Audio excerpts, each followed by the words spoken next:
Chapter 1. I would kill them all. Adrian.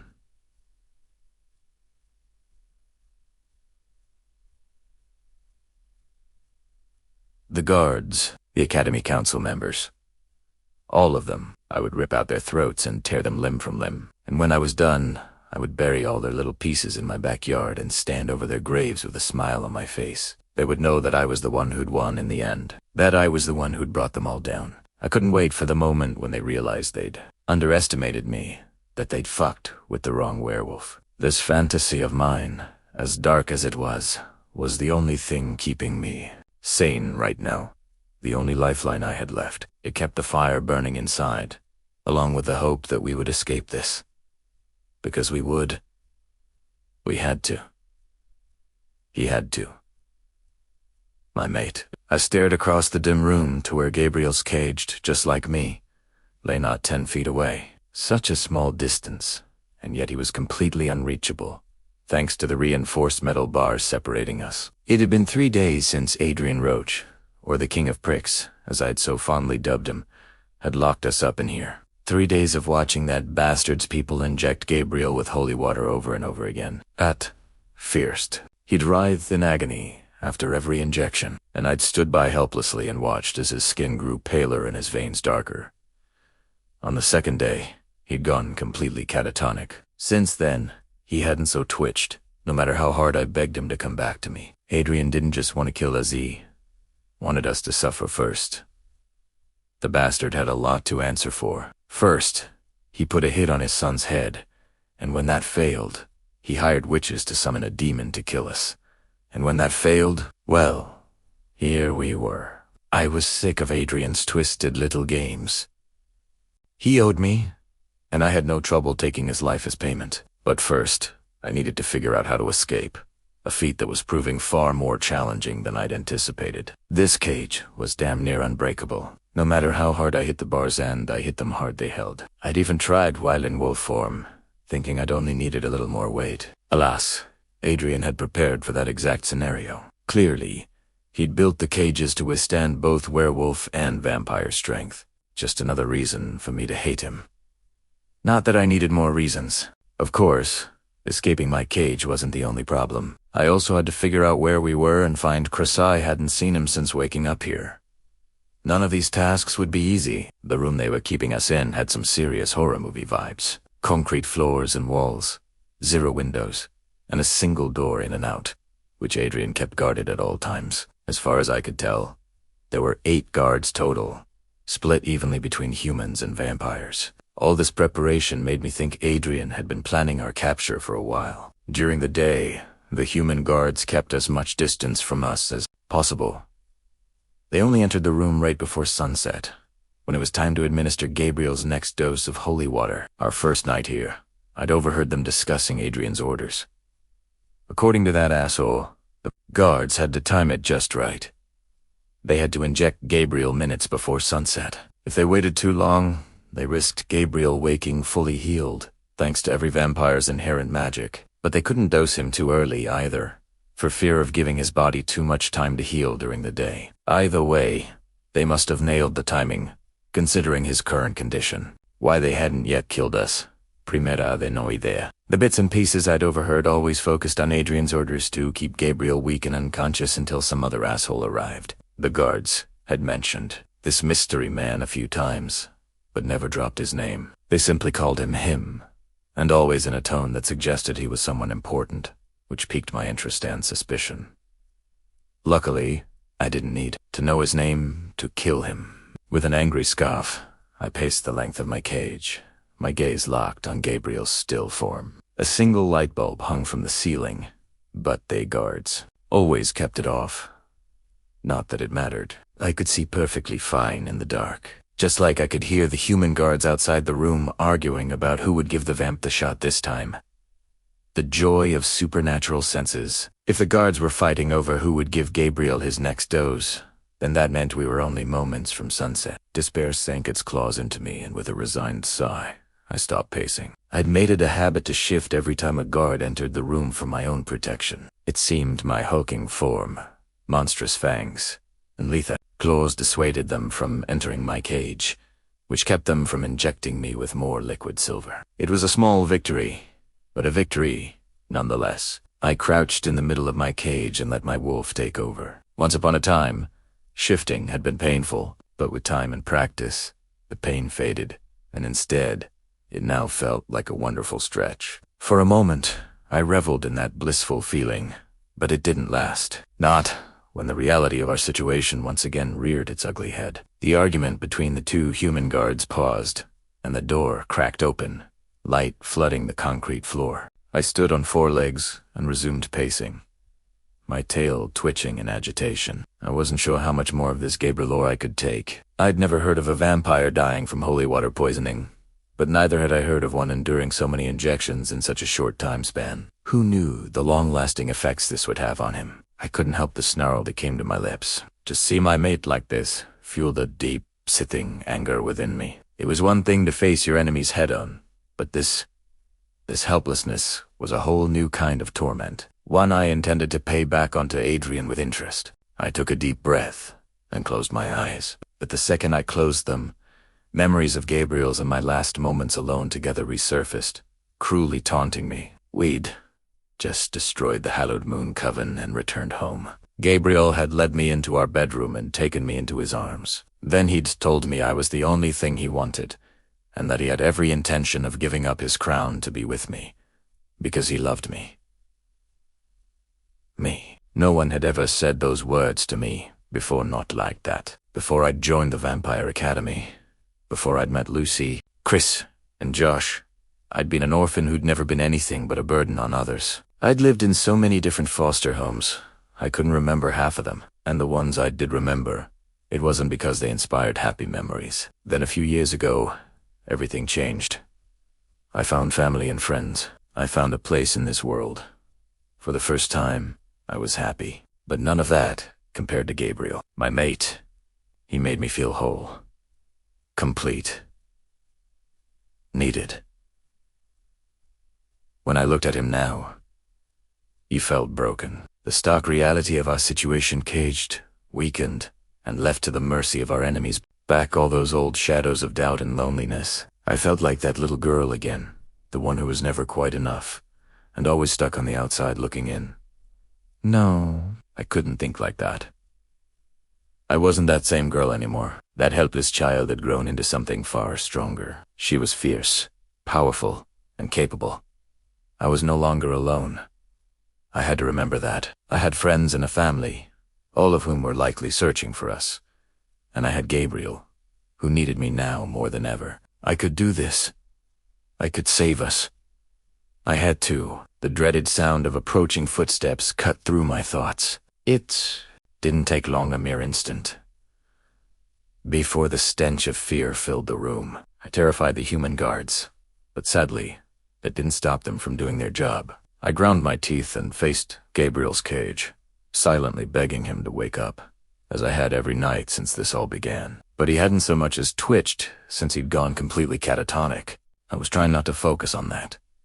Trying not to give voice to my fears that he was dead. "Bitch is in wolf form again," one guard muttered as they came to a stop before our cages. I caught his gaze and growled, my hackles raised and teeth fully displayed. With a choked breath, he fell back a step, his eyes wide with terror. I couldn't grin in this form, but my lips did twitch just the slightest bit. I'd never taken joy in someone else's fear before, but for these two, I'd definitely make an exception. The other guard clutched a syringe in his hand, and the sight of it pulled another deep, guttural growl from my chest. I'd long since promised myself that I would make these to suffer. The things I'd fantasized doing to them. Even now, the imagined crunch of their bones echoed in my head. Hell, I could almost taste their blood in my mouth. "Does Adrian know she keeps doing this?"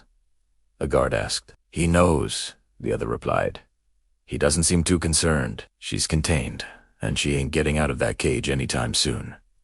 Werewolf or not, she'll die alongside her blood-sucking mate." A savage snarl exploded past my lips. Both jumped back, their heartbeats kicking into overdrive. Maybe I'd die here, but I would make sure they did too. "Stupid mutt," the first guard muttered, before spitting on the floor. Together, they turned their backs on me and headed for Gabriel's cage. Maybe it was my rampant exhaustion and unhinged emotions, but the sight of them approaching Gabriel ignited a fresh surge of raw, untamed fury within me. I lunged forward, another furious snarl ripping free of my throat. My massive body slammed into the bars with a force that made the whole thing shudder. The sound echoed through the room, the metal screeching under impact. One of the guards cried out and jumped back, his hands flailing almost comically in the air. Maybe later, when Gabriel and I were safe, I would look back on this moment and laugh. But right now, I couldn't focus on anything except breaking down these damn bars. Again and again, I rammed into the unyielding cage. Pain reverberated through my entire body. I hurt all over, even in places I hadn't known existed. But I didn't stop. I couldn't. I had to break free, no matter how futile my attempts seemed. And when I did, I would rip their heads off and laugh as they died. I wasn't sure what these bars were made of, but they were certainly strong enough to withstand a werewolf's strength. Adrian had seen to that. Yet another reason I wanted him dead. I refused to let any of this stop me, though eventually the bars would give right. Sadly, the cage seemed to enjoy proving me wrong, because yet again, no matter how hard I struck, it held. "Oi!" a guard yelled, his British accent thickening. "Shut up, will ya? Or did ya forget that I can double his dose?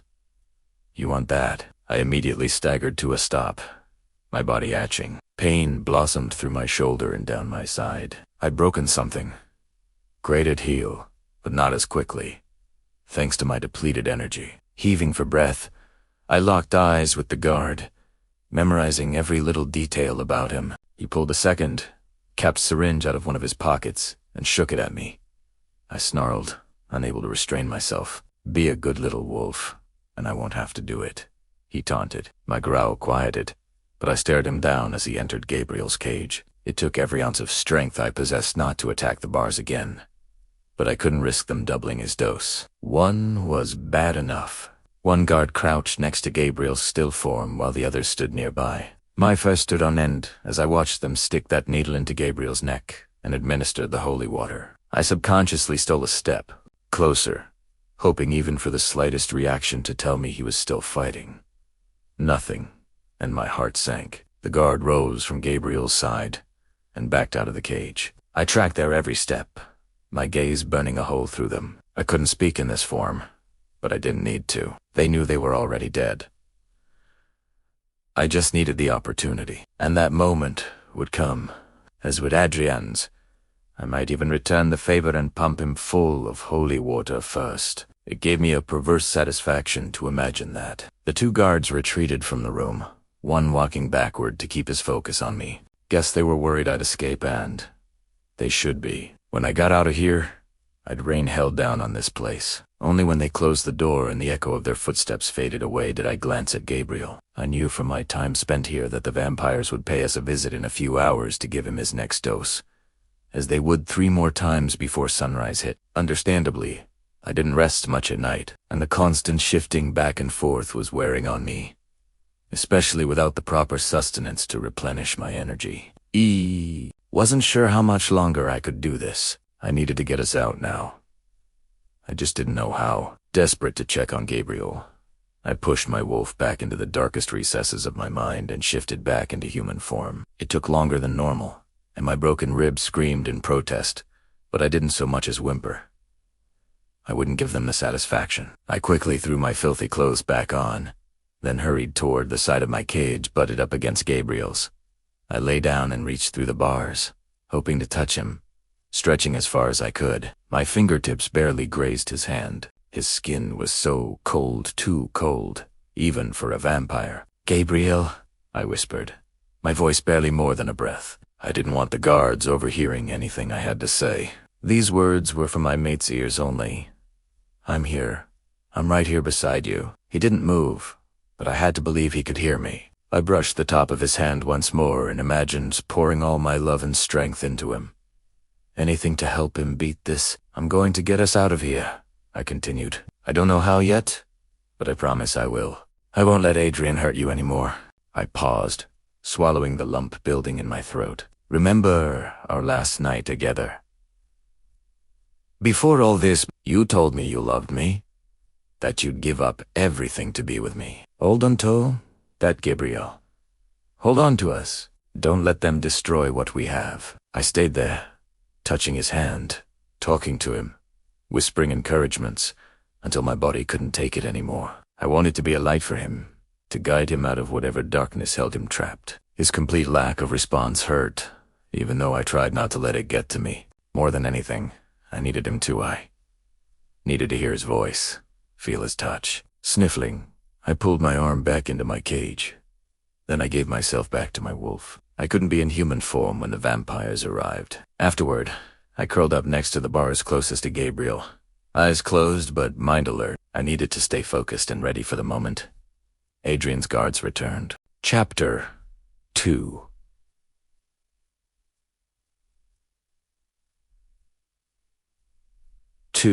The moment I caught the sound of approaching footsteps, premeta ignoranti, ache in my side and snapped to attention. Still in wolf form, I rose to my light flooded the entryway, but it wasn't the familiar silhouette of guards. My ears twitched as my new visitor stepped inside, but it was there, scent that had me snarling and backing deeper into the cage. He only knew of one person who stunk of old blood and rich cologne. Adrian, Abdi, Onze, come to visit since locking us in here, always sending his minions to do his dirty work. Until tonight, he strode into the room at a leisurely pace, as though nothing in the world could hurry him, and I had to clamp my jaw to keep from snarling. Every bone in my body yearned to rip this asshole to shreds, to unleash every ounce of pent-up rage and frustration on him, for what he was currently doing to Gabriel. But deep down, I knew any sort of outburst would cost me dearly. Adrian strode into the room, an arrogant grin curling his lips. His gaze fell on Gabri, and that damn grin grew. The sight nearly broke me, and he turned away from Gabriel's. Cajun approached mine, his eyes coldly assessing me. My apologies for waiting so long to visit. Took a werewolf for a mate. I expected to find some little pup following around at his heels. Not you. He waved a hand in my direction. Oh, I was far from a pup, and I was dying to prove that to him. Her will. She would have had you begging for belly rubs and whining for treats with little more than a look. Sister had even become a werewolf in the first place.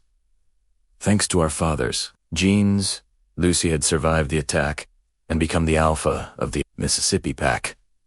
Strange to think how all this was connected. The urge to give Adrian a piece of my mind had me instantly shifting, but I just couldn't keep quiet about this. Once, back on two legs, I snatched my clothes and growled at Dark. Response, while quickly dressing. She was not his mother. Fury rippled across Adrian's face. My sides. The two of you stole him from an abbey when he was just a kid. We raised him. Me, we gave him the gift of eternal life. And how did he repay us? He killed the only woman he'd ever known as a mother. He killed her because he had no choice. You want someone to blame? How about you? Blame your wife. She was the one terrorizing your people, the one who ordered a werewolf to kill my sister. And she was the one who... But because she left him no other choice. Maybe ask yourself where you... Wife back in. But last I heard, you were too busy sticking your cock where it... That shock quickly morphed into fury and he lunged for the bars, his hand held up as though he meant to strike me. Good luck with that. A truth he saw in my own wicked grin. Oh, but I do, I taunted, taking great pleasure in this moment. You loved her. She was your whole world. To earth. When you learned you weren't your wife's mate, caused a lot of pain, and you sat by and did nothing. And because you did nothing, you forced your son to step up and take matters into his own hands. You don't like how he handled things? Well, guess you should have. Cares about legacy and bloodlines. Well, fuck you. Clearly, I had some pent-up daddy issues to release. It took a moment, but he calmed down and appraised me with a cool expression. I can't tell if you're brave or incredibly stupid. Took a step back, shaking his head. Yeah, that's what I thought, I said, my chiding tone clearly rankling. Him. Because you aren't the one pulling the strings here, are you? You're waiting for someone else to arrive before you do anything. Unresponsive and unconscious, Adrian's sneer turned into a smirk. One that, the second Adria reached for the lock, I lunged at the bars with a snarl I'd only heard myself make when in wolf form. Get the fuck away from him. Adrian turned to face me, our gazes locking. I held his stare, all the while imagining the many ways I could kill him. He pushed his hand into a pocket and withdrew a set of keys and another syringe. I rattled the bars again and cried out, "Leave him alone." "Shouting won't help you, Maddie," he commented, his voice. "There's no one." I slammed my hands against the bars, the metallic clang echoing in the dark room. That smirk only grew. "You werewolves, always so arrogant. But in the end, every single one of you is just another animal. Easily caged." He inserted the key into the lock and twisted it with a click that sent a spike of dread right through my heart. He wrenched open the door and stepped. "Be my problem anymore." Sucked in a sharp breath, hope blooming in my chest. It was the first time. I tore my focus from my mate and glared at Adrian. "I am going to rip you to pieces. Do you hear me? Steps backward, and I'm going to keep you alive as long as I can, so you can watch me tear you apart." Adrian gave a derisive snort, then stood.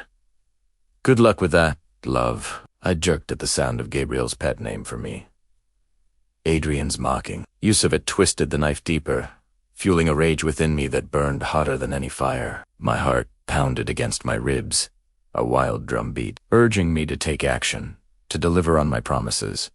But until I escaped this cage, I was useless. Adrian stepped out of Gabriel's cage and locked it behind him. With a wink, he pocketed the key, then turned to leave. I started pacing, all the while racking my brain for any sort of plan. I had to get us out of here. I just didn't know how. And didn't that realization just chap my ass? I was supposed to be this badass vampire slayer, and here I was trapped in this godforsaken cage without the slightest idea about how to escape. I frowned and glanced from the door to Adrian, alarmed at the sight of his smug grin. That wasn't a good sign. Anything that made him that happy spelled disaster for me. The footsteps drew closer, then paused at the threshold. Muffled voices carried down into the room, the guard's tones unmistakable. But it was the other voice, the third one. I didn't know that caught my attention and stirred something in my memory. Frowning, I inched closer to my cage door and listened. The voice was deep and accented. Before I could place it, the door swung open, and our visitor slowly entered. My gaze started low and slowly climbed upward, taking in every detail. Black combat boots, dark acid-washed jeans, a plaid long-sleeved shirt rolled up past his elbows, and an angular face with freckled cheeks, brown eyes, and blonde hair. But I didn't recognize him. I shot Adrian another glance to find that ever-present smirk still gracing his lips. He'd turned to face our visitor, voice laced with a satisfaction that sent shivers down my spine. "I trust your trip was pleasant." "Pleasant enough, considering the circumstances," the familiar voice replied, his eyes locked on Adrian. He hadn't spared me even a single glance yet. Apparently, I wasn't worth his time. Brows creased. I replayed his words in my head. I knew this voice. Now that you're here, we can dispose of this little problem of ours." The blonde nodded, then flicked a glance at Gabriel. Disappointment flashed across his face, and his mouth flattened into a grim line. Then he finally turned to look at me. Those dark eyes captured mine and held them. "It's about time we finally met." My frown deepened. I lifted my chin and drew in a deep breath, but his scent told me nothing. I demanded, refusing to play nice. His mouth twitched with what I assumed was humor. He closed the remaining distance between us and leaned against the cage. This close. He could reach through the bars and rip his head clean off. Yet he seemed utterly unafraid of me. "Yeah, I suppose you wouldn't know me. We've spoken, but never really met." Elias. Memories of all our phone calls came rushing back, and my stomach dropped. Gabriel had assured me we could trust his brother, that their bond was unbreakable, that Elias would never do anything to harm us. Yet, here, he stood, next to Adrian, the one man I wanted dead most in the world. Wet heat pricked my eyes, and I had to turn away before my tears fell. Refused to let them see how this surprise affected me. I'd trusted him. Yes, I'd imagine this is a bit of a shock, Elias commented, his voice calm, almost teasing. Why? I demanded, grateful that my tone didn't waver. Why? What? I whirled around, anger replacing my tears. Why betray your brother like this? Elias snapped to attention, the humor vanishing from his face in the blink of an eye. Betray him? Oh, Maddie, I don't know what stories my dear brother has been regaling you with, but he betrayed me. He murdered a mother and stole my throne. Don't pretend like you're shocked. You're not stupid, nor naive. This would devastate Gabriel. He loved his brother. I shook my head and turned my back on him again. I couldn't look at him. Let me guess. You're the person we've been waiting for. The mysterious him everyone kept talking about. Mysterious, he chuckled. I quite like that. Nothing mysterious about me, I'm afraid.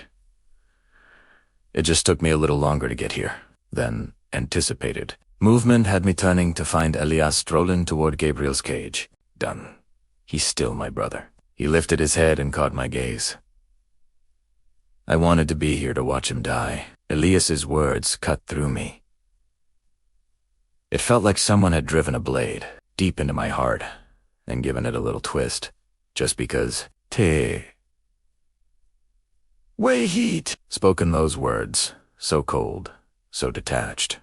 I never would have imagined how deeply his hatred ran. Elias, I whispered, at a loss for what to say. He's your brother. Elias's gaze remained steady, unflinching. My brother died the day he killed our mother. I pressed a hand to my stomach. This wasn't the Elias Gabriela told me about, the brother he'd admired and trusted. This man was a stranger, cold and vengeful. He'd flown thousands of miles just to watch Gabriel die. He loves you, I whispered. Elias's eyes narrowed, a flicker of something hurt, or perhaps regret, crossing his face before he quickly masked it. Enough wallowing and arguing. Once they're dead, we'll hand their bodies over to the academy. They've promised to make it look like an accident. Horror swept through me, and I shook my head. Don't do this, Elias. He cast me a disgusted look, then turned away from Gabriel and gestured for Adrian to leave. Elias waited for Adrian to step through the Gabriel. Then, without a single word, he turned and left. My heart pounded as my focus bounced between Gabriel and the closed door. What had that been about? Clearly, Elias had been trying to tell me something that he hadn't wanted Adrian to overhear. I inched closer to the cage bars, my mind racing. Elias's gestures playing over and over. Each action had seemed deliberate, but what did it mean? Did he want me to bite Gabriel? Except, even I knew that wasn't an accurate way of purifying someone's blood. I froze, my eyes widening as the realization slowly sank in. Blood. Gabriel needed blood. How had I not made this connection before? Vampires healed everything through blood. It was so simple, yet so profound. For the first time in days, excitement thrummed beneath my skin. I shot the door another glance, and listened as Elias instructed Adrian to meet him in another room, then ordered the guards to prepare for their departure. Their footsteps faded into the distance. For the first time since waking up here, we were alone, no one guarding us. Holy shit, if I was going to do this, it had to be now, because every damn second mattered.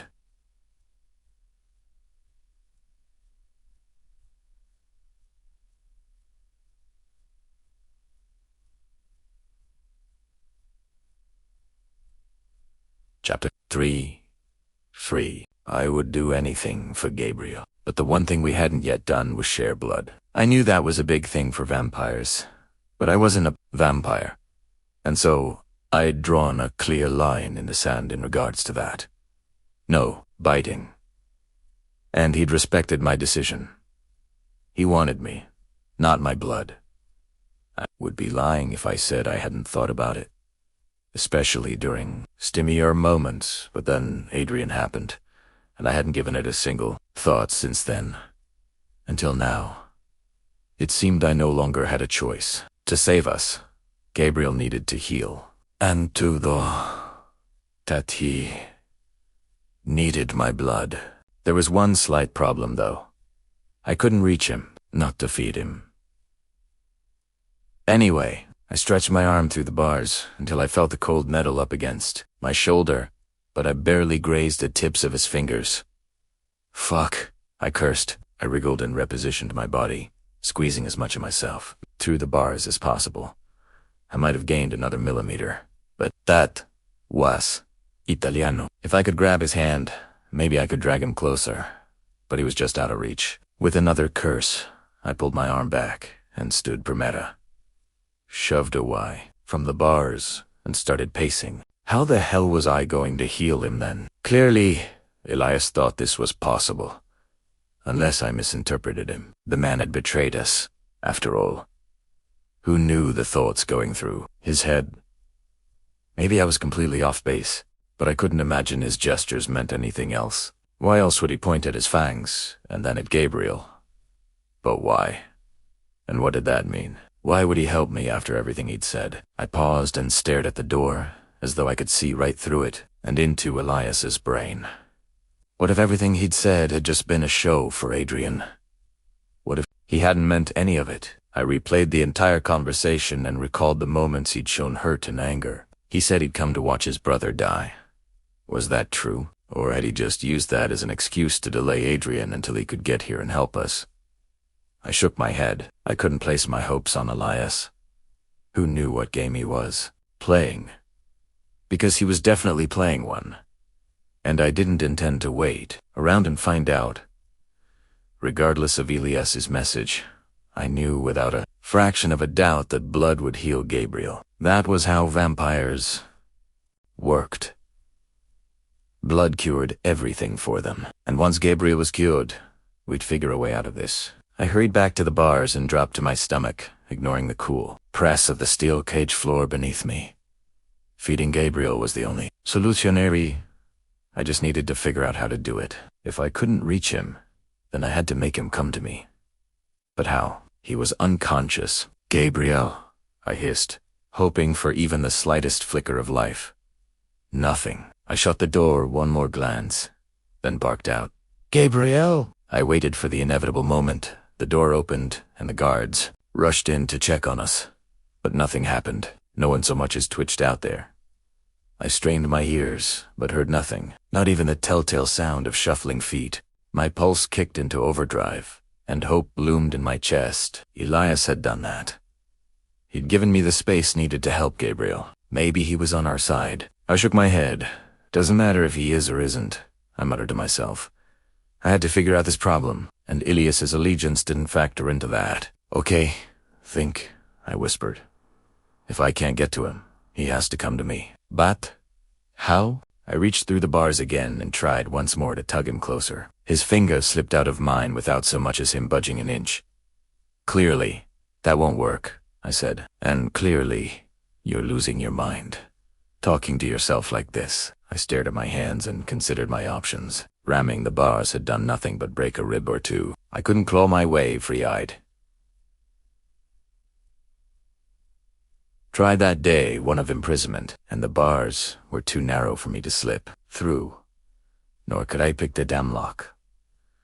So, what could I do? I lifted my hand and eyed my wrist. Gabriel hadn't responded to the sound of my voice, but maybe, just maybe, his vampiric nature would respond to my blood. Pulling back my filthy sleeve, I eyed my flesh. Here goes, I muttered. I lifted my wrist to my mouth, pressed my teeth against the skin, and bit. Pain tore up my arm, and I squeezed my eyes shut, but I didn't pull back. I suspected I would need a fair bit of blood to wake Gabrielle up. Only when blood started dripping on the floor did I lower my arm and shove it back through the bars. I reached out and touched the tips of Gabrielle's fingers once more. "Come on," I whispered.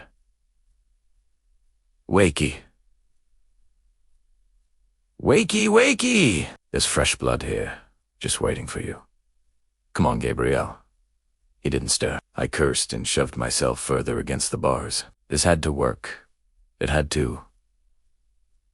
"Come on, Gabriel," I hissed. "Fight. I need you to fight." The silence that followed was deafening, every second stretching out with agonizing slowness. My heart hammered against my ribs, a relentless drumbeat of hope and desperation. I kept my blood-soaked hand in Gabriel's cage. My entire arm ached, and the cool, damp air wasn't helping. If anything, it made the bite sting more. But this discomfort was a small price to pay if it meant saving Gabriel. Of course, that meant my vampire had to wake the hell up. Growling under my breath, I pulled my arm back to my chest, then massaged the bite wound. Werewolves healed fast. If he didn't take me up on this office soon, I'd have to reopen the skin, and I really didn't want to do that. "Come on!" I snarled at Gabriel. Then I shoved my arm back through the bars and grabbed his fingers, coating them in my blood. "For crying out loud, you're a fucking vampire," I grumbled. "And I'm offering blood. So, wake up and take it." I was about to unleash another string of curses when something changed. At first, it was barely perceptible, a slight twitch in Gabriel's fingers. For a moment, I wondered if I'd imagined it. People did that. They saw things they wanted so desperately to see. But then, his whole hand moved, and when his fingers curled around mine, "Iknao. Primera wa. Esene. T. Imagining things." "Yes," I whispered. My pulse beat with excitement. I couldn't believe it. He was waking up. It. De. Work. Gabriel's whole body twitched this time, his movements becoming a bit more deliberate. Then came a low, almost inaudible growl, one that had my breath catching in my throat. Okay, I might not have thought this through. I'd been banking on the fact that Gabriel would never hurt me. But this wasn't necessarily Gabriel. This was more the vampire dwelling within. I didn't pull my arm back. I couldn't. Not when we were so close. Gabriel's hand moved again, this time with purpose. His cold fingers wrapped around my wrist with surprising strength. The touch of his skin against mine was electrifying, and it sent a jolt of heat through my stomach. He turned his head then. His eyes remained closed, but his face seemed almost determined. He gave a sharp pull on my arm, and my face crashed into the bars. I grunted, but still didn't pull back. "I can't come any closer, Gabriel," I told him, hoping that some part of his animalistic brain understood me. It seemed it did because he rolled onto his side and inched toward my wrist. The second his lips brushed my skin, I jerked. My heart hammered against my ribs, partly from fear, but also from the excitement of being this close to my mate again. I forced myself to swallow, then leaned my head against the bars and closed my eyes. I needed to stay calm. Fighting this would only make things more difficult. Movement brushed against my injured wrist, and I had to force myself not to jerk away. This was what I wanted, and what Gabriel needed. His mouth sealed around the bite, and I felt the scrape of his fangs. I counted 2, 3 in my head, knowing what would come next. Gabriel's fangs pierced my flesh, and I gave a choked gasp. Relief spilled through me, and I slumped against the cage, wanting to sob with relief. He was feeding. I really couldn't ask for anything more than that. My eyes fluttered open, and I watched as he fed ravenously from my wrist.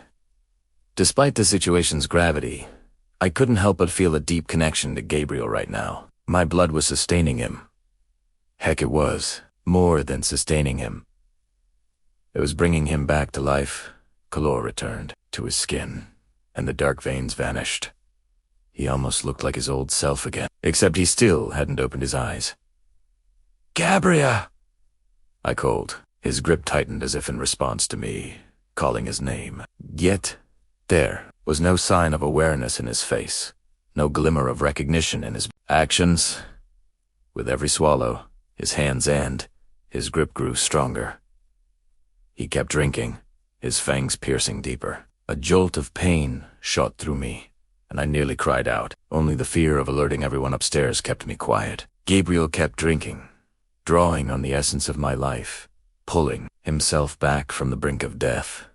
With every swallow, he seemed to grow stronger, and relief spiraled through me, one that quickly dissipated. When the world started to sway, everything seemed to blur around me, the edges of my vision growing dark. I rested my head against the bars and focused on breathing. Things were getting a little murky, but just as the darkness threatened to steal me away, I sensed a change. Gabriel's feeding slowed, and after a few more moments, his grip loosened, and he released my wrist. I lifted my head and stared at him, my whole body startling at the sight of his stormy gray eyes staring right back at me. A weak laugh slipped past my lips and tears sprang to my eyes.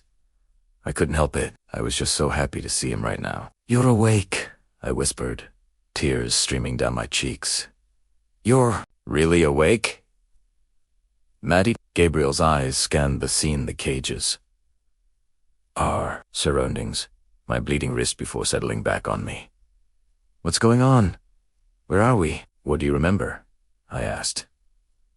His brow knotted. "The academy. Adrian. A flash of waking up here. Then, nothing but endless darkness, pain, agony. Your voice. It sometimes broke through the haze." He shuddered, and his words faded. Squeezing his hand, I fought back my rage and filled him in on everything that had happened since I'd woken up here. The details rushed past my lips, each word tumbling one after another until I'd told the entire story. Gabriel's expression grew darker, almost murderous. "Ned. Elias is here. Right now." I nodded. "I don't know why he's here. He said he wanted to watch you die. But then I think he gave me the idea to feed you my blood. I'm not sure. I'm sorry." He gave a grim nod. He cleared his throat and asked, "And what about Chris?" "I don't know," I confessed, a fresh wave of fear crashing into me. "He wasn't here when I regained consciousness.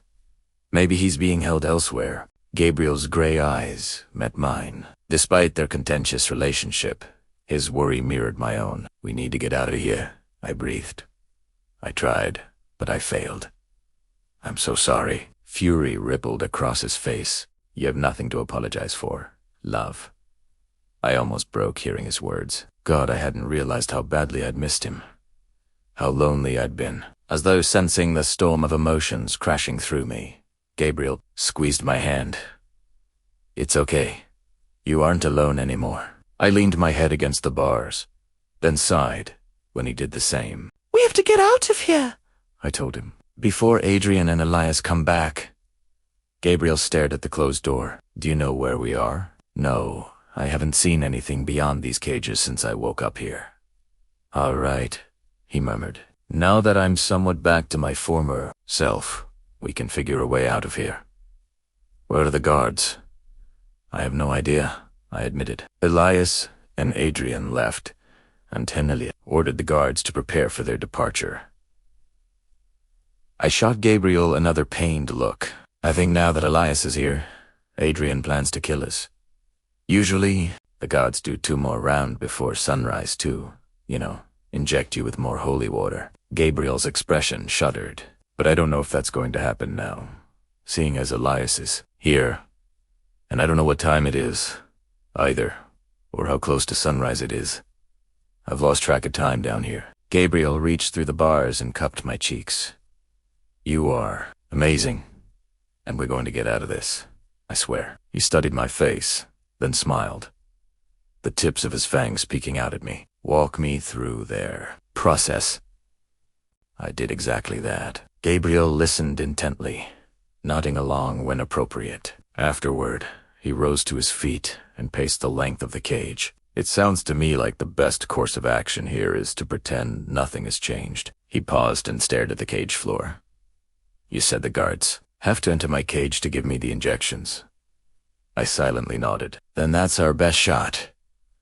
They won't expect me to be awake, so they'll enter my cave, which gives me the perfect opportunity to attack. I'll take care of them, then get you out. All you need to do is act the same as you have been this whole time. You said you've been in wolf form every time they've come down? Another nod. Are you feeling up to shifting? Gabriel asked. Truthfully, no, I was exhausted. 3 days of lack of sleep and proper nutrition, along with a substantial blood donation, was wearing on me. Definitely needed a long nap. And maybe a buffet's worth of food. But what choice did I have? We needed out of here, ASAP. I'll manage, I told him. Esther may clearly seeing right through my lie, but eventually he nodded, knowing we really didn't have any other options. Okay, you shift, and I'll play dead. Once the guards enter my cage, I'll make my move. The second guard doesn't always enter your cage, I said. Gabriel considered that. We'll just have to risk it. Hopefully, we can get to the other before he can alert anyone to our escape. I bit my lip and considered Gabriel's plan. I had tried to escape my cage and failed, and the guards always kept their distance from me. Waiting for them to enter Gabriel's cage was truly our only option. A thought came to me, one that made my blood run cold. What if the guards aren't the ones who come back? Adrian said it was time to put an end to all this. Rage flashed in Gabriel's eyes. Then he'll have a nasty little surprise waiting for him. Oh, I liked the sound of that. I'd been dreaming of killing him for 3 nights now. My wolf couldn't wait to rip his head clean off his shoulders. But just because I wanted him dead didn't mean Gabriel did. Adrian had raised him, after all. Are you ready for that? I asked. Gabriel turned to face me, determination burning in his eyes.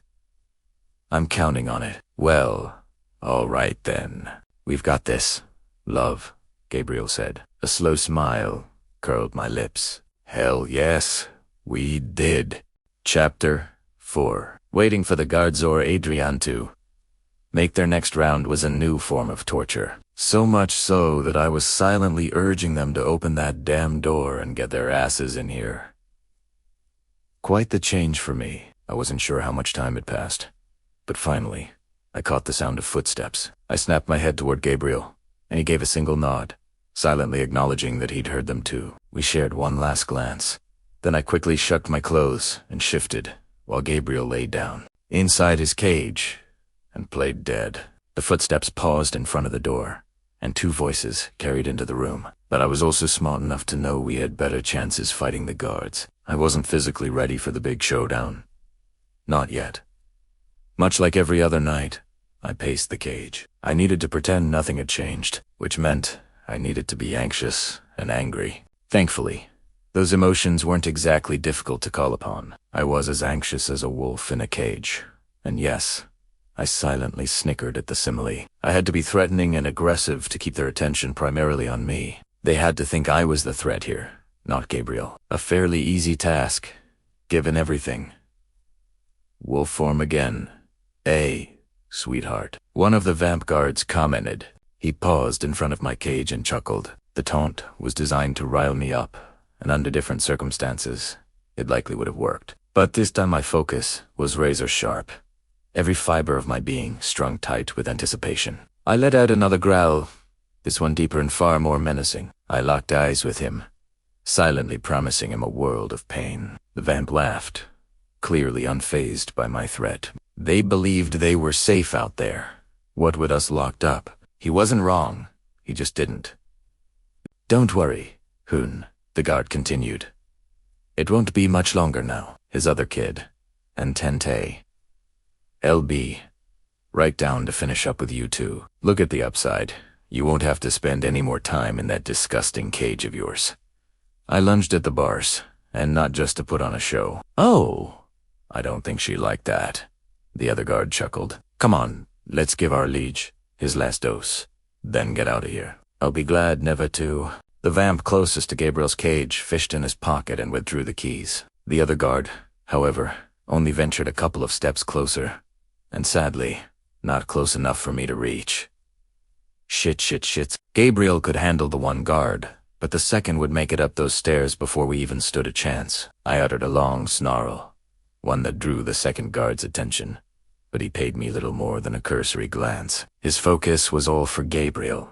The first guard approached Gabriel, then paused a foot away, frowning. Before he could finish the sentence, Gabriel shot to his feet, grabbed the vamp by the throat, and snapped it. Brutal and efficient hand. I loved every moment of it. "Oh, shit," the other vamp muttered. My attention shot to the second guard, who stood frozen, his earlier bravado dissolving into a pool of fear. The tables had turned, and honey Italiano. Gabriel's cage sat wide open, and the guard with the keys lay in a heap at Gabriel's feet. Except Gabriel, hyped up on werewolf blood, was faster. "Liege, please," the vamp stammered. With a savage snarl, Gabriel crushed the guard's throat. Vamps didn't need air to breathe, but they certainly needed it to speak. And without a working esophagus, the vamp couldn't call for help or alert anyone to our escape. "Liege," Gabriel repeated, disgust dripping from his words. He leaned close, their noses practically touching. "You are a traitor, and do you know what I do to traitors?" I couldn't see the vamp's face, not with his back to me, but I caught the tremble that worked through his body. Apparently, he knew exactly what Gabriel did to traitors. I didn't, but I could guess. Gabriel gripped the vamp's head, and with a sharp pull, divorced it from the rest of his body, which was just my nice way of saying he beheaded his disloyal subject. The guard's body slowly slumped to the floor, and Gabriel casually tossed his head aside like it was nothing more than a tennis ball. It bounced off the wall, then rolled a few feet across the floor before coming to a stop. Better him than us." He tossed it aside with the other, then quickly unlocked the door to my cage. The moment he pulled open my cage door, the weight of the past few days crashed into me all at once. But the fear, the anger, for the first time in days, there were no metal bars separating us, and no holy water coursing through his veins. Then, without a word, Gabriel swept me into his arms. I buried my face against his chest and breathed him in, his familiar scent cutting through the lingering stench of death and decay. Tears pricked at my eyes, but I refused to let myself cry. Not here. Not now. That here would come later when we were safe. "Never," he said, his voice a low rumble. I lifted my head and stared up at him. He gently cupped my face before he leaned down and kissed me. My eyes immediately closed, and I sank into him, reveling in the feel of his lips against mine. Adrian had held us captive here for days, and during that time, my thoughts had gone to a dark place. I had no idea what the future held for Usai. Still didn't but standing, here in his arms, my thoughts didn't feel so dark anymore. The concrete room faded into nothingness, leaving only the warmth of his lips on mine. I wound my arms around his neck and slid my hands into his hair, my fingers curling in his silky strands. But now wasn't the time for this, and it took all my willpower to finally pull away. Later, I assured him, because there would be a La Torah thought that strengthened me. I'm afraid to say this, but I think escaping the cages was... Gabriel's nod was solemn, an acknowledgement of the reality that lay ahead of us. We had no idea what lurked beyond. Hell, we didn't even know where we were, if we were still in Jackson or not. But we were together, and right now, that unity made me feel whole. It took my aunt intertwining our fingers with a fierce grip. Then we turned toward the door. The first step was the easiest, but my body tensed with every step afterward. Stepping through the door felt like crossing into another world. Well, a bit brighter and less musty atmosphere. Truthfully, there wasn't much improvement at all. I frowned as we edged into a dimly lit hallway, one lined with a series of closed doors. I lifted my chin and drew in a deep breath, picking apart the plethora of scents. Concrete, wood, and was that fur? "Where the hell are we?" I whispered so quietly Gabriel had to crook his head in my direction to catch my words. Gabriel's gaze scanned our surroundings, a frown furrowing his brow. "I've no idea." I eyed the doors once more, the fear that Chris might be behind one of them kicking in. It was the only explanation I could think of, since washing tea in the same room as us. A part of me, the part that used to love watching horror movies, told me to keep moving. That opening, these Dawes was just asking for trouble, but the other part of me knew I could never leave this place without searching for Chris first. There was no way in place. Hell, I would ever leave him here. Gabriel studied the hallway. Does every door lead to another holding cell like ours? I shuddered at the thought. If so, that meant this place had a dozen or so rooms. Why did Adrian need this many? What was the purpose of this? And who else was the king of pricks keeping prisoner here? Come on, Gabriel said, moving forward.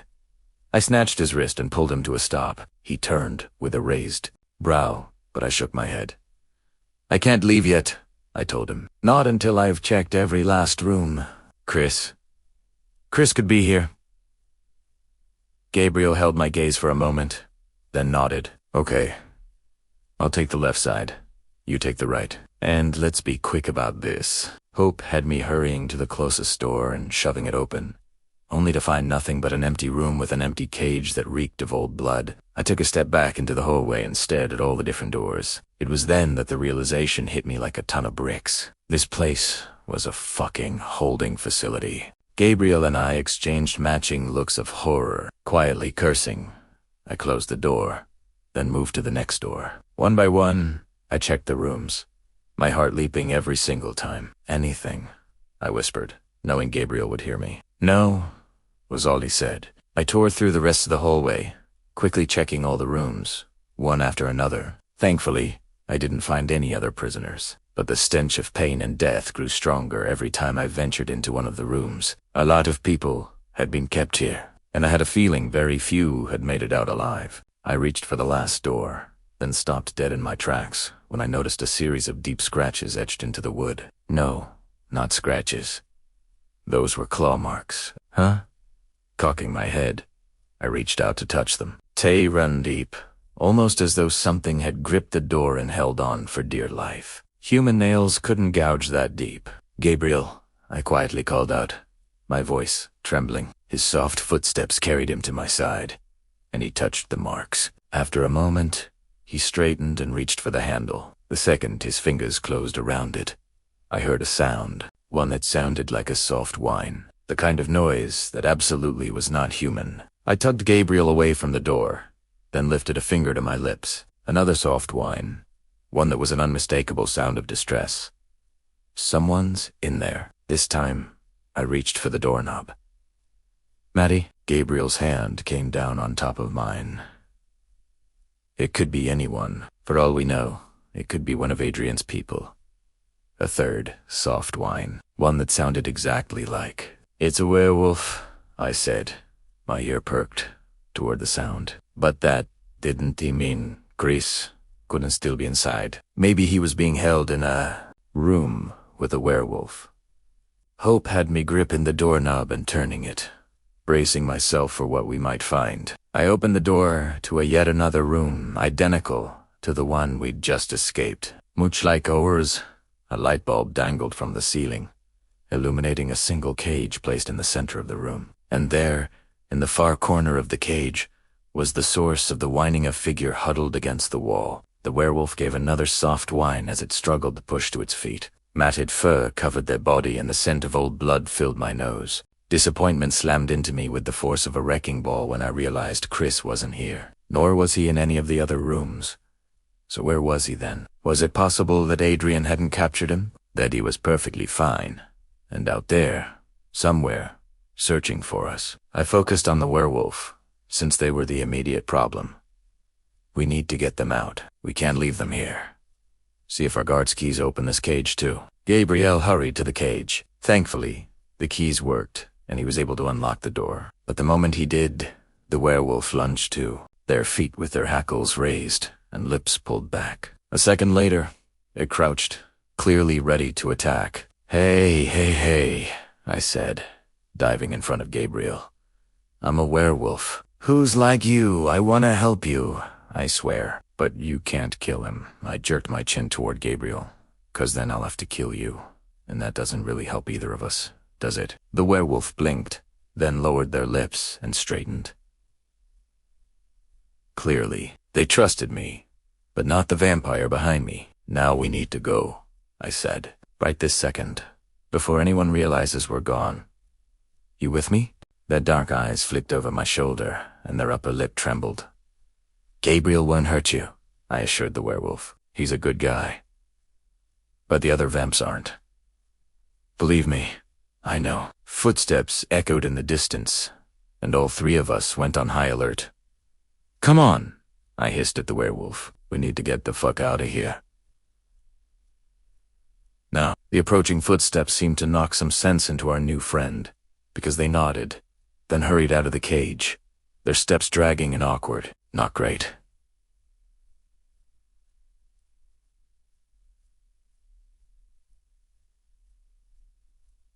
Their lack of speed would certainly hinder us. The three of us tumbled out of the room. I glanced down the hallway and jerked to a stop at the sight of Elias and Adrian. They stood a ways down from our former prison cell, their comically wide eyes making me snort. A part of me wanted to shift and take them out right here and now. I might even have given it a shot, were it not for the small army of vampires fanning out behind them. At least 6, at first count. There were only 3 of us, 2 of whom weren't performing at full strength. Not to mention, I had absolutely no idea if the other werewolf even knew how to fight.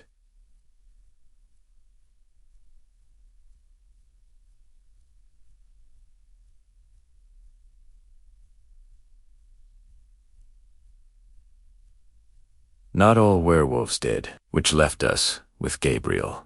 He was powerful and pissed to all hell, but not even he could handle Elias, Adrian, and 6 other blood-sucking leeches. As much as I hated to admit it, they greatly outnumbered us, and I wasn't willing to risk either of our lives right now, not when we were so close to escaping. Sometimes the smartest thing to do was to retreat and fight again another day. Gabriel cursed under his breath, then squeezed my hand.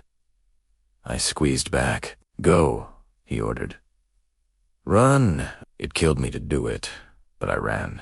Chapter 5. It didn't take long for Adrian and Elias to respond. Adrian cursed out Namus, then ordered his cadre of vamps to, in his words, get them. Not very clever, I admit. But hey, who was I to criticize? Gabriel and I didn't hang around long enough to let them catch us. Instead, we tore ass down the hallway, the injured werewolf hot on our heels. Our feet pounded against the cold concrete floor, the sound echoing off the walls as we ran. This was an interesting change of pace for me, and note my sarcasm. Usually, I was the one chasing vampires, not the other way around. And I had to say, I didn't care for it. The sound of their feet racing toward us sent my pulse into overdrive. It certainly didn't help matters that we only had the one path to take. I just wanted to be free of this damn building, steel cages and all. But no, we had to race down this seemingly endless hallway, which led us deeper into the building. The air was thick with dust, and still reeked of death and decay, no matter how far or fast we ran. There, Gabriel called out, pointing ahead. The hallway had finally come to an end, and a set of double doors awaited us. Let's hope that's an exit. We sprinted forward, then shoved through the doors, spilling into a larger space. Gone was the narrow, confining hallway. Replaced Weetan, expansive, open area that I suspected had once been a warehouse. The enormity of the room baffled me, from the high ceiling supported by steel beams to the cracked concrete floor beneath my feet. Except, instead of boxers and machinery, this area apparently stored more fucking cages. Ice filled my veins. Rows upon rows of cages filled the room, some stacked by 2 or 3, and at the far end sat a single forklift, ready to move them around as needed. I couldn't begin to guess how many there were, but certainly more than enough to hold an entire werewolf pack, for sure. What the fuck? I whispered. Keep moving, Gabriel said, giving me no time to consider why Adrian needed this many cages. And he was right. We needed to keep moving. I couldn't stand there. He clutched my hand and dragged me deeper into the room, pulling me through the rows of cages in search of an exit. Unfortunately, we weren't moving quickly enough. The sound of the door slamming open after us took a mere few seconds. The injured werewolf was slowing us down too much. It wouldn't be long now before they caught us, and we absolutely could not let that happen. "Gabriel," I said, my voice far more breathless than I would have liked. The injured werewolf wasn't the only one struggling. He shot me a quick, worried glance, then nodded. We were running on borrowed time, and these damn cages were just a prime reminder of what awaited us should we fail. "Goody." "Come on," Gabriel muttered. "There has to be a way out of here." "Oh, door. A window something." I understood his frustration. Hell, I was thinking the same damn thing. But this freaking prison seemed inescapable. Who the hell had designed this place? While Gabriel led us down another row, my focus started to the walls in search of a bright red sign that glowed with the word exit. Apparently, that was asking too much, though. I scanned all 4 walls, until finally a glimmer of hope caught my eye. One small window, barely visible, through the stacks of cages, was hidden right behind the forklift. The sight sparked a surge of relief so intense, I stumbled over my own 2 feet. Gabriel shot me another glance, his fear practically palpable. He knew the stakes, and he knew we couldn't keep running forever. Soon, my limited reserves would completely dry up. "I'm okay," I reassured him, my voice hoarse. And I found our way out. I pointed at the window, then took the lead. A second wind, or maybe it was the 5th, now revitalizing me. When we escaped 10, yes. When? Not if I needed to eat and sleep, preferably in that order, and if my body could just keep me going for a little while longer.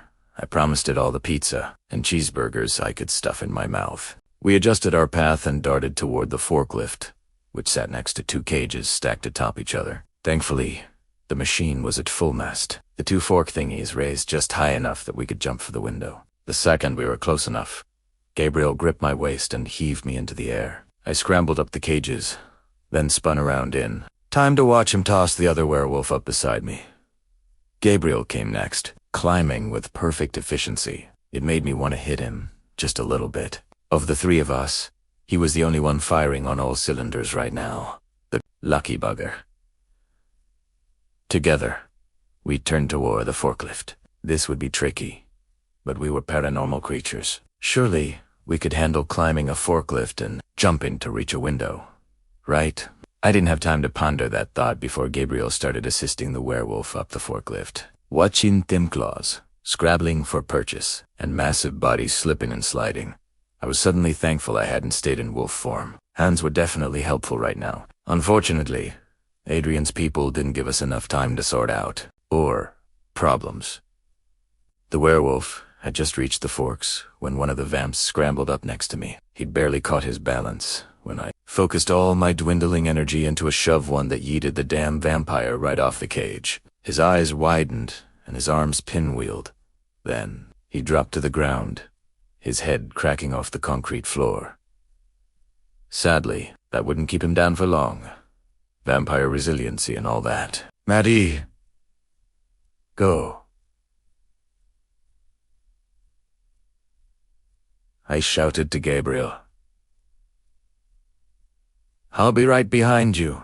"Like hell," he barked back. Before I could argue, my night and filthy, dazzled clothing gripped my waist and, once more, threw me into the air. I choked on a breath as I gripped the metal forks and hauled myself up. Below me, Gabriel was a blur of movement, fighting off 3 vampires who had jumped up onto the cage next to him. Their fighting space was limited, which was actually working to his advantage. There was only room for the 4 of them. I positioned myself from above, ready to pounce on one of the vampires. "No," Gabriel shouted, somehow able to watch me while fighting for his life. Well, too bad. No way would I sit up here and watch him die. "Primera, Gothic." My strength, about to attack from above, when Gabriel executed a perfect leg sweep, one that took 2 of the vamps down. The third, he sucker punched in the groin. All 3 collapsed in a pile. Without hesitation, Gabriel rolled around to the forklift. I scurried over to the other metal fork and watched as he gracefully jumped up next to me. "Go," he told me, pointing to the newly opened window. Guess our werewolf friend had decided not to wait for us. I couldn't blame them. I'd want the hell out of here too. We'd given them a chance, and they'd taken it. Together, I said. 1, 2, 3. Gabriel finished. We jumped, her hands clawing for the window ledge. My fingers wrapped around the cold metal frame, my feet scrabbling for purchase. Against the concrete wall and failing. Beside me, Gabriel's grip was solid, unwavering. Go! Gabriel released one hand and boosted my bottom. Okay, even for a werewolf, this was tough, and every muscle in my body screamed with the effort. Usually, I could do pull-ups until the cows came home, but it wasn't so easy tonight, thanks to my injured rib and the fact that I'd donated half my blood to the vamp dangling next to me. My grip started to slip, and I growled at myself. But before I could fall, a pair of hands darted into the window and grabbed my arms. I cried out, the fear that Adrian had guards on the outside stealing my senses. I was preparing to fight when a haggard head popped in to see a woman with long, mussed, dark hair, knotted and tangled. Warm, honey-colored eyes locked onto mine and her lips pulled back to show flat canines. Not a vampire, then. Hurry up, came a raspy voice. A light bulb went off in my head. The werewolf. She'd shifted once, outside the window. Oh, thank God. I let her pull me up. Once through the window and on the other side, my arms buckled under the weight of exhaustion, relief, and the sheer physical toll the last 3 nights had taken. I wanted to collapse onto the grass and cry, sleep, laugh my emotions. Couldn't choose just one, but I couldn't. Not with Gabriel still inside the warehouse. I leaned back through the window and reached for my mate. Come on. Together, we strained, and I pulled with everything I had left, which wasn't much. Really, it felt like he was doing all the work, because he was. He came through easier than me, then immediately wrapped an arm around my waist and dragged us both to our feet. We have to keep moving, he said.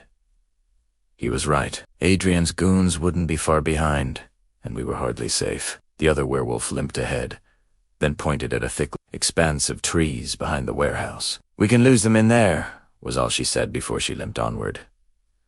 I raised a quizzical brow. Guess our friendly werewolf didn't have much. Experience with vampires at least.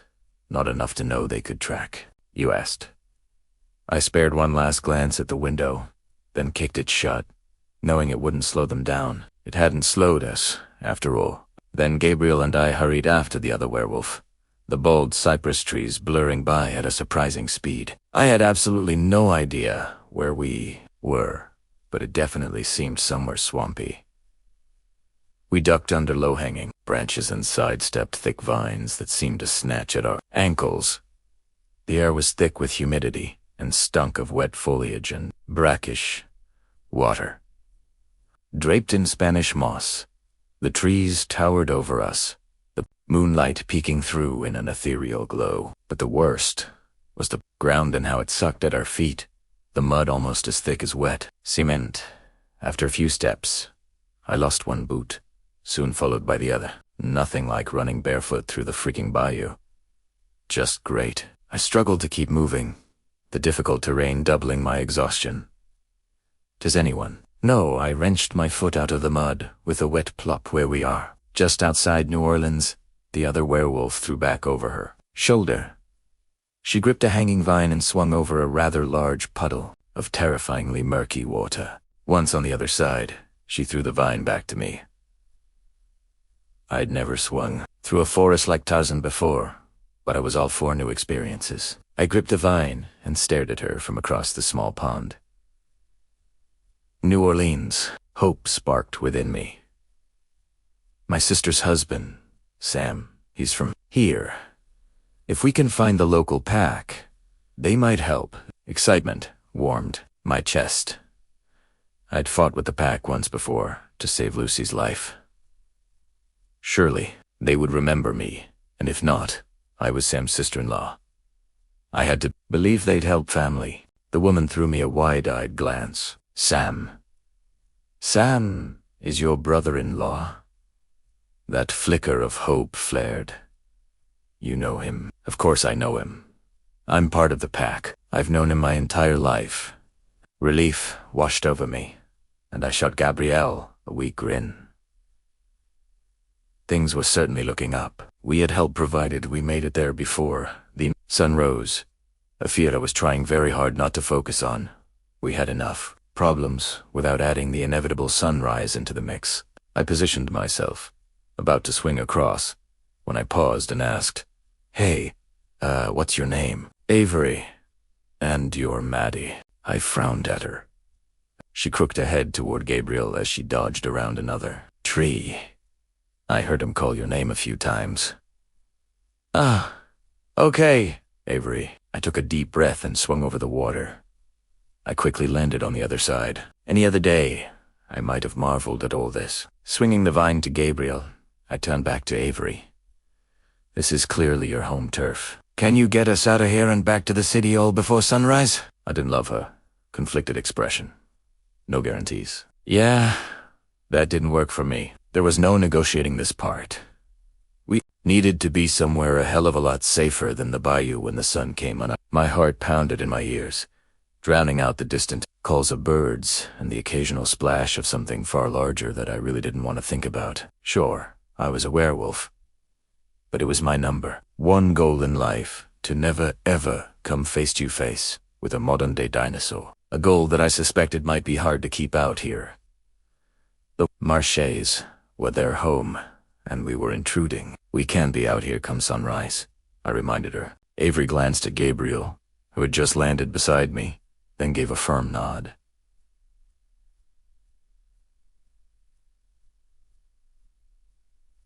"The pack has a safe house nearby. I can get us there. Hopefully before Adrian finds us," I commented. "And speaking of Adrian," I turned toward Gabriel. "Did we lose them? Can you still hear them?" I certainly couldn't, but I'd been a little distracted by the conversation. And a third, but equally serious, question. If a gator eats a vampire, does it become a vampiric gator? Asking for a friend, of course. Gabriel shot me a bewildered glance. I shrugged, then tapped my head. "The things I think of, right? Well, Adrian isn't too far away," he said. "Thankfully, the terrain is slowing them down." "Yeah, it's slowing us down too," I grumbled, still itching to know if vampiric gators were a possibility. Not for long, Avery called to us. "This way. I know exactly where to go now." She did. How everything looked the same to me. But she hurried onward before I could question her further. Just up ahead, Avery continued as she rather elegantly hopped over a fallen tree. Guess scoring her freedom had given her a fresh dose of adrenaline. "Once we reach the lake, we'll be home free." Home free and a lake. What lake? How did she know exactly where we were?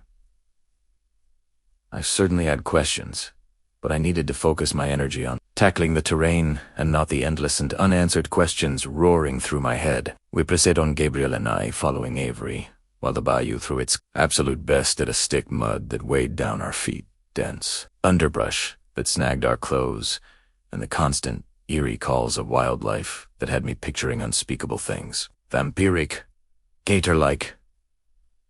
It didn't take long, though it felt like forever, for the foliage to start thinning. "Is this it?"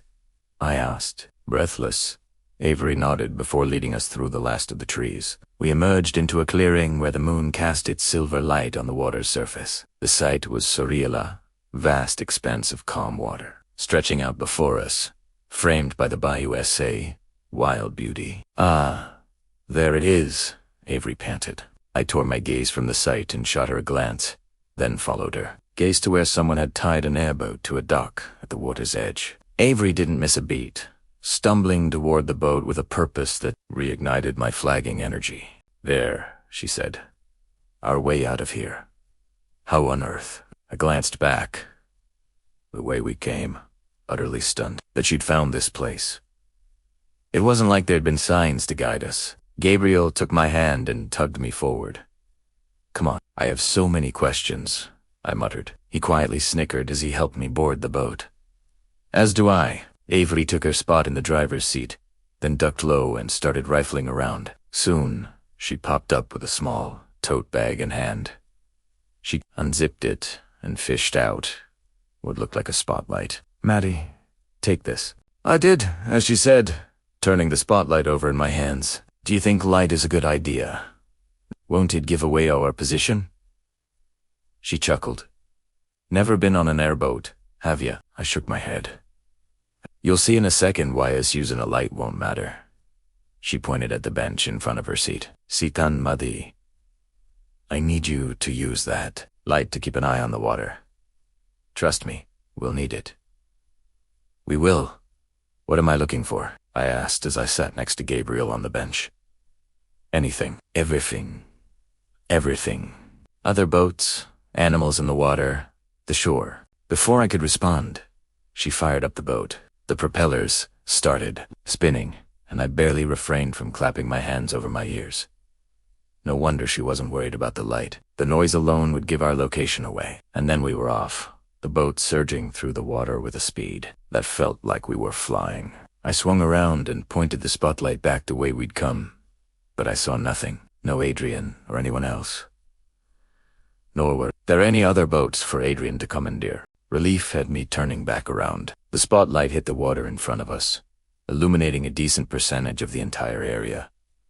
From all over small orbs of red reflected back at us. When a pair blinked before suddenly vanishing under the water, I gasped and inched closer to Gabriel. I had no idea that Gator's eyes reflected red in the light, and now that I did, I was convinced they were demonic creatures. Gabriel slid an arm around me and pulled me close. I laughed at myself.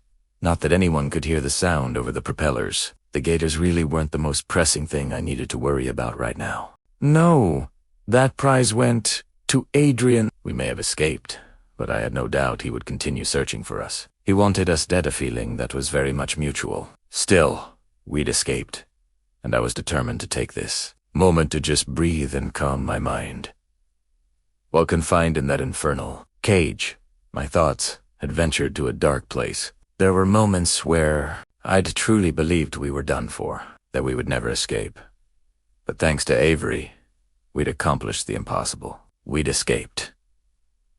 We were free, together, and, most importantly, alive. Relaxing, I nestled against Gabriel and watched the water ripple as we streaked toward our freedom. Chapter 6. 4. Since learning Gabriel was my mate, I developed this keen ability to sense sunrise. And right now, my synapses were firing off all sorts of warnings. I couldn't see any light yet, but we were also in a location where hadn't begun to lighten yet, but I felt the sun's approach. Felt it in my bones, in my blood, and I saw the truth etched on Gabriel's face. With every passing minute, his jaw grew tighter, as did his grip on me. "Avery," I called over the propellers. Those words didn't provide as much comfort as I might have liked. To Avery, we might have been, but to me, those 10 minutes might be enough to rip away the person most important to me, my person. "How far?" I demanded, panic infusing my voice. Gabriel leaned down and kissed my forehead, which spiked my fear. Trench somewhere. Bury him in the earth. Anything. I peered through the darkness, then sighed with relief when I spotted the dock. Finally, Avery expertly navigated the boat toward the shore. T propellers. I knew from experience that some, but I didn't know of a single, one immune to the sun's deathly rays if touched by them. The boat nudged the dock with a soft thud. Hold ass. Our movements swaying with the boat. I pulled him onto the dock with Avery hot on our heels. She took the lead. Our footsteps thumping on the weathered boards. Then it was back into the mud and vegetation again. A frustrated growl slipped past my lips before I could swallow it. A few moments were a few too many. I squeezed Gabriel's hand, fear quickening my pulse. Considering the formerly dark sky wasn't so dark anymore, hints of pink and orange streaked through the darkness and pierced my heart. "We need to move," I urged, had my stomach clenching in terror. We'd never pushed it this close to sunrise before. Usually by now, he would have retired to a dark room, ready. "There are cars," I muttered. Not just cars. Houses, she said. We ran toward the road, dawn stretching behind us. Every step felt like his silence was louder than words. The effort needed to stay awake clearly, sapping every ounce of his remaining energy. The transition from the boardwalk to the road was abrupt. The firm surface beneath our feet, a stark contrast to the sucking marshland we'd left behind. Avery led us down the road at a sprint, her familiarity with the area now our guiding light. Houses sprung up in front of us, and my heart leaped at the sight. Shelter. Safety. Everything a girl mated to a vampire could want right now. There, Focade. Partially hidden by overgrown foliage, it looked deserted, or at least uninviting. But it was a haven compared to the oncoming sun. We didn't slow our pace until we reached the front door. Avery kicked aside a rock, revealing a burnished key. Her hand shook as she struggled to unlock the door, and I felt like I might jump out of my skin at any moment. This was not the moment to falter now. Come on, Avery. Hi. I got it. The lock clicked, and she shoved open the door to a dark interior that promised sanctuary. I guided him as far into the house as I could, but he'd hardly made it 4 steps before his body gave out and he dropped hard hiss. I winced sympathetically, but his noggin would survive a blow like that. When night came, he would be completely healed. More emotions than I could name. I'd almost lost him. Another minute and he would have succumbed to the sun outside. Avery and I were strong, being that we were werewolves, but I'd truly feared we'd have to carry a 200-pound vampire while racing the sun. Upside, Adrian and Elias would be equally oblivious, or at least confined somewhere dark. That gave us time. Pushing to my feet, I focused on breathing, then set to work time to try Achi. We need to get him somewhere safer than the hallway, I said. Do you have a room he can use? One that's vampire safe. A room. Yes, Avery said. But vampire safe. No. We don't house vampires. Often. Frustration rose hot and fast, but I nodded. Okay, then blankets. Curtains. Whatever you've got, we need to black out one of the rooms so that the sun can't touch him. On it, she said, before racing toward the stairs. She stumbled on. Cursing, she shoved herself back up and kept moving. Yeah, we were both exhausted, but I had to imagine she was even more. But the scent of blood had filled that concrete room. Her blood, she'd definitely been injured. Triage, I told myself again. Avery wasn't allergic to the sun. I set into motion, scouting the main level. It all seemed perfectly normal. A kitchen with an attached dining area and a living room. Nothing more, nothing less. 2 dusty couches with complimentary pillows sat in the living room, and a fridge full of recently replenished food stood in the low on my priorities list right now, that I didn't even pause to nibble on. Something, if we kept Gabriel upstairs, they wouldn't be a problem, other than allowing someone to peek in on us. Thankfully, they had blinds, so I snapped them shut. Then I returned to the kitchen and searched if this was a safe house, meaning a place for people to hide. Logically, one would think they'd keep a phone. I rifled through drawers but came up empty-handed. Hurrying back to the stairs, I called up Avery. Yeah, is there a phone here somewhere? On the wall next to the fridge. I frowned. Huh. It's a landline phone. I blinked, then chuckled and returned to the kitchen. Sure enough, right next to the fridge was a phone hanging on the wall. It had been a long time. So long, in fact, that I hadn't even thought to look for an old-school land. I picked up the receiver and nearly sobbed with relief when a dial tone buzzed in my ear. I lifted my hand, about to type in a number, then froze the moment I realized something heartbreaking. There weren't any plans to call for help. Made a mental note to commit everyone's number to memory once we returned home, then hurried back into the hallway to check on Gabriel. Thankfully, I had nothing to worry about. At least, not until the light started filtering through the windows, which likely wouldn't be too long from now. I dragged my ass upstairs to find Avery tacking a dark blanket up over a window. I grabbed the other edge and assisted her. Afterward, we stood back and appraised our work. "Think it'll do?" she asked. I bit my bottom lip. "It'll have to. Maybe we'll cover him with another blanket, just in case. He won't overheat." How I felt when this all started to. "How'd you get over that? I mean, there's a dead man in your bed." I said, "He's essentially dead," I groused. "He isn't actually dead." "Hey, whatever floats your boat, kid." She turned and faced me. I don't know anyone's number." "To that?" Avery laughed. "Well, you're in luck, 'cause I do know some numbers." "Thank goodness!" "Let's get Gabriel tucked in up here and go make some calls." Together, we trumped back downstairs, and between the two of us, hauled my mate up to bed. It wasn't too difficult of a task, thanks to our preternatural strength, waning or otherwise. Avery helped me lay him down, then left me to do the rest. I appreciated the gesture. I still hadn't taken the time to deal with everything we'd gone through, and I didn't have the time to stop and deal with it now. But I did want to take this moment just to be with him. I brushed the hair off his face and kissed his cheek before pulling another blanket up and over him. Then I hurried back downstairs. Avery stood in the kitchen, the phone up to her ear. Excitement bubbled in my stomach as I strode toward her. "Yes, ma'am," she said, her southern Louisiana accent thickening as she spoke. "I'm at the South New Orleans safe house. Not alone. I was a vampire slayer and a werewolf, for crying out loud. A warrior, requesting pickup, ASAP. One is a vamp, so we'll need equipment to safely transport him." My body relaxed, and I slumped against the wall. Avery was about to hang up when she paused and glanced at me.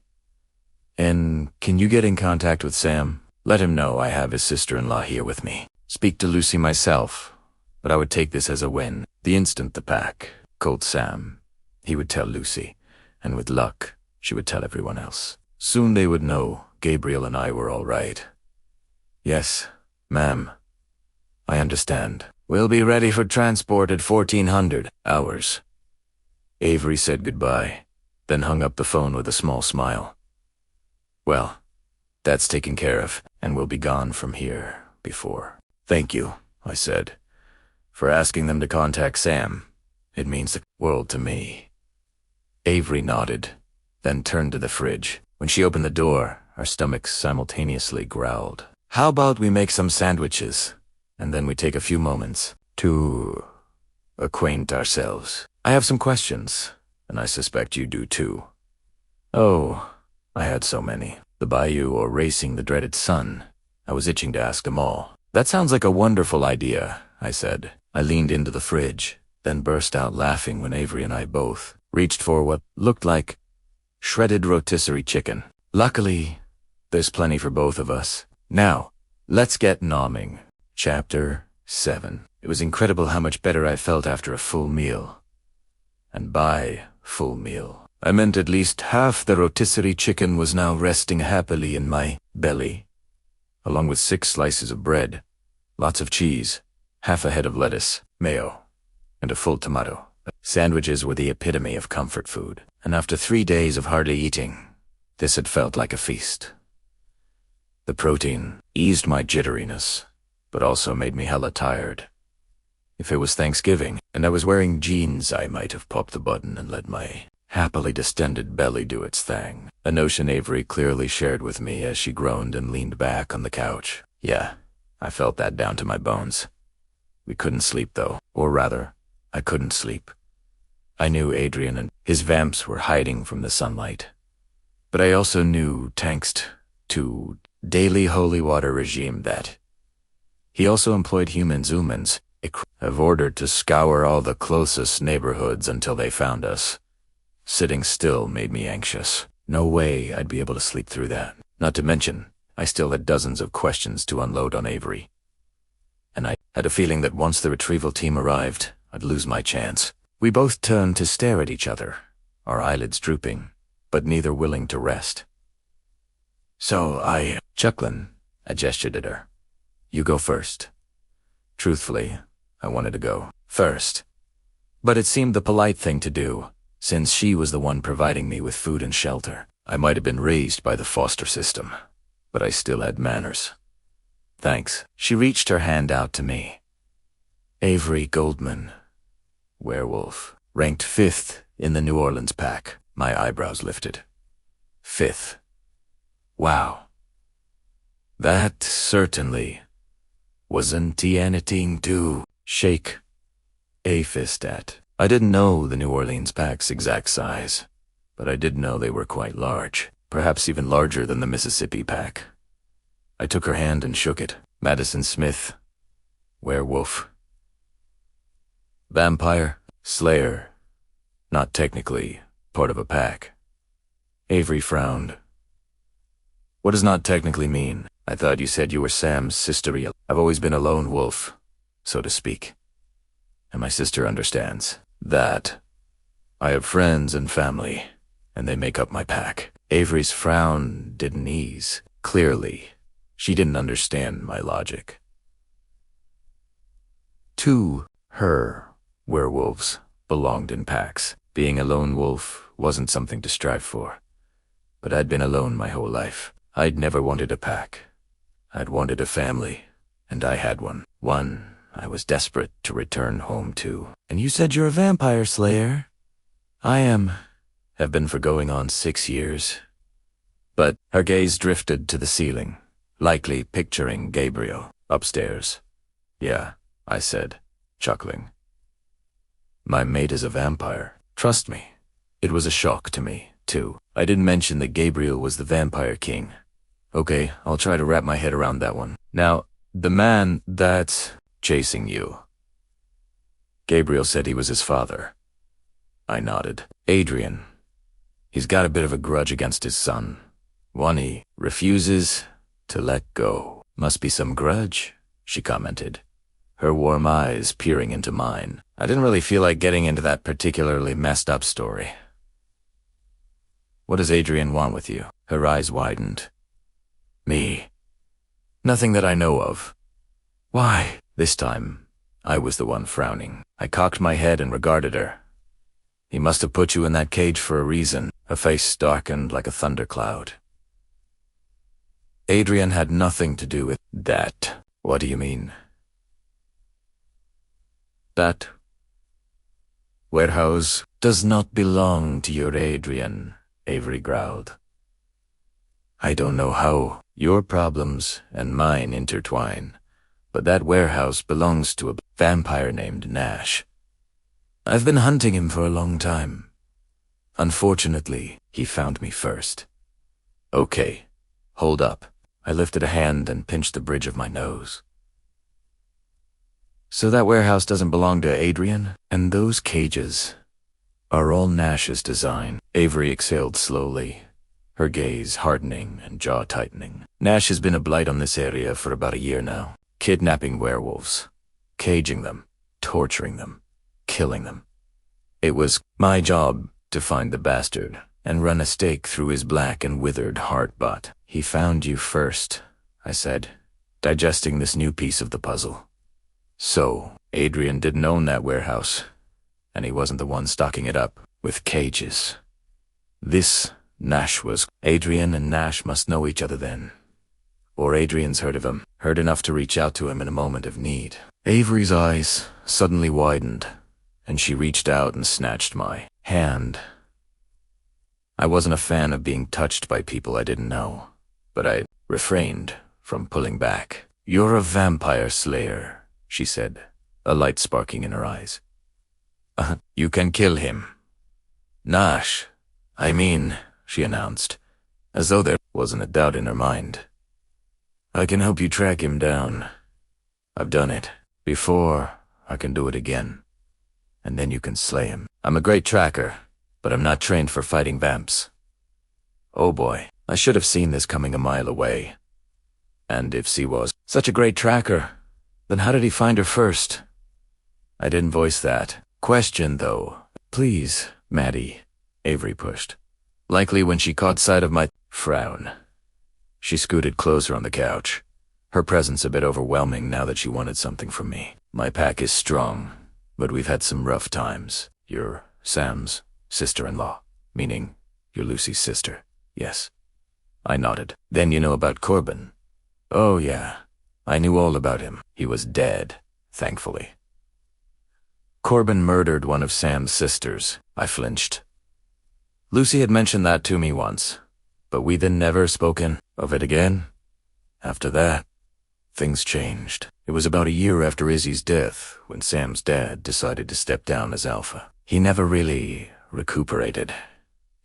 No, I'd never had a child stolen from me, so I didn't know. But I could. Imagine if anyone ever touched one of Lucy's children, my niece and nephew, there wouldn't be anything left of them for the police to find. And since Sam's in Mississippi with Lucy, his eldest sister, Amy, took over the pack. She's been a wonderful Alpha. She implemented a new training regime so that our people would never be caught unaware again. She prepared us for any worst-case scenario she could imagine. That's how I knew how to navigate the bayou and knew about the boat. She trained us. Well, okay, I hedged, hearing the quiet, but there it was. She's inexperienced in matters like these. Hella, don't know many werewolves who would be experienced in this kind of thing. More than she knew, unfortunately. Myself, Lucy Samway, had far too much experience in matters such as these. Start from the beginning, I said, needing the full story before I promised anything. Avery blew out a breath. Okay. It started about a year ago. One of our more introverted werewolves disappeared. He never came to pact meetings. Had very few friends. He was like you, I guess. A lone wolf. Unfortunately, we didn't give much thought to his absences until he'd already been missing for about a month. No one ever reported him as missing to the police. She shook her head. He truly didn't have many people in his life. And those we found were like his mailman and a barista at a coffee shop. He frequented. Both just thought he'd gone on a vacation or something. Amy initiated a new procedure that required all werewolves to check in monthly, even if they don't come to the pack meetings. That's how we noticed when our second werewolf went missing, a woman named Dana. Also fairly low in pack ranking. So he started with the weaker members, I concluded. Avery nodded. We immediately started investigating. This time, it was a bit different. We found her car in an impound lot. It had been towed after someone reported it abandoned. We didn't find any evidence of a fight in her house. You wouldn't, unless she invited him in. A vampire can't enter someone's home without permission. Avery chewed on that for a moment, meaning he would have had to wait until she was somewhere accessible. Correct, I said. When our third wolf went missing, a man by the name of Joseph Donnelly, I got involved. Her expression shuddered, and she closed her eyes. And I suspected why. Joseph was important to you? Her bottom lip trembled. My best friend. We'd been friends since we were pups. Not a day went by when we didn't talk. So you noticed immediately when he went missing, I concluded. She nodded, then quickly knuckled away a tear before it fell. It was the same as all the others. No sign of fighting. Abandoned car, and no contact. Nash is taking them when they're out in public then. Obviously. At night. I paused and reflected on everything I'd seen at the warehouse. I'd checked all the rooms. Avery had been the only other werewolf present, meaning something I didn't want to say out loud. He's dead, Avery said in a hard voice, as though sensing my thoughts. Nash made sure to pass that info along to me. In great detail. He confessed everything because he didn't think you'd ever leave that cage. She jerked a nod. How did Nash get his hands on you? She shivered, then raked a hand down her face. I spent months tracking that asshole. I memorized his scent. It was in Joey's car. I didn't care if I had to go door to door to find him. Then one night, there Nash was, standing in the middle of the street, watching me. I chased him, but he led me right into a trap. Next thing I know, I woke up in one of those cages, meaning he knew she'd been tracking him. Curious. And when was that? About a week ago, she said. You'd been in the cage that long? Another nod. Okay. I studied her lean body, noting gratefully that she didn't seem too injured. Werewolves healed quickly, but with poor nutrition and lack of care, our healing abilities slowed. Looks like we got to you before he could do any permanent damage. He had his fun, she bit out. Every night he came to my cage. And every night, he sated himself. Oh, I didn't love the sound of that. Did he? I paused, not sure how to ask this question. Did he force himself on you? A cold laugh slipped past her lips. No.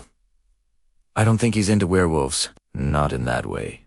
Anyway, I made sure to remain in wolf form, as much as possible. Yes, I was familiar with that tactic. He likes to inflict pain, but I don't think his needs are sexual. Well, that was a small relief. You said he came to your cage every night. What about last night? He was there with me for a few hours. He left about an hour before you appeared. And was he part of the group chasing us? I asked. No, she said, anger deepening her voice. If he had been, we wouldn't have been able to control her. Meaning, he either isn't allied with Adrian, or he wasn't present at the warehouse for our escape. Avery considered my words, then gave a slow nod. I suppose either is possible. She turned her pleading eyes toward me once more. Will you help me with this, please? You're a vampire slayer. This is your wheelhouse, and not to lay the guilt on too thick, but I was there the day we helped Lucy rescue Sam from your other half-sister, Olivia. My pack came all the way to Mississippi to help you guys. Oof, and you want to help now too? Right.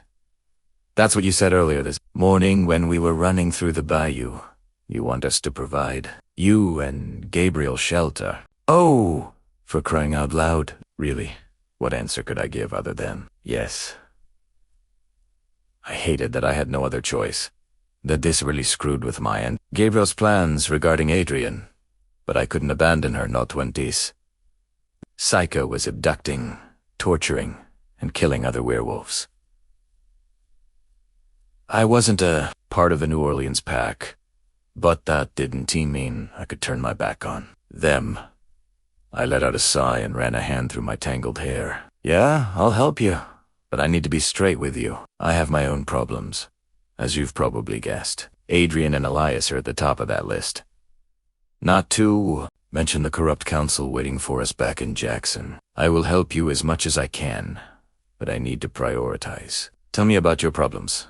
Maybe I can help. I appreciated her offer. I truly did. But I shook my head. I refused to drag your pack into this. My problems are so far beyond anything you can help with. I can listen, she said. Maybe offer advice. I gave a dry chuckle. I mean, no offense, but I really doubt it. She shrugged. We're stuck here until the retrieval team arrives. And I doubt you're planning on sleeping. I know. I'm sure not. Though the slight shudder that ran through her told me her reasons were different than mine. Fear, maybe. Afraid to dream. So, unload on me. Tell me your tale. You really want to hear it? She lifted her hands, then settled onto the couch. I'm all ears, my friend, all right. But don't say I didn't warn you. She cocked a brow. That bad? It's not a pleasant story. Okay. Lay it on me. I told her everything, from my upbringing to how I became a werewolf and, soon after, a vampire slayer. I told her about the academy, and how my friends and I had discovered their corruption, how I'd fought a demon, how Adrian abducted me and Gabriel. Then I jumped into Gabriel's tale and told her about his sordid history, including why his father wanted him dead. You weren't kidding, she rasped. You definitely have a lot on your plate right now. That's an understatement. She ran a hand down her face and blew out a harsh breath, like a real demon. From hell, or from whatever reality demons come from. She lowered her hands and twisted them in her lap. And you fought it. You killed it. I let out a flustered laugh. Naughty Isley. It damn near killed me. I grabbed my shirt collar and pulled it down, showing her the top of my lovely scar. She paled even more. The demon did that. thrust its hand into my chest, claws and all. She released a slow breath. I'm speechless. It's been a hard month. A hard month, you say, but it sounds to me like your whole life has been hard. I wouldn't deny that. It's been good to me too. It's given me so much. 6 years ago, I had no one. Now I have Gabriel, my sister, Sam, my friends. I never had a family, and now that I do, I refuse to lose them, which is why you understand why I need to kill Nash. He took my family. He took Joseph. Compassion softened me, and I nodded. Yeah, I get that. Doesn't it feel overwhelming? She asked, fear tightening her face. You carry so much on your shoulders. How are you going to take down the council? And how are you going to end this feud between Gabriel and his father? Adrian will die, I growled. That man deserves death after everything he's done. That'll end the feud. Elias? Avery pushed. I'm not convinced he helped you, but I'm not sure he betrayed you either. Gabriel can decide his brother's fate, I said. That's between them. But if he tries to harm Gabriel, I'll rip his head off. Avery chuckled. Yeah, I could see you doing that. You're pretty kick-ass, you know? Has anyone ever told you that? Not in so many words, I said, laughing. Well, I'm glad to have you on our side, and I'm glad I was able to help you escape that warehouse. Her cheeks flushed. Yeah, I'm thankful for that too. I'll help you track down Nash, I told her, and then we'll kill him. Together. Avery's resolve strengthened with my words, color returning to her cheeks. I'm going to hold you to that. I've been chasing him for far too long. It's time to end this, and it'll only end when I drive a stake through his heart. I glanced at the nearby clock and noted the time. It was almost noon, which meant food be, 'cause yes, I was hungry again. How about we make some lunch, then you get some rest, I suggested to her. Fear immediately flashed in her eyes. Don't worry, I'll keep watch. I won't let anyone harm us, and I'll be here in case you need me, I said. Avery eventually nodded, the tension in her shoulders slowly easing. Can't believe I'm hungry again. Oh, I believed it. Werewolves and food went together like vampires and blood. And after a week of imprisonment, her body needed all the energy. Cool? Fine. As we made our way to the kitchen, the normalcy of the action felt almost alien after everything we'd been through. I found comfort in the mundane.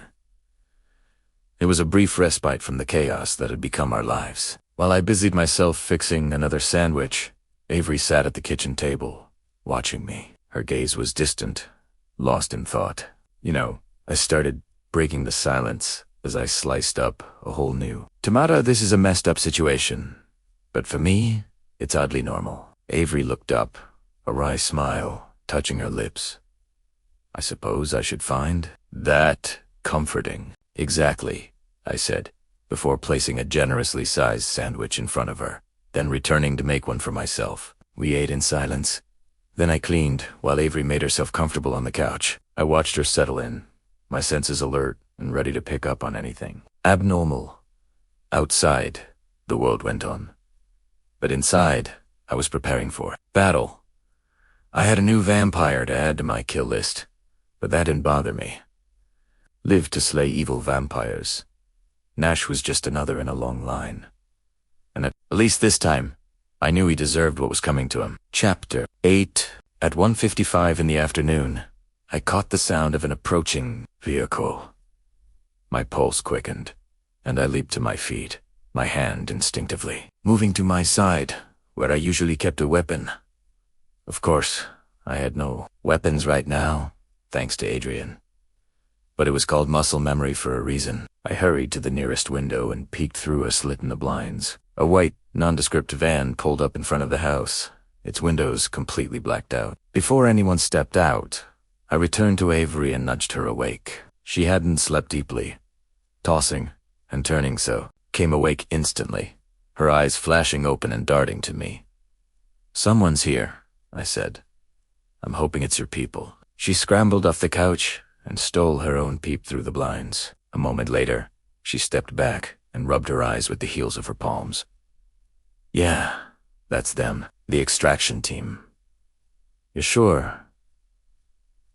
Adrian's people could use a van too. She shook her head and yawned, then pried apart the blinds and pointed at the front windshield. See the bobblehead on the dashboard? That's one of our markers. We couldn't very well stamp the words New Orleans, Werewolf Pack on the side, now could we? So we used that instead. I narrowed my eyes and peered closer. It's the Wolfman, she said, chuckling. Clever? Hey, it was something all right. Let's let them in and get this done. The sooner we get Gabriel somewhere more secure, the better I'll feel. Agreed. Avery hurried to the front door, but didn't pull it open like I'd expected. Instead, she waited for a soft and deliberate knock. 2 raps, a pause, 2 more raps, a pause, then a final knock. A smile curled her lips, and she pulled open the door to reveal what I assumed were 2 pack members. Both turned to her, relief flashing across their faces. Avery, thank God, one of them said. He stood taller, his frame barely fitting through the door. He stepped inside with purpose and gathered Avery into his arms. His gaze briefly flicked to me, his curiosity evident in his arched brows.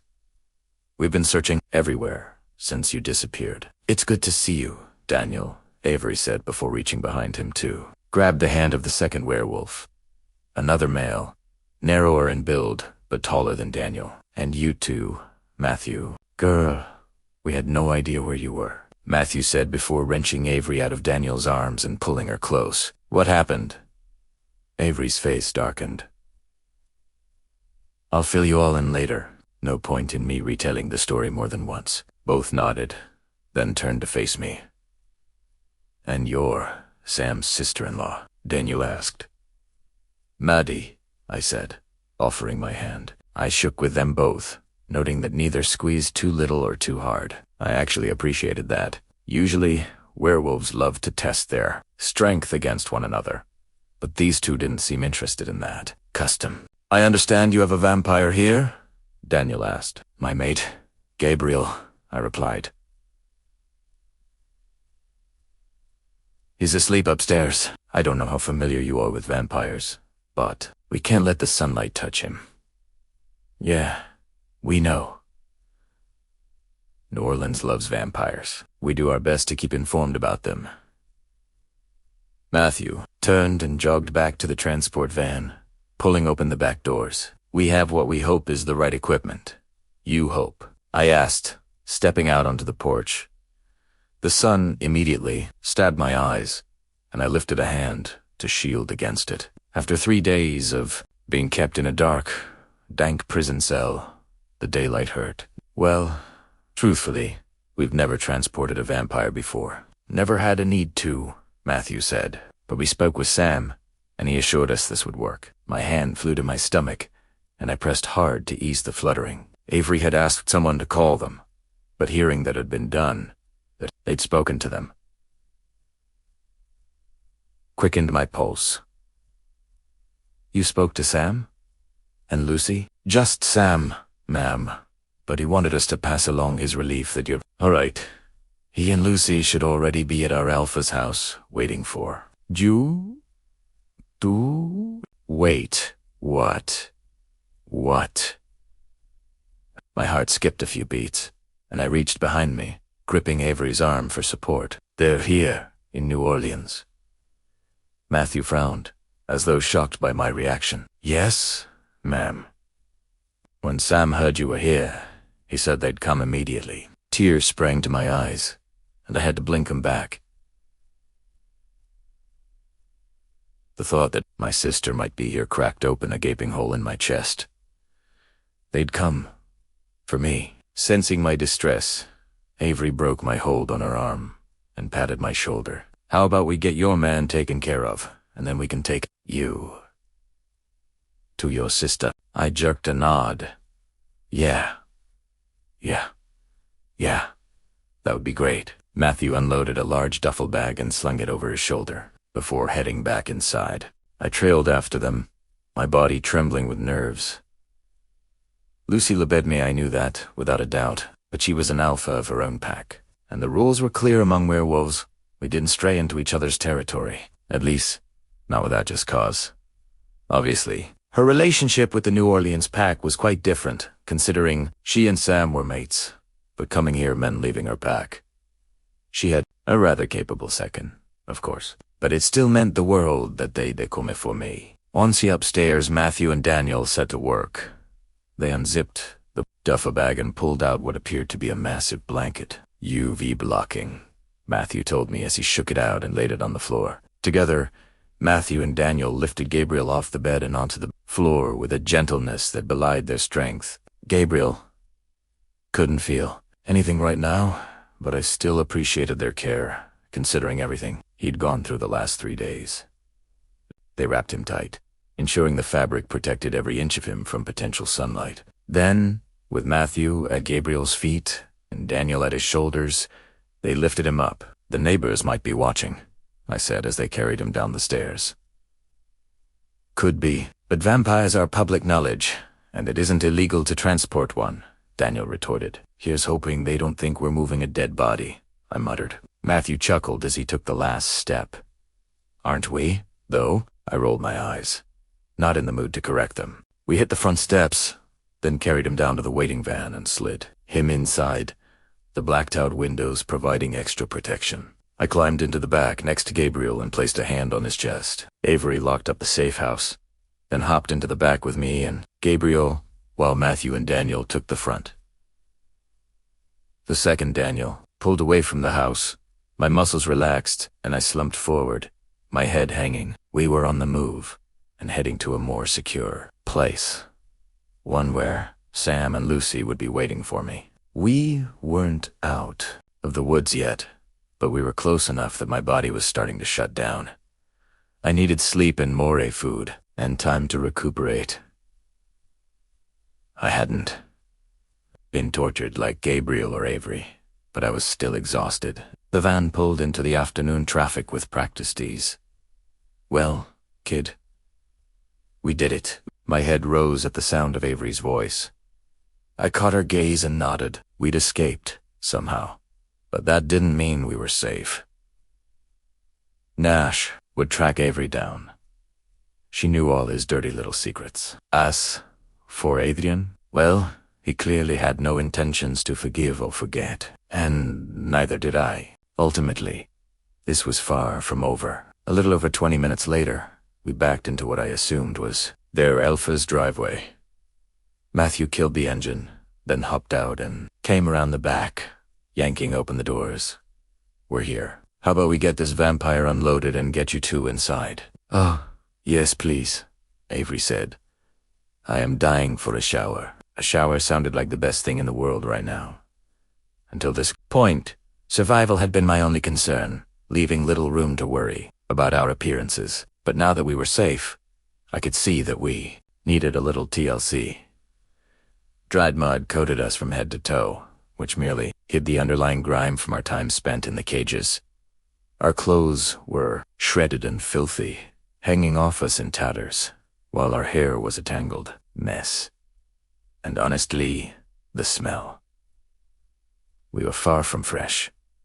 The bayou, for all its natural beauty, hadn't done us any favors in the scent department, and combined with our lack of access to showers, we were both a walking, talking testament to our recent ordeal. Avery gripped Daniel's outstretched hand and hopped out of the van. Followed quickly after, then turned to take in the Alpha's house. It looked like all the other homes in the neighborhood with its faded pastel exterior and wraparound porch. Large windows hinted at a high ceiling inside, and a pair of weathered columns framed the front door. Matthew and Daniel stepped past me, Gabriel in their grasp, and carried him inside. Avery was hot on their heels, so I did the same, climbing the few steps up to the front door. The instant we stepped inside, people came running to greet us with cheers and relieved cries. Her pack members crowded around her, each vying for her attention. To Tooch, her wish her well, hug her, welcome her back. It was a whirlwind of embraces and pats on the back and shoulder, physical proof of their close knit bond. I wasn't sure what I'd expected, but it certainly hadn't been this. Clearly, Avery's pack had been eagerly awaiting her return. Ante were ecstatic to see her home safe and sound. I hung back, but scanned the crowd for Sam and Lucy. My heartbeat thundered in my ears as I studied each and every face, but when I didn't see them, I started to wonder. Had Matthew misheard? My stomach dropped with the thought, just as I was about to excuse myself to follow Matthew and Daniel deeper into the house to ensure they found an appropriately safe place for Gabriel.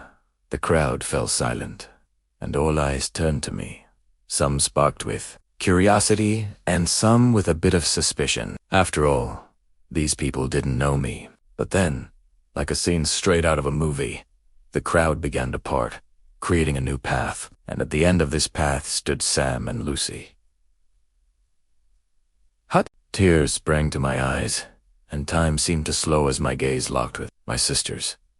Relief, joy, disbelief, it all crashed into me like a tidal wave. With a watery hiccup, I staggered forward, each step faster than the last. The moment I reached them, I threw my arms around them both and pulled them into a hug that betrayed my every emotion. Lucy's arms were the first to come around me, and I heard her whisper, "Oh, thank God." Sam was next, his massive frame engulfing the two of us together. Choked with emotion, my knees gave out, and I sank to the ground, their arms tightening around me as we tumbled into a heap on the floor. I pressed my face into Lucy's shoulder, my tears now flowing freely.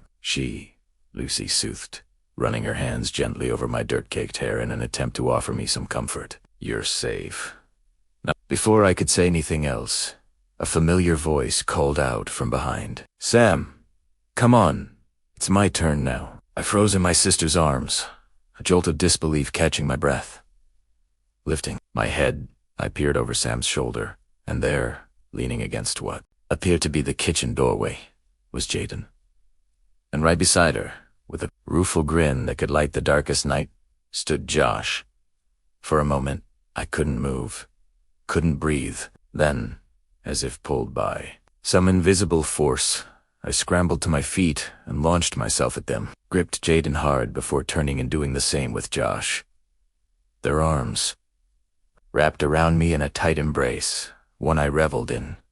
But someone was missing. My heart dropped when I noticed the empty space next to Josh. Since I hadn't found Chris at the warehouse, a part of me had hoped that Adrian hadn't captured him. But if that was the case, then where was he?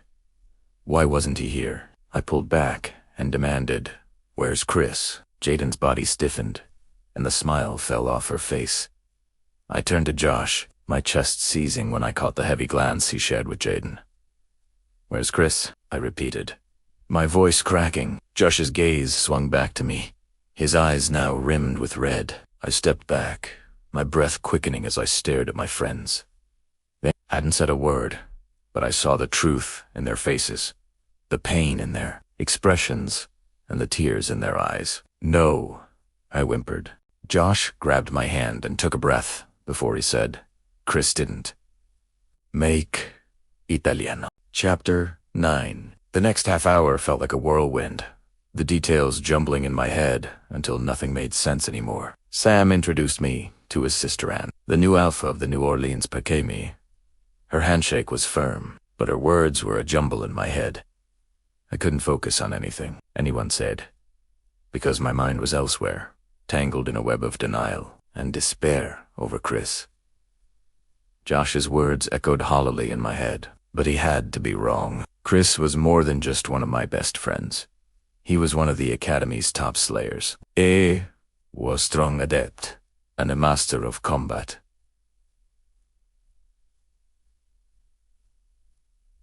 I knew from first-hand experience that he could take care of himself. The idea that he'd fallen and wasn't out there somewhere waiting to regroup with us was unthinkable. Someone called my name, but my thoughts were too muddled, murky, and exhausted to focus on anything else right now. Jaden gently took my arm and guided me away from the gathering. There was too much laughter, too many happy voices, Too many hugs. And kisses happening right now. I needed away from all that, which she seemed to understand. Let's get you somewhere a bit quieter, Jaden murmured, leading me toward the stairs. My body ached with every step, and not just physically. I felt heavy, as though I was dragging myself through a thick fog. Jaden led me through a door, and I lifted my head, noting the pastel decor and the unconscious vampire stretched out atop the bed. Behind me, the door clicked softly shut, enveloping me in silence. I stared at Gabriel, desperate for him to wake, if only to hold me. But we still had hours to go until sundown. It seemed cruel, after everything he and I had been through, to be separated from each other again. Cheeks wet, I turned and stared at Josh and Jaden. Their grim faces haunted me, and my eyes burned with fresh tears. It can't be true, I whispered, sinking onto the edge of the bed. I reached blindly behind me, my fingers wrapping around Gabriel's. Chris can't be gone. Could it be a mistake? Maybe someone is lying. Or maybe they only think Chris is. I choked on the final word, unable to speak it aloud for fear it would be true. Jaden sat beside me, her presence the quiet support I so desperately craved. We don't need to talk about this now, she said. You're exhausted. I'm sure you'd like nothing more than to shower, eat, and sleep. We can discuss this later when you've had time to rest. Rest, I breathed, my voice incredulous. You think I could possibly rest right now? It'll be hard, I know. But sweetie, you look like you're about to collapse. I felt like I was about to collapse. But that didn't mean I'd be able to sleep. The thought of lying down, closing my eyes, and pretending my world hadn't just imploded was unfathomable. I'd spent the last 3 or was it for now? Days fighting for me and Gabriel. I'd been so focused on our survival and escape that I'd never considered Chris might be dead. What a fool I was. So naive. So stupid. Of course, the council hadn't let him go. He knew everything. He'd witnessed our abduction. He'd been there when the council showed their true colors, when we'd learned that all 5 members were corrupt. The truth had sealed his fate the instant we'd stepped foot inside their doors. Please, I murmured, my voice as broken as my heart. Just tell me. I need to know. Jaden slowly nodded. Okay. She squared her shoulders as though mentally preparing herself for this conversation. When the 3 of you didn't return from the academy, we knew something was wrong. We started asking questions to see if anyone had heard anything. The next night, I received a phone call. She drew a steadying breath and slowly released it. 10. She took my other hand and held it fast. Clearly, I wasn't the only one hurting here.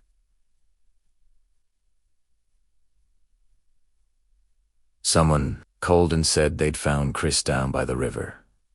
They said we needed to come see it with our own eyes. My breath quickened, and my chest stuttered as I fought to compose myself. Josh took a step toward us and sat next to Jaden, his jaw tight. Jaden and I went, hoping it wasn't him. But it was. The room seemed to spin, the pastel walls blurring into a mess of colors as my heart constricted and my tears fell. By the river, I choked out. They just left him there, like he was nothing. My voice trembled.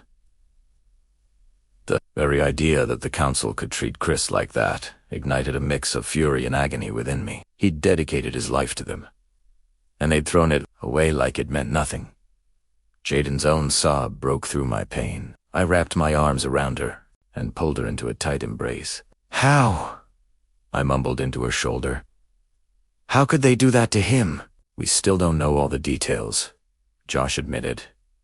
But we suspect they did it to send a message to us, to anyone who would dare oppose them. My anger bloomed into full-blown fury. Then I'll return the favor, I bit out, my voice hardening. If they think they can get away with this, they can just discard people like they're worthless. I pulled back from Jaden. I'll kill them for this. I pictured the council in my head, my thoughts going dark. No, Maddie, Jaden said, her voice softening. You can't. They're human. They fall under human jurisdiction. If you kill them, the police could arrest you and send you to jail. Then we'd lose you too. If we're going to take them down, we need to do it the right way. Frustration boiled within me. What does that even mean? What's the right way? I don't know yet, she said. Honestly, we haven't had a lot of time to process this yet. But we'll figure it out like we do everything else, together. My anger quickly dissipated at the sight of her own tear-stained cheeks. Resolve settled like a stone in my stomach, and I nodded. Together, Jaden. Drew another deep breath. I hate to say this, but I don't think we should return to Jackson yet. We aren't ready to handle this. And, unfortunately, we're targets in Jackson. Not to mention you're running on empty, Maddie, Josh added in. You and Gabriel need to get your strength back. I sighed, then spared a glance back at my vampire. Gabriel would be fine after he had a little more blood. The joys of an undead life. I, however, needed more TLC than that. I hated the thought of waiting to get my revenge, but I refused to risk anyone else's life. Plus, I'd promised Avery to help her kill Nash. I had a commitment to fulfill here first, before we could head home. I understand, I said. If we went home tonight, the council would probably try to take us out again. But right now, they likely think Gabriel and I are dead, which will keep us off their radar for the time being. Adrian, however, is the bigger problem. He knows we escaped. He's going to be looking for us, and likely expects us to be looking for him. He's the more pressing concern right this second. I truly hated the next words that came out of my mouth. The best course of action is for us to remain here, put an end to Adrian, then head home to handle the council. My heart broke when I thought of Chris. I would want us to be smart and survive, but it was hard to ignore my overwhelming desire to rip the council to shreds. I owed them so much pain, and the vindictive side of me wanted to collect. Josh and I were thinking the same thing. I'm so glad you agree, Jaden said. Where is he now? I asked quietly. Hayden Sigid, at the local morgue in Jackson. The police haven't released his body since he's part of an ongoing investigation. They've put out a call asking for anyone with information to contact them, but Josh and I were afraid to do so. We had no idea where you were, and we were worried the council would retaliate if we went to the local PD. She squeezed me tightly. When Sam called to say they'd found you, I was so relieved. We feared you and Gabriel were dead. We kept waiting for the phone call that someone had found your bodies too. I winced.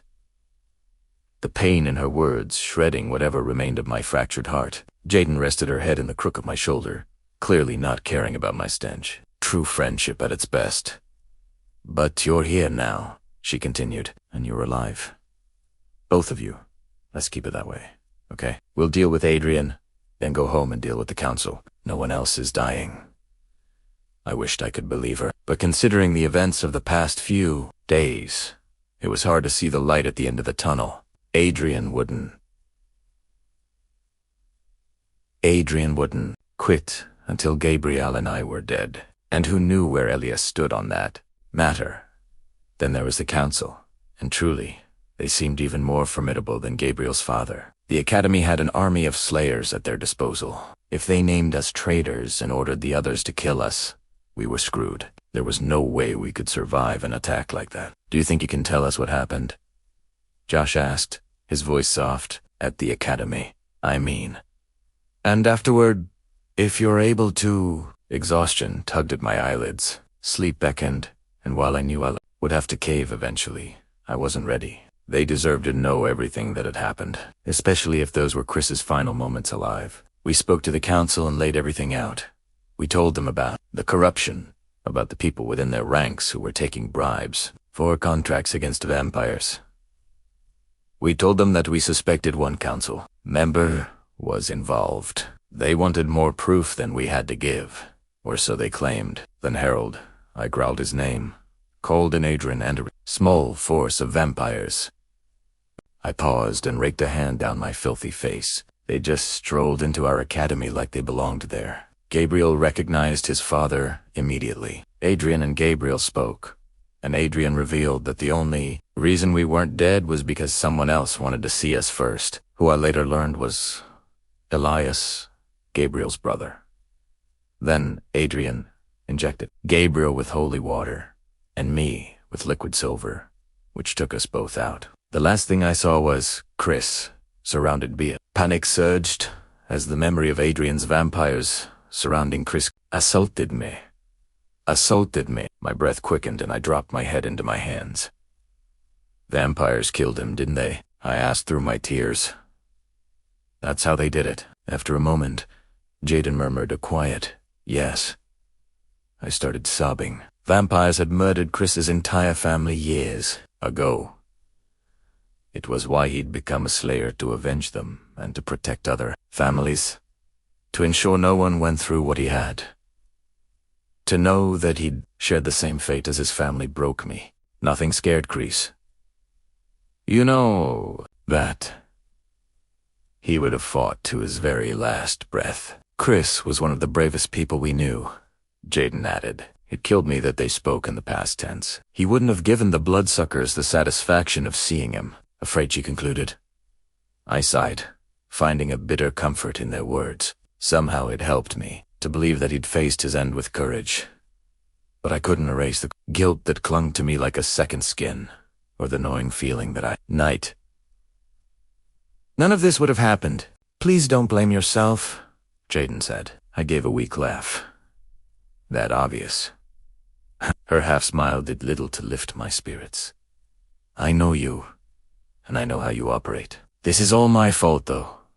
It all started with me. I jerked a thumb over my shoulder at Gabriel. And him, because I discovered he was my mate. I opened the floodgates to all of this. If I'd just let Chris. I couldn't. Finish that sentence. Could barely even stand to think it. If I'd let Chris execute Gabriel, I would have lost my mate. And just the thought of that hurt more than any other pain I'd ever experienced. No, Jaden said, her voice shaking with anger. This did not start with you. It started with the Academy. They're the ones who were lying to us. They're the ones who were using us to commit their murders. You are not at fault here, Nono Fazar, but we will be the ones to take the Academy down. I don't care if we have to dismantle it, one person at a time. We will. Stop them! Josh chimed in, his voice firm. She's right. You can't do this to yourself. This blame is not for you to carry. The Academy played us. Chris's death is on them, not you. You. The conviction in their voices soothed my frayed nerves. They were right. Dwelling on what-ifs wouldn't change the past, but it was hard so. Incredibly hard not to spiral down into a vortex of guilt and self-blame, especially when there was a little voice in my head telling me if I'd just kept my head down and my nose out of the council's business, Chris would still.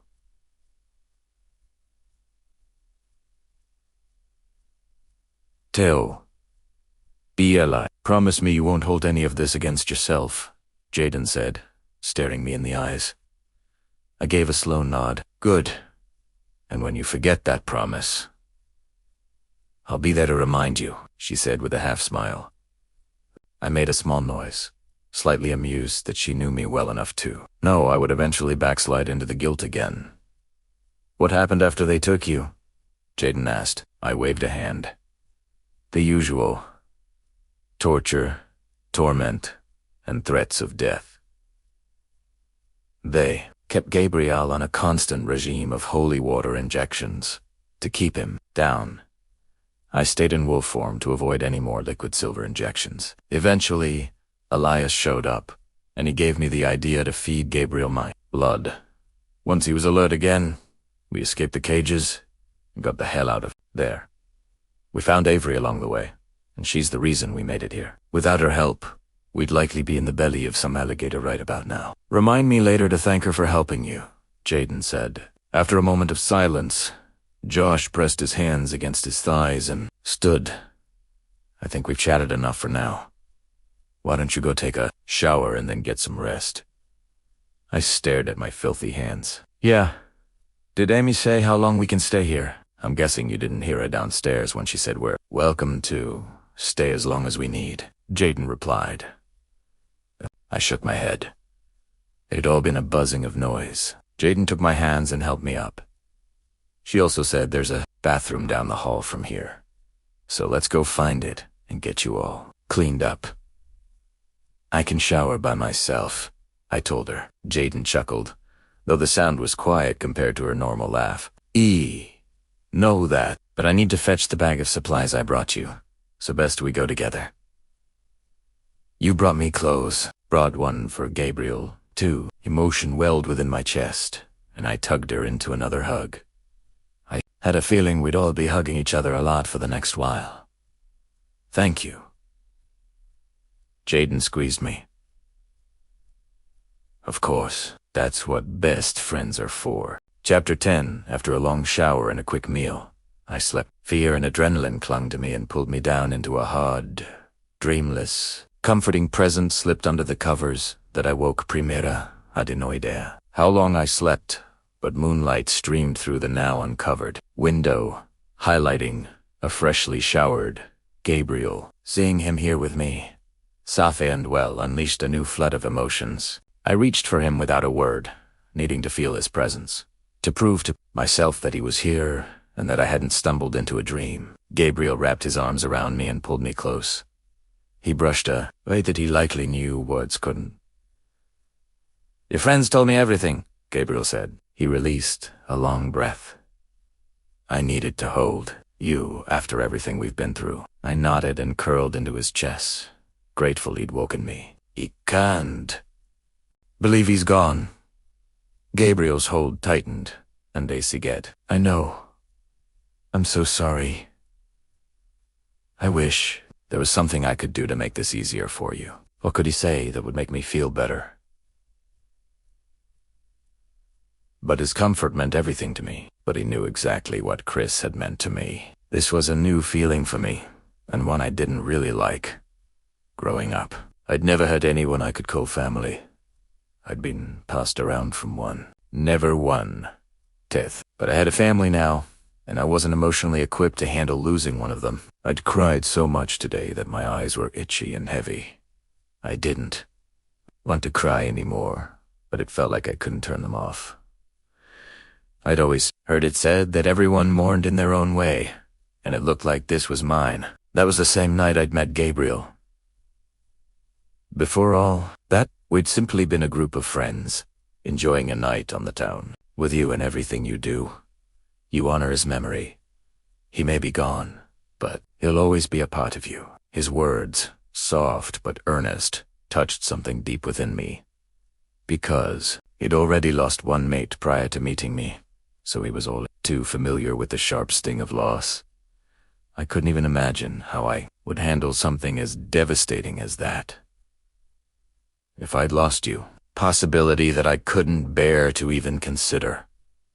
The very thought sent a shiver down my spine, and I shuddered against Gabriel. But you didn't, Gabriel said, pulling me closer. You took the initiative, and now here we are, safe and sound. I'm here, and I'm not going anywhere. Except, he couldn't promise me that. Idriangulente, kit, untilui, option. I had to go to work, hunt this vampire down, and slay him. I leaned back and gazed up at Gabriel, memorizing his features in the moonlight. In this moment, he wasn't just the vampire king. He was also the man I loved. Would do anything to protect him as I was sure he would do for me. I won't let Adrian take you from me, I said, and I'm sure deep down you still care for him even after everything he's done. But see us resolving this peacefully. He's made his choice, and now I have to make mine. What about your brother? Elias? Gabriel sighed, then closed his eyes, his head resting on her. But if he's truly sided with my father, then he's also a traitor, which leaves me with no other option. My heart broke for Gabriel. Father, if we killed Adrian, Gabriel would become an orphan, like me. But also like me, he'd found himself a new family. Me, Lucy, Sam, Josh, and Jaden, we would never abandon or betray him like his parents had. I'd only ever said it once before, but now, I never wanted to go a day without telling him that. I love you. More than anything, his fingers traced my wrist, which still sported the faint remnants of his bite. I haven't forgotten about this and what you did for me. I was too numb. Do you need to call your people? Tell them what's happening. No, Gabriel said after a moment's pause. Before all this, Aliyah said, I'll figure all that out when this is over. He kissed the top of my head. Think you can get back to sleep? I nodded. But before I closed my eyes, I tipped my head back and gazed up at him once more. You're staying. Forever, he said, the corner of his mouth pulling upward. I couldn't help but chuckle, though the sound was quite weak. That's not what I meant. I know. He turned his head and kissed my temple. I'm not going. Door, dragging me out of a deep sleep. The instant I moved, Gabriel stirred, then bolted upright. Gaze darted around the room as though searching for a threat. Clearly, wasn't the only one on edge. What's wrong? He demanded, his voice a deep growl. Just heard some voices, and it woke me up. Our visitors were attempting to whisper, so as not to be overheard. But that was a tough goal to achieve around those with supernatural hearing. Stretch out my aching muscles and fill out my side. After 3 days of captivity, then running a marathon through never-ending marshland, my body was feeling things I hadn't felt since my first days as a werewolf. But at least my ribs finally felt better. Academy. And that was all it took for me to yank open the door, only to find them standing in the hallway, heads bent together. Jaden practically jumped out of her skin, clearly surprised to see us. Oh, Maddie, she breathed. Did we wake you? Well, yeah, you were talking right outside my door, I said with a half-smile. Her expression became apologetic. Sorry. We didn't mean to. Something that can wait until tomorrow, when everyone's had a good night's sleep. My smile fell. I hadn't missed the inflection within her voice, or the hard glance she'd paid Lucy. I turned to my sister, my brow furrowing when I noticed her pale complexion. Too pale. Clearly, something was wrong. Spit it out, I urged. It's nothing. Jaden rushed to say before Lucy could speak. Nothing. Obviously, something had happened since we'd last spoken. Something that had very clearly upset her. I was about to press harder when Lucy sighed and stepped forward. She took my hands in hers and held them tight. That wasn't a good sign, and my breath caught as I stared down at our joined fingers. She deserves to know, Jaden, Lucy said, so we might as well be the ones to spill the news. Oh God. There was news, and it was obviously bad. Saying so, in the few months since I'd met Gabriele, felt like it'd been one bad thing after another. I don't know how. I assume Adrian informed them. In response, they've issued a countrywide. The news hit me like a punch to the gut, leaving me momentarily breathless. Gabriel's anger seethed within me, threatening to explode any second now. Gabriel squeezed my hand, but that didn't calmia sedi. Likely hoped. The council had already stoned one person I loved. I'd be damned if I let them do it to another. Oh, to hell with this, I fumed. I'm done. I'm so fucking done with all this bullshit. Should be hunting. Off a little of the chaotic energy rushing through my veins. Prometa needed to hit. I'd never felt so damn angry before in my life. So angry that it felt like my wolf might rip through my skin just so I could sink my fangs into someone's throat. Maybe.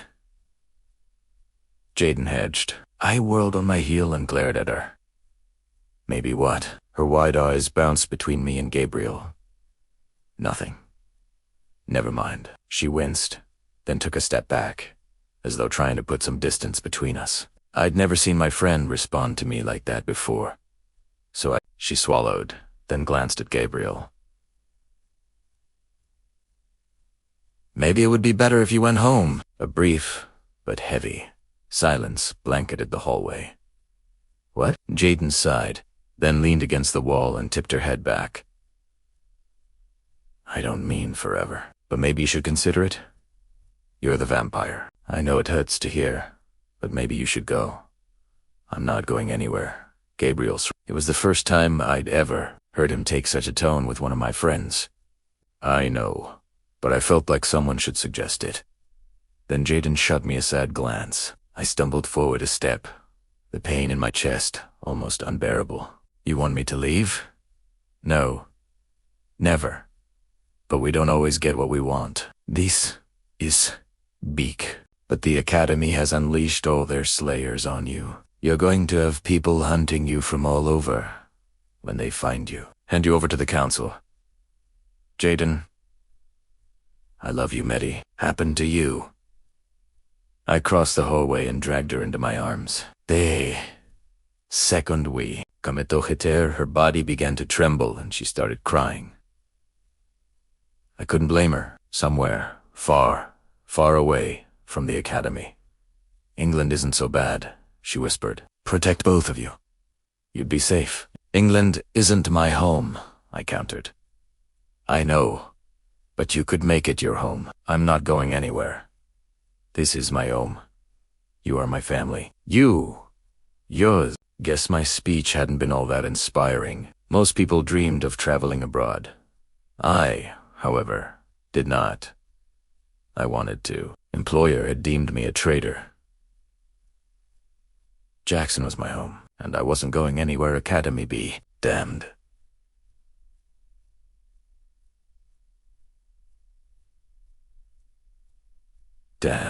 Chapter 11. After sending Lucy and Jaden to their respective rooms and respective partners for a little shooty, Gabriel and I retreated into our bedroom, closed the door behind us, and leaned against it, breathing a heavy sigh. Quick glance at a nearby clock revealed that it was 2:30 NT morning, which meant I'd managed a decent night's rest, though I was hardly refreshed. I guess that was to be expected, though, considering the circumstances. Gabriel sat on the edge of the bed and ran a hand through his rumpled hair, a clear sign of agitation. I couldn't blame him. It had been a hard week, a hard month, and there was no sign of things getting any easier anytime soon. Pushing off the door, I took a seat next to him. Our shoulders touching, just being near him soothed me, and I hoped I offered him the same comfort. Lord knew we needed it. After a moment's silence, I leaned my head on his shoulder. Do you want to talk about it? Gabriel snaked an arm around my waist and pulled me tight against him. There's nothing to talk about. Love. I survived the Academy's bounty. Last time, and I'll do it again. You only survived because I kidnapped you, I replied, hoping to add a little levity to the situation. An attempt he rewarded with a chuckle. Fair enough. He leaned down and kissed my head. I certainly wouldn't complain if you decided to kidnap me. Again, despite our situation, I couldn't stop myself from smiling. I bet. With the chains, too, I asked, referring to how I'd originally restrained him to the couch. Damn, that all seemed like a lifetime ago.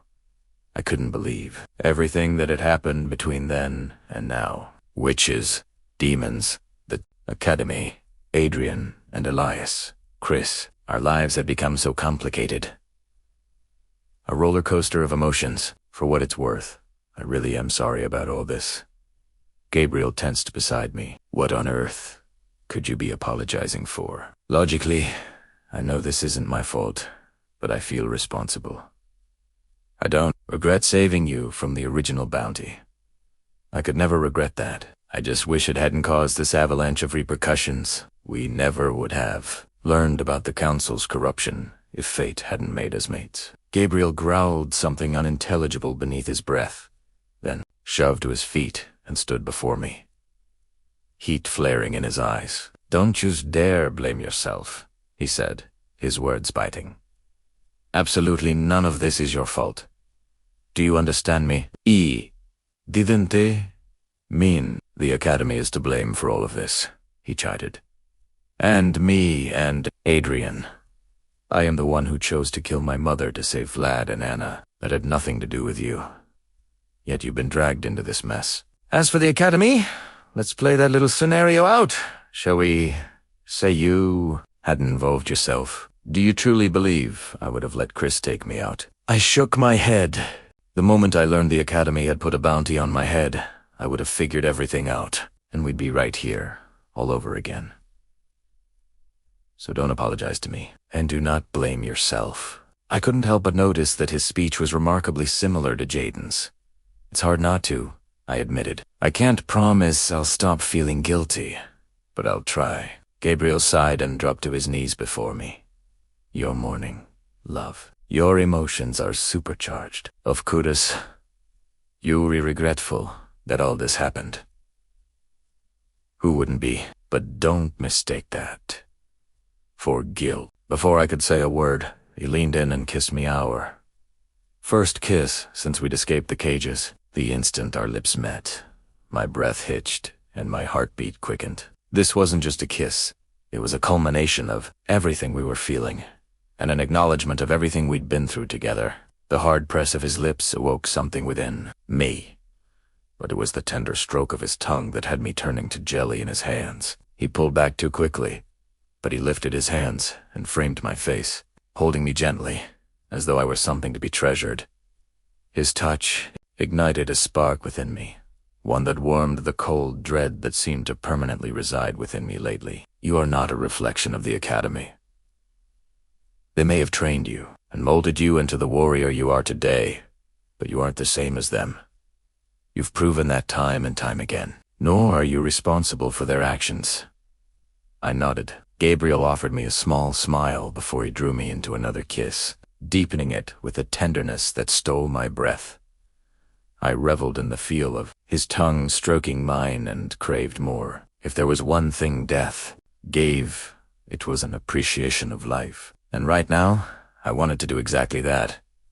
I wanted to revel in Gabriel, to feel life was simultaneously the longest thing we'd do, but also far too short and fleeting, especially for those of us not graced with immortality like Gabriel. But for us mere mortals, life could end at any moment. Chris's passing had taught me that, yet it had also sharpened my perspective. It made me acutely aware that I didn't want to miss anything and reminded me to value every second given to me. Determined to savor this moment, I slid my hands beneath Gabriel's shirt, exploring his back with my fingertips, tracing the lines of muscles that defined his back and sides. His body was like an artist's tapestry, masterpiece sculpted into hard contours and planes that I wanted to lick and touch. When I grabbed the bottom of his shirt and started pulling it up, Gabriel broke from our kiss and frowned muddy. I shook my head, then pulled him down into another kiss, using my mouth to silence him.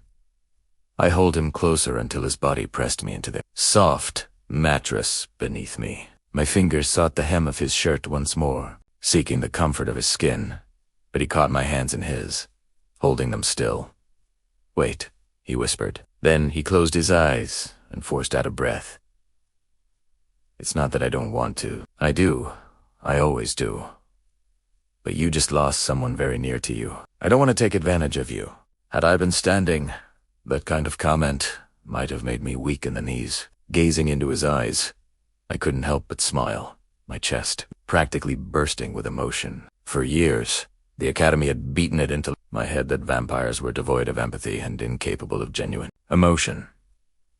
Meeting Anna and Vlad had helped chip away at that idea, but it was moments like these with Gabriel that showed me how incredibly wrong the Academy was. Gabriel, who was the epitome of vampire prowess, showed more depth and love than I'd ever thought possible. It made me hate the Academy with a fervent passion. It also made me want to rip their damn building down brick by brick, until nothing remained by the foundation. They'd trained their slayers to hate, and then they'd turned us into their personal assassins.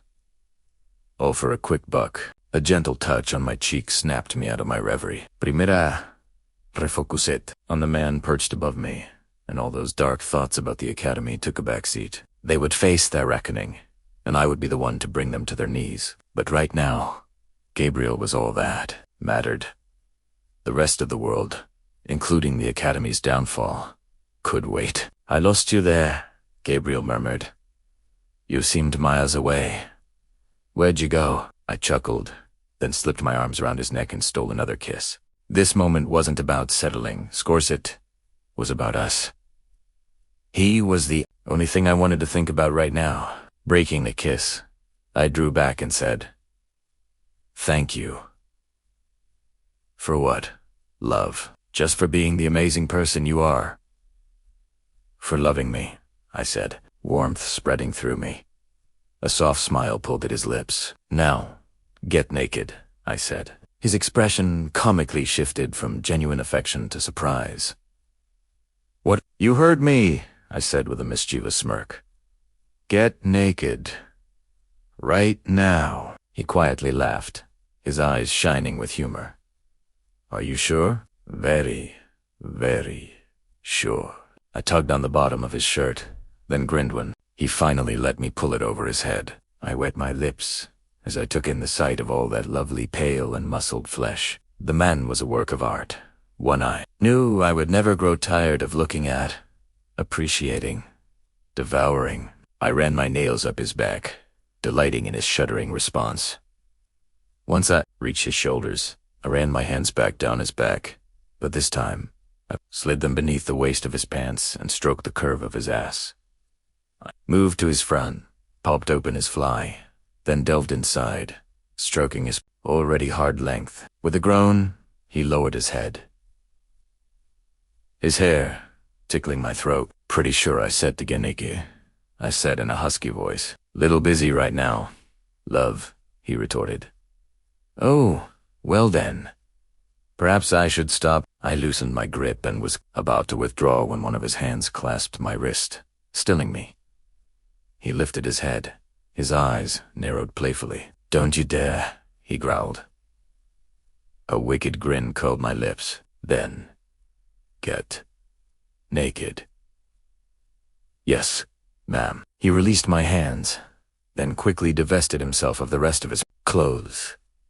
He'd barely removed his socks before his mouth once again found mine, this time hungry and demanding. Passion flared within me, and I wrapped my legs around his bare waist, pulling his hips toward me. This would work better, he said between kisses, if you were also naked.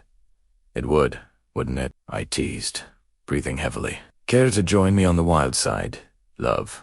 He asked. I unhooked my legs and practically ripped off my pajamas. With Gabriel's very enthusiastic help, Jayden had gone for comfort over appearance, but right now, I hardly cared. Who needed sexy undergarments? Anyway, when naked was so much better, the instant my bare skin touched his, I sighed happily. A sound Gabriel clearly hadn't missed from the look of his smirk. A smirk I soon lost sight of when he suddenly dipped between my legs. I barely had a chance to suck in a breath before his mouth found its mark, and he immediately began devouring me. I bit back a surprised cry, remembering that we were a guest in Sam's sister's house. We certainly didn't need to wake anyone with our sexual shenanigans. Gabriel's fangs brushed my clit, and ecstasy jolted through me like a bolt of lightning. I plunged my fingers into his hair and whimpered his name as a sudden orgasm ripped through me. My hips arched off the bed, and I clamped my mouth shut to keep from crying out. He didn't stop, though.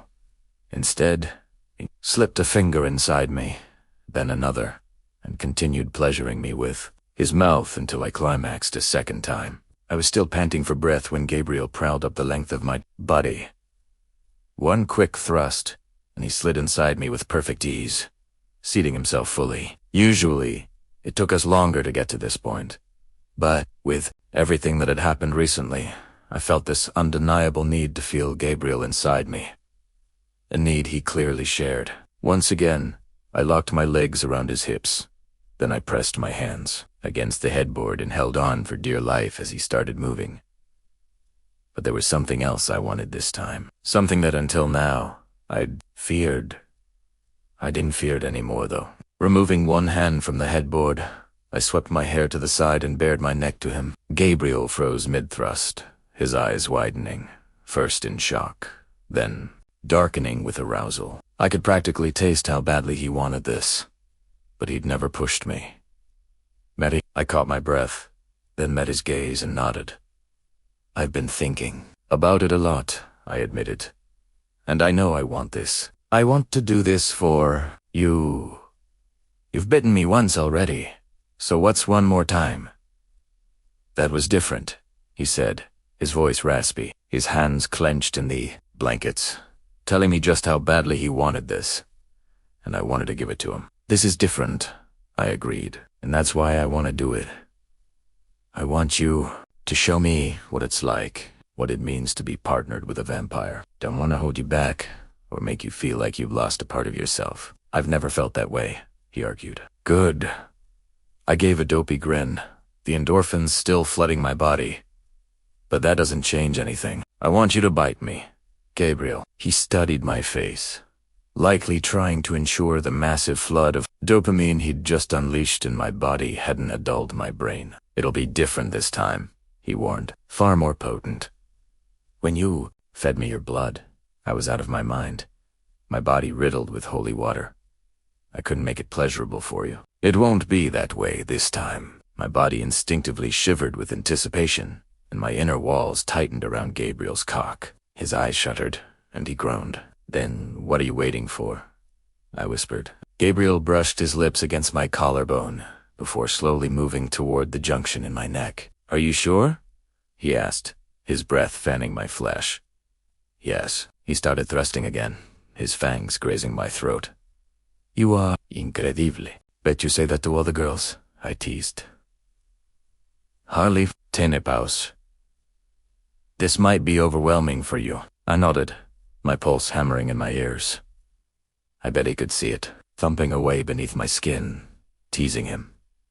"Don't let me scream," I said. "I don't want Sam or Lucy charging in here." Gabriel paused and lifted his head, lust flaring in his eyes. "I can take care of that for you, love. You just need to trust me." "You know I do," I said. "There's no one in the world I trust more than you." He kissed me again, then pulled back and peered into my eyes. "I can compel you to not scream," he offered. "Or I can just cover your mouth, if you'd prefer. Compulsion will leave my hands available for other tasks. But it's perfectly fine if you'd rather not have me in your head." I shivered at the thought of having his cock, teeth, and thoughts all inside me at once. I admit I was morbidly curious about his compulsion, having never experienced it before, and I loved the thought of leaving his hands free to continue the Lord's work. "I choose door number 1, I said with a nervous smile. Gabriel held my gaze. I wasn't even sure he'd done anything until I suddenly heard a soft, yet insistent voice in my head. The words flowed through me, compelling me not to scream, no matter how much I wanted to. I nodded even though the conversation was happening all in my head. "Good girl," Gabriel whispered. With a wicked grin, he resumed slowly thrusting, then lowered his head to my neck. I instinctively bared myself to him. A low groan spilled from his lips, the same lips that now brushed along the column of my throat. "Now, Gabriel," I breathed. "I love you," was the last thing he said before he bit. And oh, my God, pleasure, unlike anything I'd ever experienced, erupted within me. It was as if every nerve ending in my body had awakened to a symphony of sensations. I didn't cry out, thanks to his compulsion, but I did gasp as I succumbed to the utter ecstasy roaring through me, my body writhing and squirming beneath his. This was nothing like when I'd fed him my blood in the cage. That moment had been bred from desperation. This was something else entirely. I felt the bond between us strengthen, almost as though his bite bound us tighter together. The muscles low in my stomach tightened, and I groaned, riding out the bliss. I'd honestly never imagined it could feel like this. And now that I knew, I was kicking myself for having waited so long. Bracing one arm under my head, Gabriel reached between us and put his fingers to work. I was immediately grateful I'd chosen compulsion. He was right. It was better this way. It didn't take long to bring me to another orgasm, thanks to all his efforts. The instant I moaned, Gabriel pulled away from my neck, then quickened his pace, the force of his thrusts propelling me into the headboard. My back bowed off the bed, and I lifted my hips, meeting him halfway. Gabriel pushed himself deep inside me, then with a soft groan, joined me in postcoital bliss. I wasn't sure how long we lay there, him on top and me tangled in the sheets, but eventually, he eased out and lay beside me. I immediately curled up next to him. I hadn't realized how badly I'd needed this to connect with him again after everything. Barely a moment passed before I found myself yawning in his arms. "You need more sleep," Gabriel said, his hand combing through my hair. Plus a shower. Gabriel slid off the bed and hunted down our clothes. "Come on, then. Let's get you all cleaned up, and then I'll tuck you back into bed."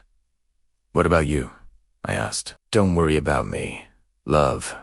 I'll clean up once you're done." Climbing out of the bed, I gently tapped his bare, but delightfully muscled ass. Laughing, Gabriel wiggled his butt at me, then pulled on a loose pair of cotton pants. My focus lasered in on his beautifully formed labia and that lovely Adonis belt of his that pointed oh so helpfully toward one of my favorite places. With a wink and an infectious laugh that had me grinning, Gabriel led the way to the bathroom. I happily followed, still eyeing that miraculous ass of his. With luck, I wouldn't have to wait long to see it again. Chapter 2. I wasn't sure what time it was when I stirred. Gabriel would have closed the curtains before going to sleep to protect himself from the sun's lethal rays. This setup was crucial for him, but sometimes it left me feeling a little disoriented, clueless as to whether it was dawn or noon outside. Thankfully, someone had furnished this room with a nightstand and an alarm clock, which, upon a quick glance, showed that it was a few minutes past sunrise. I must have just missed Gabriel settling in for the day. Turning slightly, I took a moment to study him as he lay beside me. His features relaxed in death, a stark contrast to his usually vibrant self. Despite knowing he couldn't feel my touch, I reached out and gently brushed his cheek. It was strange to think of how important this one person had become to me. When I was younger, there were moments I doubted I'd ever find a connection like this, despite how badly I wanted it. It was difficult growing up, alone without any family to call my own.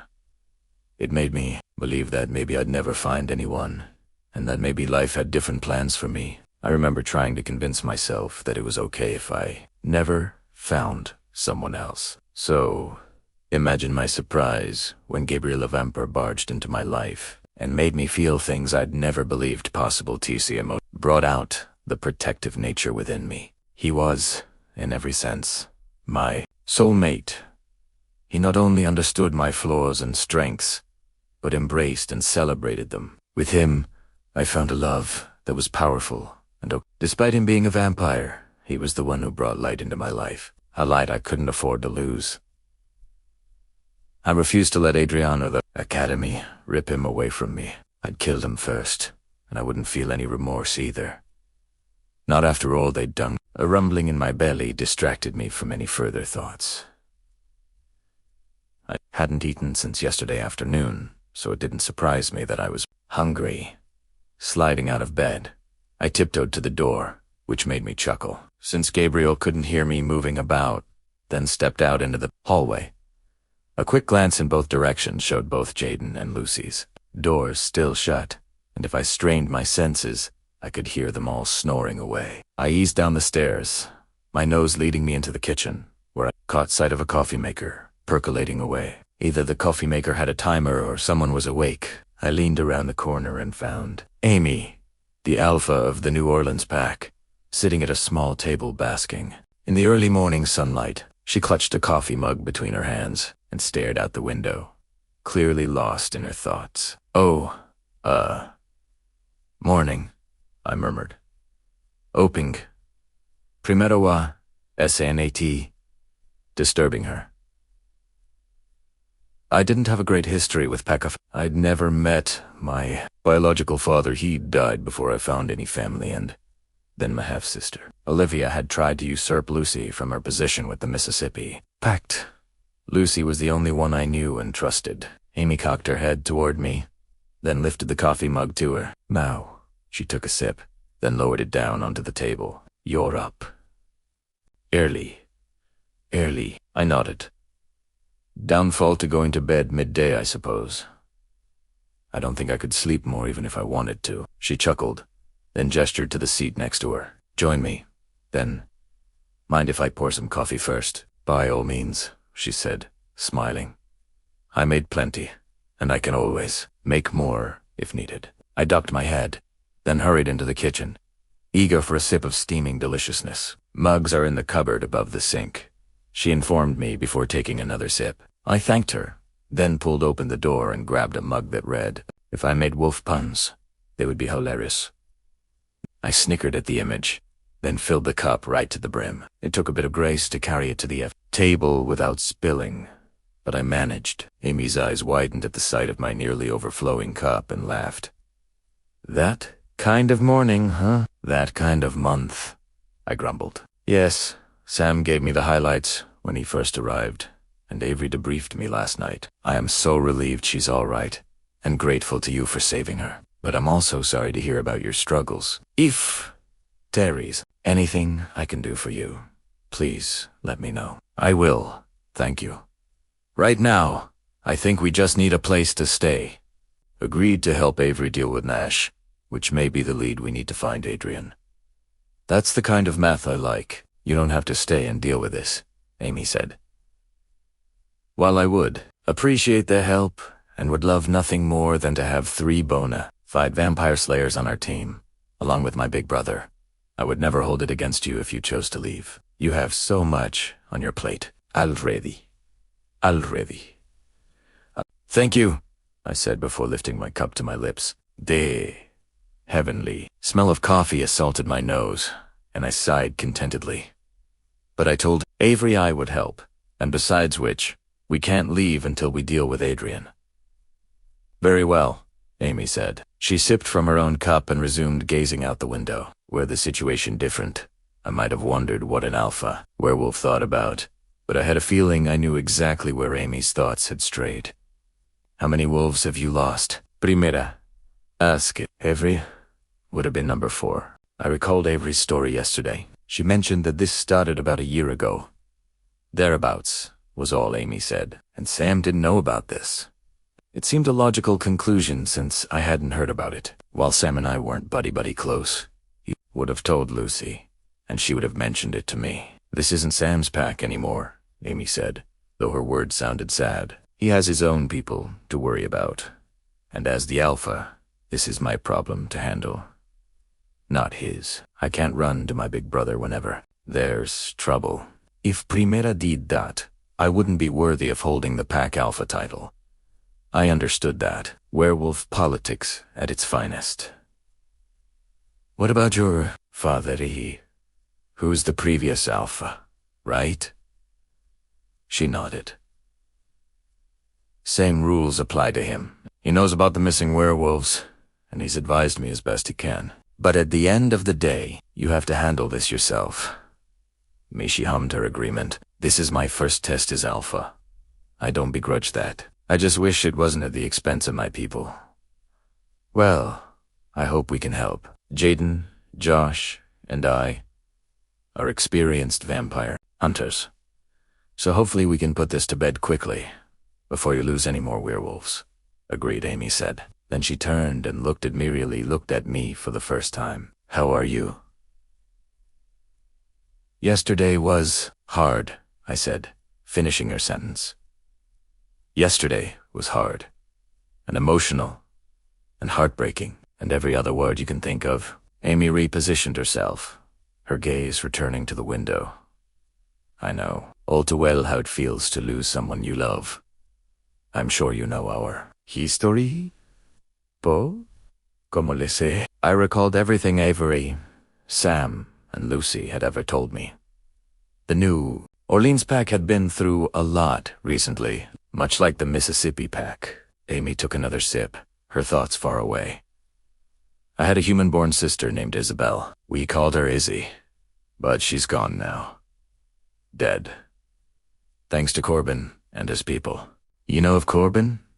Oh yeah, I knew all about Corbin. That whole situation was the reason why I introduced the pack to an entirely new training regime. My father was an amazing alpha. He was kind but stern, caring but tough. He knew how to rule the pack.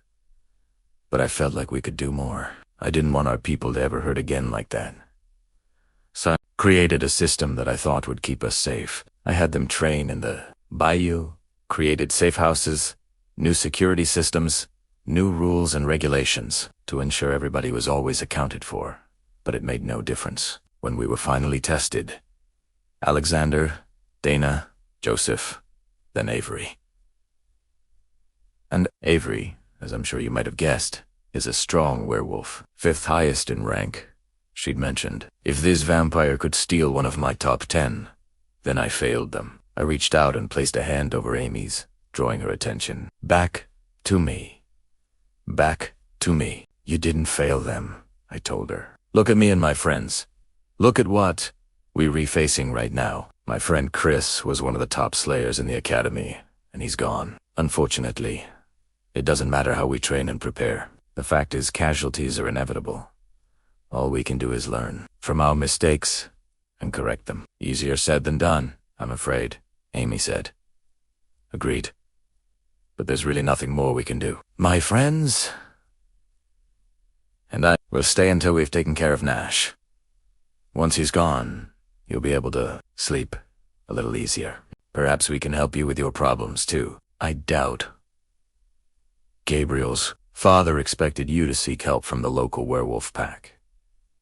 That gives us an advantage. I can ask my people to keep an eye out for him as well as Nash. Thank you, I breathed, relief crashing into me. I would really appreciate that. Of course. Now, my stomach chose that moment to protest very loudly.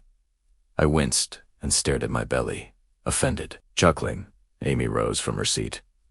How about I make us something to eat? I would appreciate that as well, I said, laughing with her. Trust me, Amy said, winking. I know firsthand just how insistent our wolves can get when they're hungry. It didn't take long before the heavenly scent of pancakes, bacon, and eggs lured others into the kitchen, others with appetites as wolfish as mine. There were enough chairs for Lucy, Sam, Amy, and me. But the poor table all but bowed beneath the weight of food, a weight soon made lighter by our never-sated tummies. Only after I'd had my fill did I sit back with a sigh. Lucy glanced my way and chuckled at the sight of my distended stomach. It's good to have you home, Sam, Amy said. I've missed having my big brother around to annoy. Lucy and I laughed at the mischievous glint in Amy's eyes. Sam? Mary shook his head, clearly used to his little sister's antics. Where are Fine and Annalise? In all the drama yesterday, I hadn't found the chance to ask about my niece and nephew with Vlad and Anna, Lucy said. And Cole during the day? We didn't want to bring them in case something very bad happened. Yeah, I could understand that. Would hate it if Gabriel's and my drama brought harm to the kids. Cole's okay with that. I assume he's taking care of the pack in your absence too. He is a fiend with Italiano. The kids think of him as an uncle, anyway. And the pack pretty much manages itself these days, Sam said. I had to bite back a smile. When Sam and Cole first met, they hadn't exactly gotten along. Cole was Lucia's second in command, and he'd been determined to teach Lucy how to fight, which meant they suffered so many lumps, bumps, and bruises along the way. Sam hadn't appreciated his methods. At the time, it had caused some tension among Lucy's mate and second. Now, they were chummier than ever. I would dare say some even considered him one of his closest friends, alongside Vlad, which was Eben. Stranger, considering those two had loathed each other before Anna and Lucy ever stepped foot in their lives. And what about Avery? I asked, since she hadn't joined us at the breakfast table. I sent her to the pack doctor last night. I wanted her checked over for any injuries. Last I heard, they'll be here in a few hours to discuss the game plan. Did the doctor clear her health? Lucy inquired. Amy nodded. Thankfully, no lasting damage. She needed a good meal and a fair bit of rest. But whatever that vile leech did to her, it thankfully wasn't permanent. The table fell quiet for a moment before Amy glanced at me. Avery, inform me that you checked all the rooms before leaving the warehouse. And you didn't find anyone else? I shook my head, my mood darkening as I thought about that hellhole of a place. Once I realized the warehouse was being used to hold werewolves, I checked every room I saw. Now, I won't deny the possibility that there could have been rooms elsewhere. We hardly had the time for a thorough investigation, but there was no one else in our section of the building. If I hadn't been watching Amy so closely, I might not have noticed the slight droop of her shoulders. She must have been hoping to find her other 3 missing pack members. Avery told me that Nash went into great detail about what he did to the other werewolves, I said. It sounded, well, I drew a deep breath and blurted out what she needed to hear. She was the alpha. After all, it sounded like there weren't any other survivors. Amy gave a slow nod. I suppose, in a way, I should be grateful for that. No survivors means no one else is suffering at that lunatic's hands. Did Avery tell you anything else? We haven't been able to chat in depth yet. Was more concerned about her well-being at the time. She wasn't able to give me too much information either. But from what she did divulge, I got the sense that this vampire enjoys what he's doing. When we were escaping, we came across a storage area filled to the brim with cages, exactly like the ones that had held me, Avery, and Gabriel. These cages, I shuddered as the memories came over me. But rather than hide from them, I embraced them. I had no reason to fear them anymore. Nash designed those cages specifically to hold werewolves. I could shift and stand up in them. I had a little room for maneuverability, but not enough room to do any damage. The reinforced steel bars didn't budge. No matter how hard I threw myself at them. Lucy took my hand and squeezed it. I appreciate the gesture, but I didn't need Italiano. The room we were in was more like a prison cell, concrete walls and floor. No windows. One door in and out. Gabriel and I only managed to escape because the guards didn't expect to find him awake when they came to inject him with his next dose of holy water. We surprised them, then managed to free ourselves. Amy listened intently, nodding when appropriate.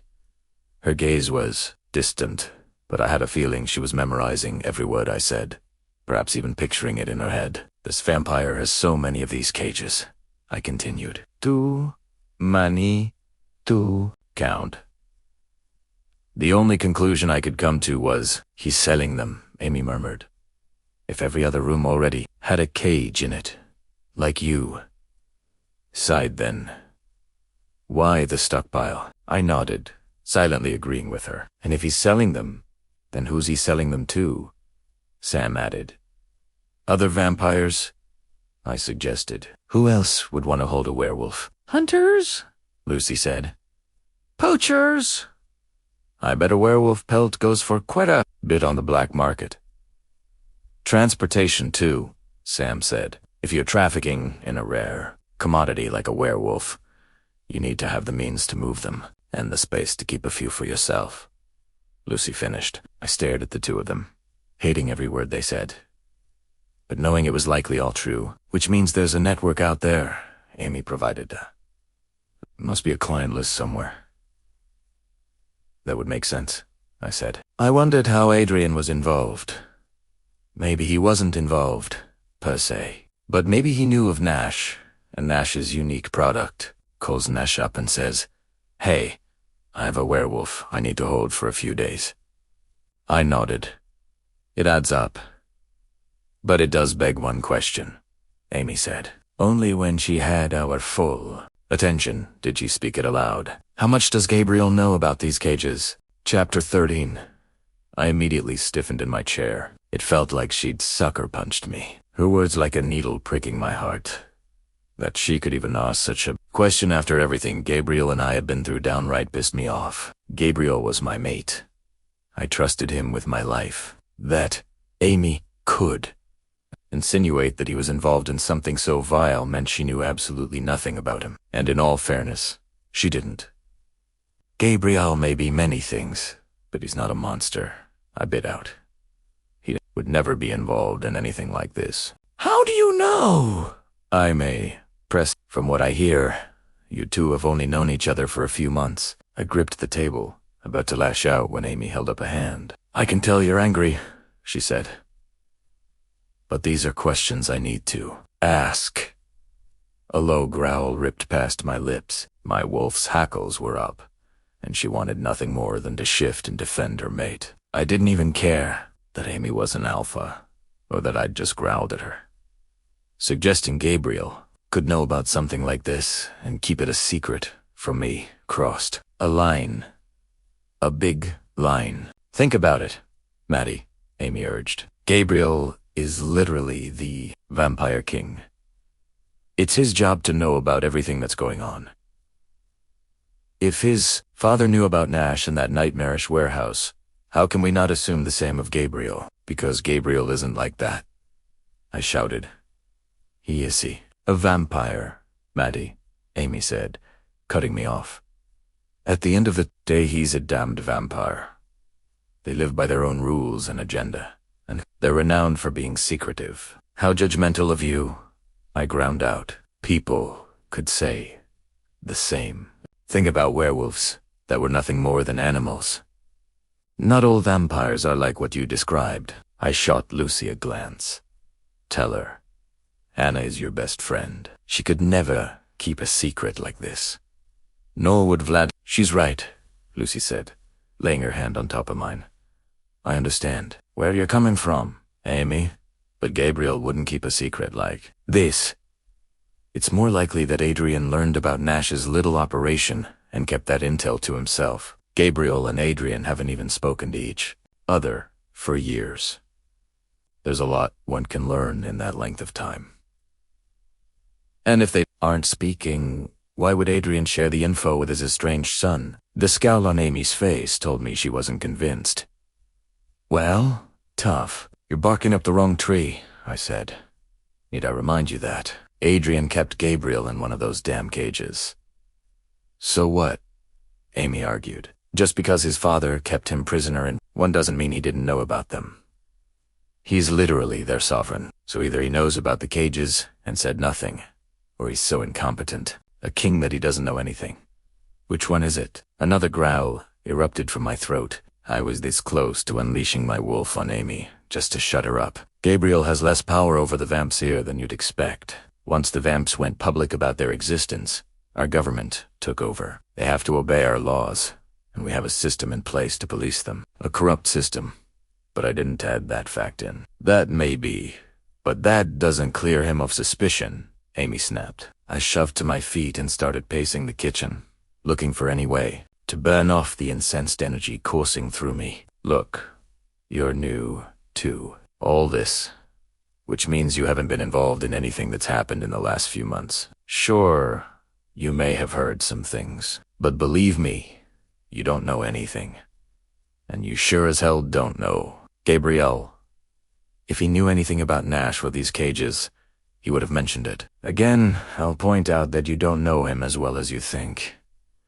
A few months doesn't make you bad, and just because fate decides your mate's docen, they mean isn't keeping secrets. And why do you think it would mention any of this to us? You rare werewolf. Why would he tell you that his people have designed a rather successful means of caging us? I completed another round in the kitchen and snarled my inner wolf. And I were ready to rip into Amy's throat for trash-talking our mate. But thankfully, I managed to restrain myself for now. Look, I'm just saying, it can't hurt to ask him, Amy said, her voice taking on a more placating tone. One I immediately No, you want to accuse him, I said. You want to string him up and hold him responsible for everything Nash has done to your people. And I get that. I do. But you're wrong about him. I stopped pacing and whirled around to face her, and I refused to let you place the blame on him. Okay, everyone needs to take a breath, Sam suggested. Emotions are running a bit high. Maybe we should stop before someone says something they regret. His gaze shifted to me, and I saw the silent warning there, not to push his sister any further. Being that she was an alpha werewolf, if I did, I might find myself challenging her authority, which I did not want. I had no desire to fight her or take over her pack if I won that fight. I bit back another growl and resumed pacing, if only to wear myself out. I had to expel this energy somehow, and since I couldn't punch Amy in the face, this would have to suffice. I appreciate your loyalty to your mate, Amy said, her voice hardening. But Nash is targeting my people, and this is my territory.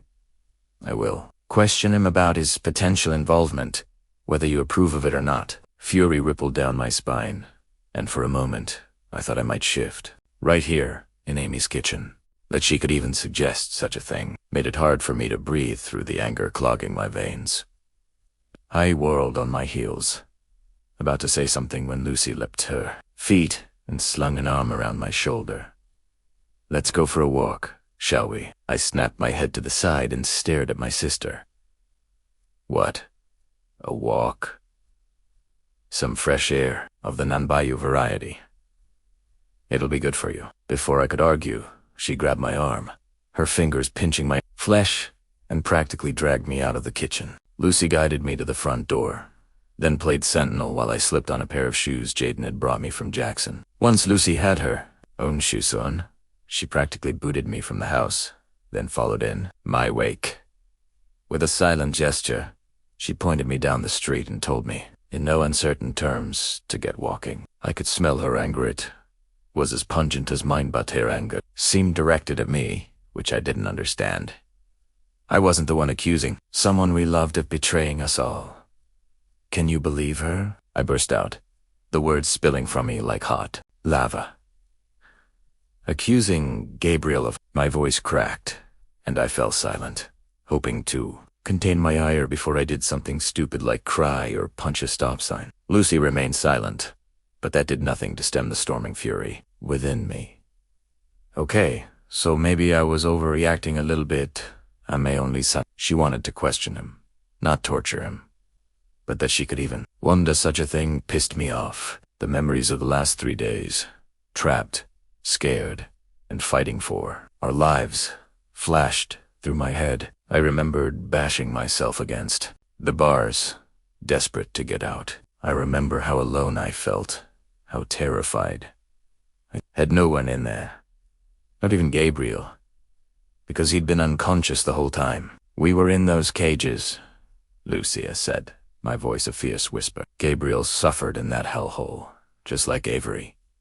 How could Amy even think? Lucy stopped walking and turned to face me, gripping my shoulders as she looked me square in the eyes. I know, Maddie, she said, her voice firm but gentle. I know, but Amy is just looking out for her pack.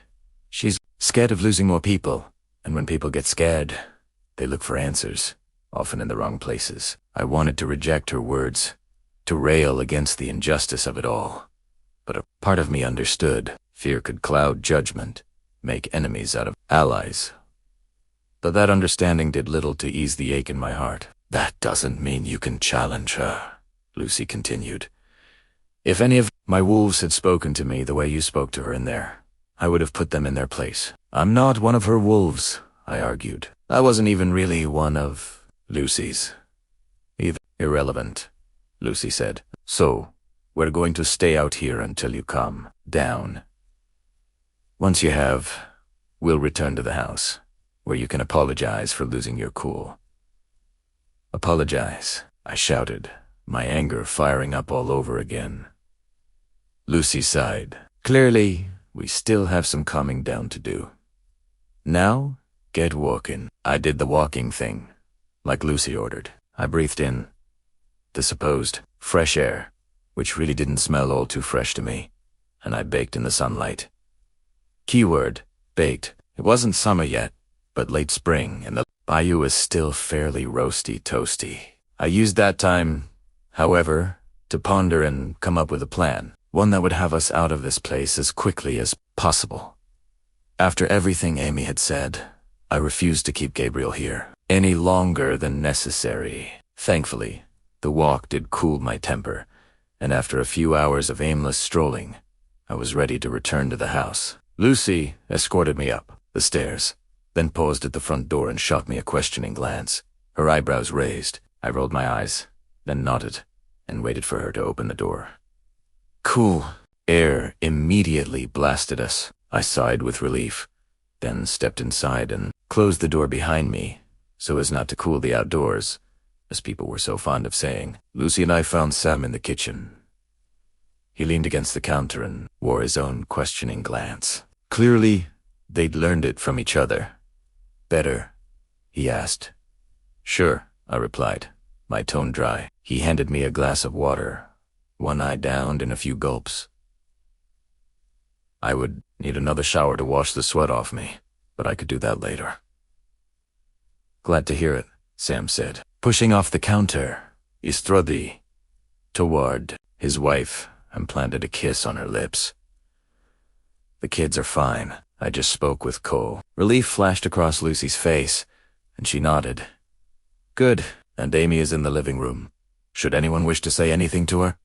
Sam finished, with an annoying wink in my direction. He left the kitchen. I closed my eyes and stretched out my neck. Lucy thought I should apologize, and it looked like Sam did too.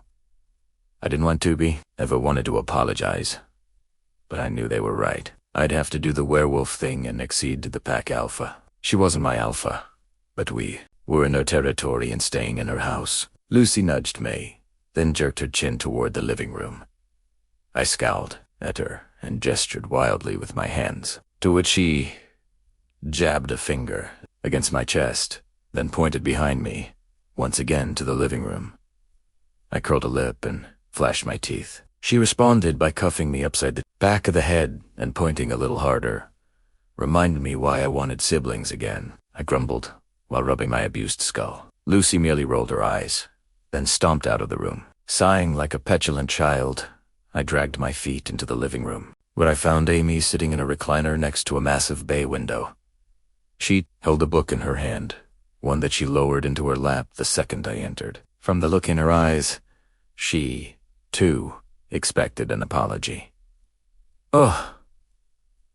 There were days I hated that I wasn't a pack alpha.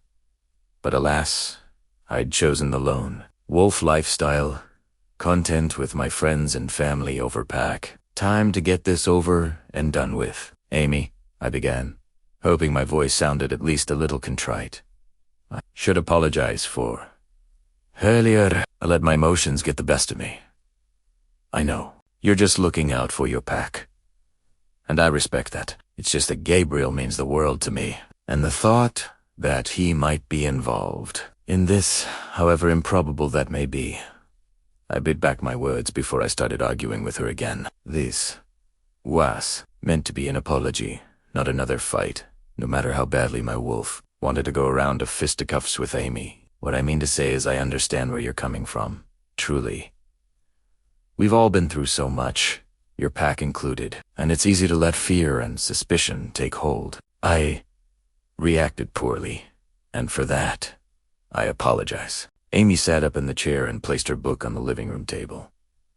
I think I should apologize as well. I made some unflattering and rude comments. You're right, I don't know your mate, and I don't know your relationship, but I shouldn't presume that you two don't know each other, simply because it's only been a few months. That was unkind of me. My eyes widened. I'd actually never heard a pack alpha apologize before. Again, not that I knew many. But still, most alphas seemed to be the belligerent sort who always believed they were right and everyone else, doble way, wrong. If you don't mind, I'd still like to speak with Gabriel when he wakes. Perhaps you're right, and he doesn't know anything about these cages. Or if he does, maybe there's a perfectly logical reason he kept the knowledge from us. But I would like to have that conversation, regardless. My mouth slipped to the side. I wasn't the most insightful individual, but there was something in her face. Something displeased. I chuckled at the sight of it. Clearly, neither of us were happy with the situation here. And while I was out walking with Lucy, I had a feeling Big Brother Sam had words with Amy. Something funny about my request? She asked. No, just this whole situation, I said, still chuckling.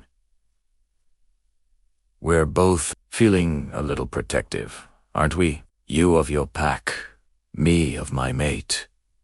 And I suspect I quickly turned and spotted Sam and Lucy, the two of them, peeking around the corner into the living room. We're both being parented by our siblings. Lucy's eyes widened, and she and Sam darted out of sight. Hem. Just as I thought. I turned back and found Amy shaking her head, an utterly exhausted expression on her face. It appears so. Then she met my gaze once more. I do have one request. I braced myself, immediately suspecting I wouldn't like it. When Gabriel wakes for the evening, I would ask that you give him no warning as to what I intend to ask him tonight. I need his honest reaction. That's all I ask. I was right. I didn't like the request. I hated the thought of ambushing Gabriel. But in the spirit of fairness, I agreed with a sharp nod at Listi's way. She would see for herself that Gabriel had nothing to do with this. Chapter 14. Once Amy and I reached our ceasefire, I turned and called out, "You can join us in here now." Lucy and Sam inched forward, but they weren't alone. Glued to their sides were Avery, Josh, and Jaden. I lifted my eyebrows when the whole Croissant's one sleeping vampire assembled in the room. Avery just walked in, Lucy commented, her voice tinged with a hint of amusement, likely directed at Amy and me. And these two, she gestured at Josh and Jaden, finally decided to join the land of the living. Jaden gave a light laugh. We don't all have werewolf metabolisms that demand food every second of the day. The joke landed well among us, sparking a round of laughter that lightened the mood in the room. It must have been strange for them, finding themselves always surrounded by werewolves and vampires now. Amy stood and turned her attention to Avery. Her eyes creased with concern and her mouth pursed as she studied her packmate. "How are you holding up?" "I'm all right, Alpha. Thank you." The doctor cleared me, despite everything. She didn't find anything that could cause permanent damage. Avery's voice held a note of relief, but shadows lingered in her eyes. The doctor might have cleared Avery's physical health, but I had a feeling her mental health was a whole other ballgame.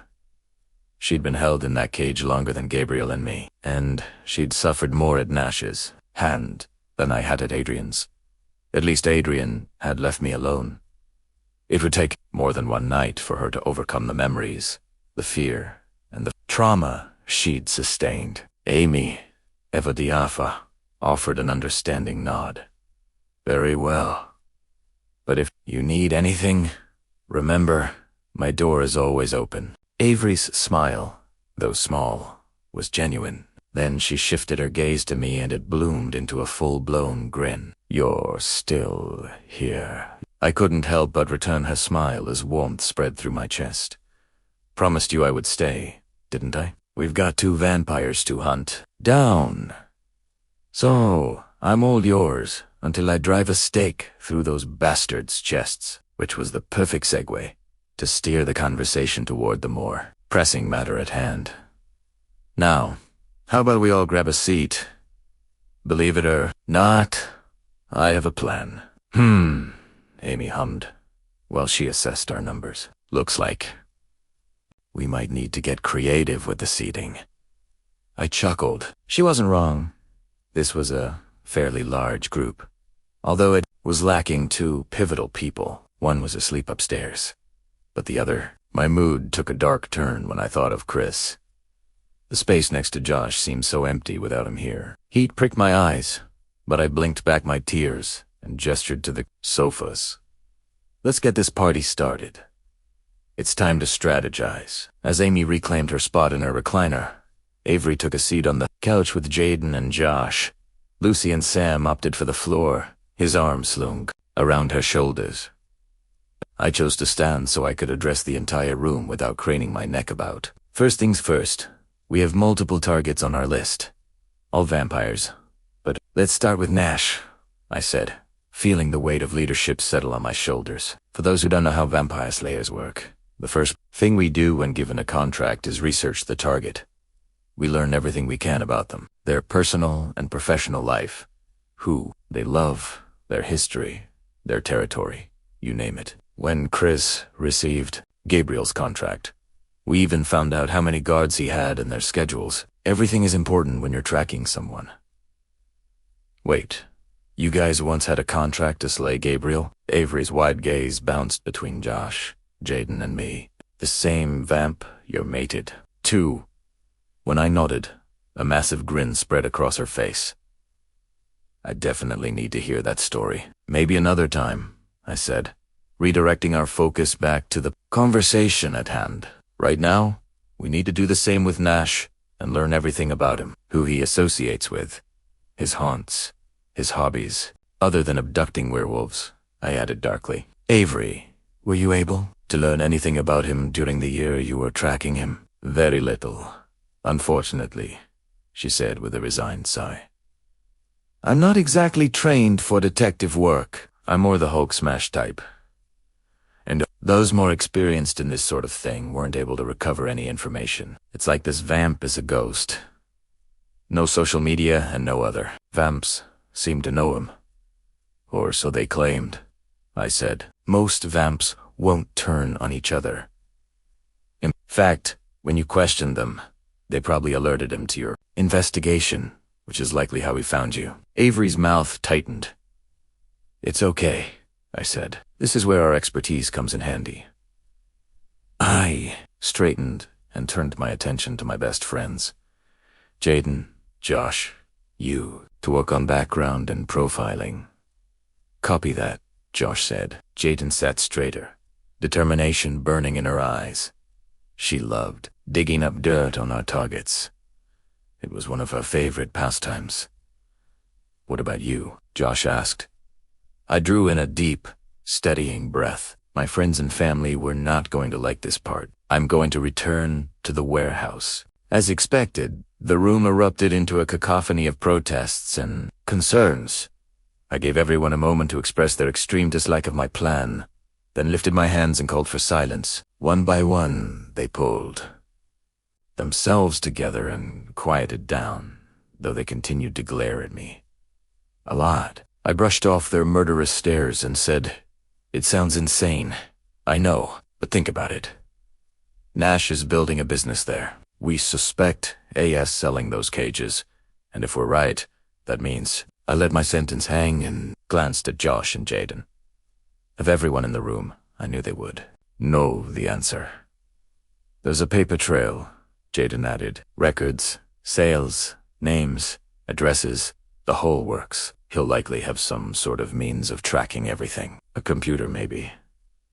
I tapped my nose, then smiled at her. We need that information. Not only to take Nash down, but perhaps to take down whatever little business he's creating. If he's producing and selling these cages, then that means there might be other warehouses out there, which means other werewolves have likely gone missing. Oh shit, Lucy breathed, sharing a distressed look with Sam. He pulled her close and squeezed her tightly. Avery repositioned herself on the edge of the couch, her undivided attention on me. Maddie, that place, you know it's a nightmare. You shouldn't go back. Maybe I shouldn't, but I have to. I approached her and perched myself on the edge of the living room table, taking her hands in mine. And I was hoping you would come with me. You know where the warehouse is. Located, I don't. All I remember is swamp and mud and a lot of trees. Well, that's all of Louisiana, pretty much. You were the one that got us out of there. You knew how to navigate the bayou.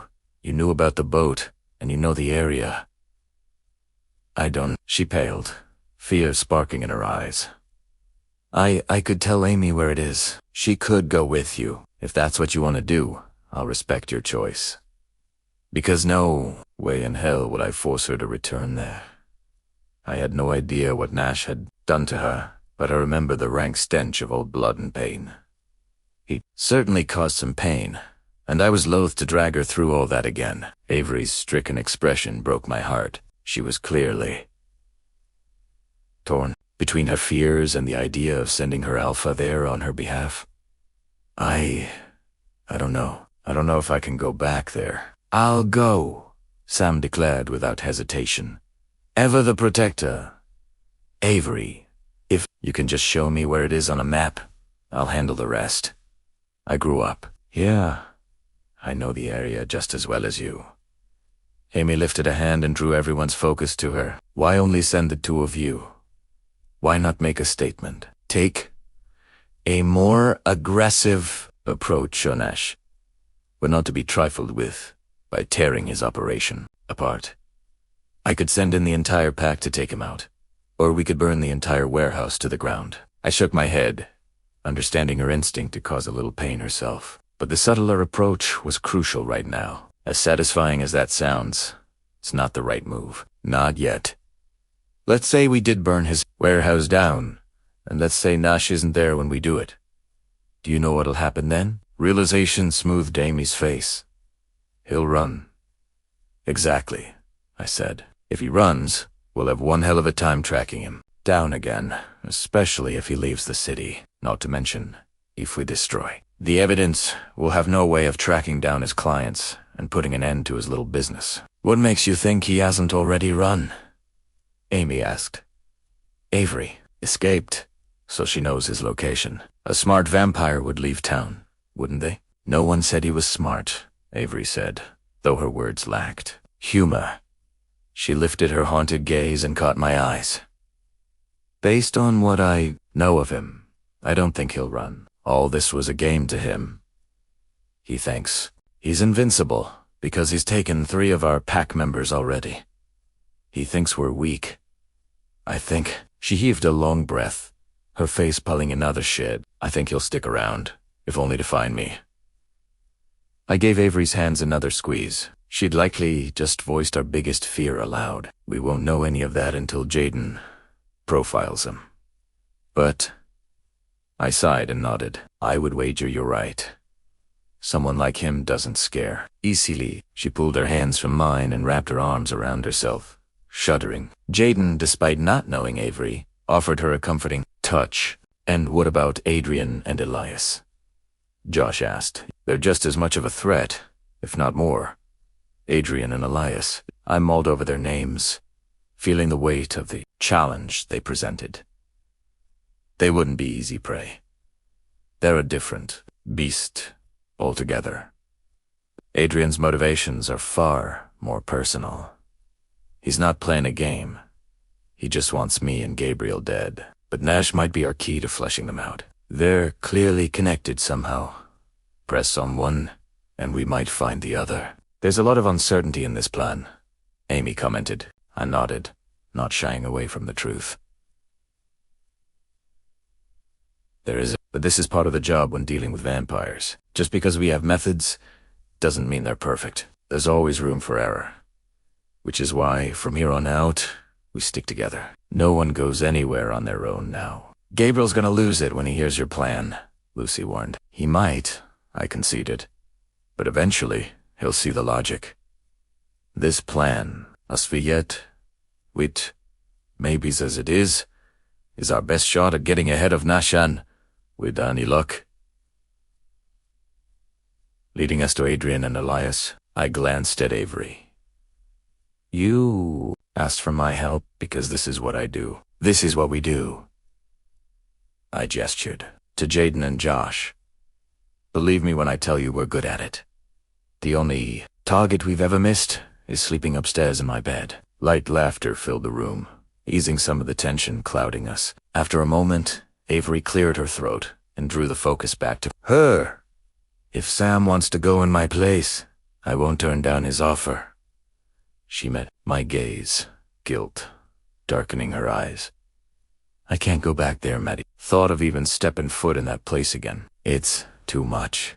I get it, I reassured her, my voice soft with empathy. The truth of revisiting that den of horrors sent a chill down my spine, and I hadn't endured a fraction of what she had. But I'll mark it on a map, detail what I remember, and describe the layout to Sam.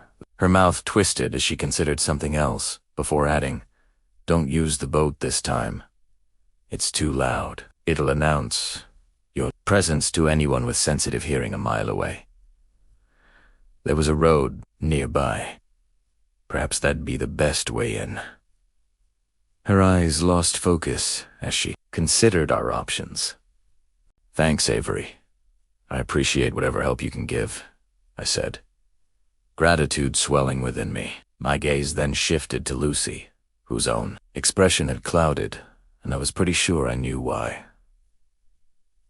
Sam had volunteered to go with me, which put his life at risk. We didn't know what awaited us in the warehouse now. Not that I had any plans to charge in recklessly, but Lucy couldn't come with us because of a new agreement she and Sam had recently made.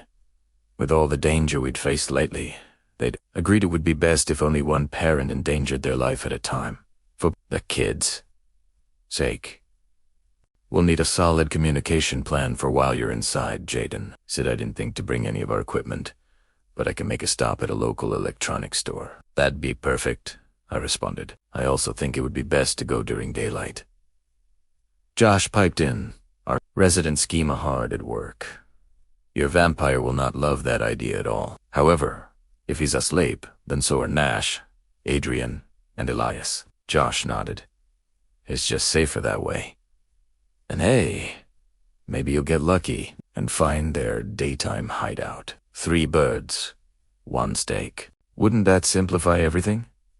I said, laughing. If I'm going to profile this Ashat, I need to get started now, Jaden said, rising from the couch. Yeah, the sooner we understand now, the better we'll be at predicting his moves, Josh added. That seemed to galvanize the group, with everyone rising to their feet at once.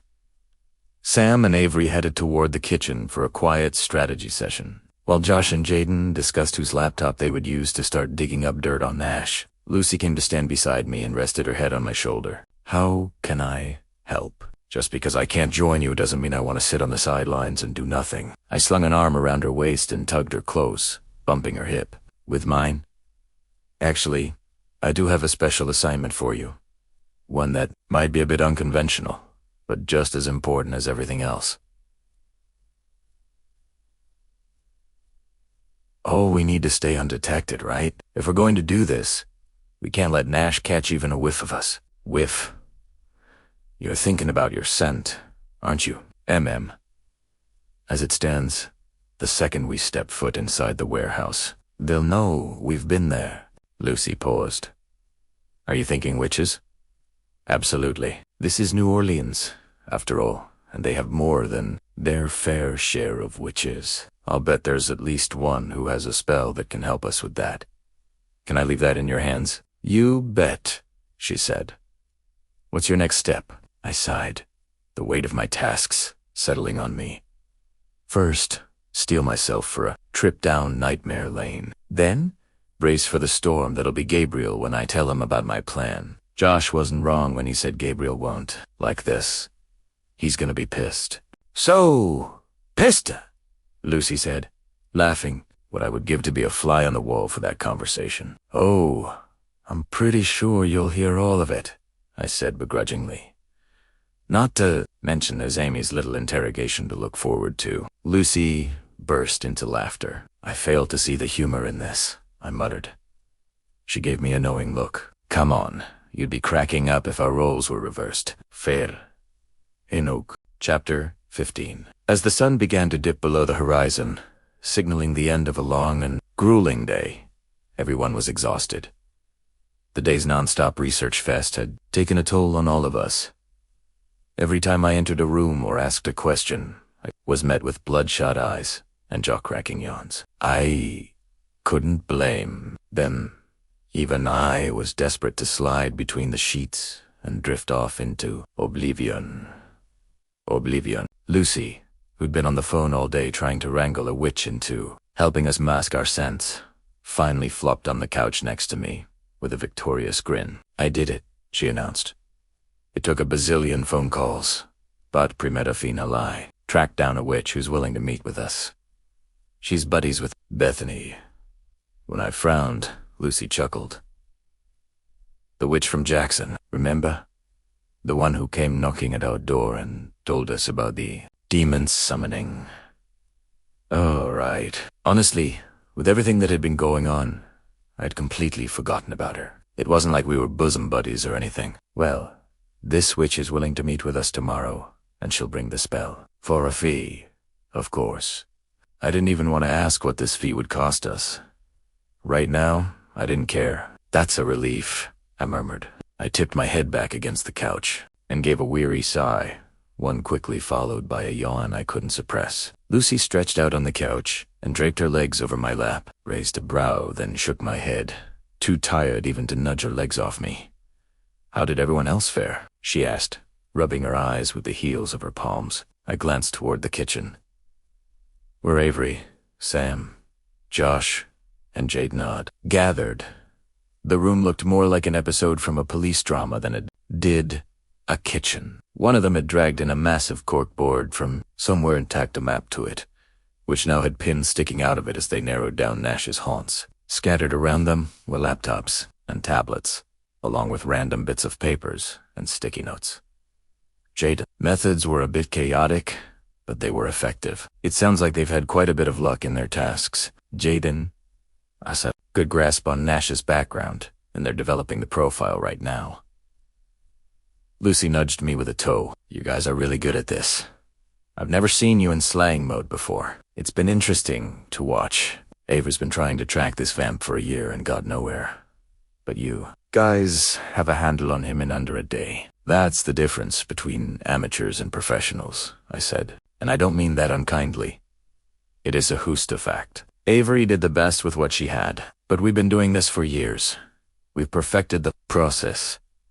Not only that, but we Slayers have our own network that we can tap into. Avery didn't have access to any of our resources." We both glanced at the werewolf in question and watched as she pointed at the map, then made a comment to Sam. "How do you think she's doing?" My mouth twisted as I considered Lucy's question. This stark fear on Avery's face when I'd suggested she accompany me to the warehouse told me everything I needed to know. She was far from okay. I think she's keeping herself busy rather than dealing with her emotions. But maybe that's what she needs right now. We don't know her. We aren't her friends. So who are we to say, And how about you? What about me? Primera mumbled. "Well," she said softly, "you haven't exactly been upfront about how you're doing. I mean, the organization you dedicated your life to has essentially put a warrant out for you, put another hit on your mate's head, and killed one of your best friends. I can't imagine you're all too happy with him right now." Understatement of the year. When I didn't respond, Lucy pulled her legs off my lap and sat up, tucking her feet beneath her butt. "Come on, Maddie. You just said that Avery should speak with someone. Don't you think you should do the same?" I half shrugged, not exactly eager to open this can of worms. "Not right now, anyway. How will talking help?" "Well, it can't hurt. You forget, Maddie. I know you. Big sister here. Remember, you always put on a brave face, but everyone knows you're hurting.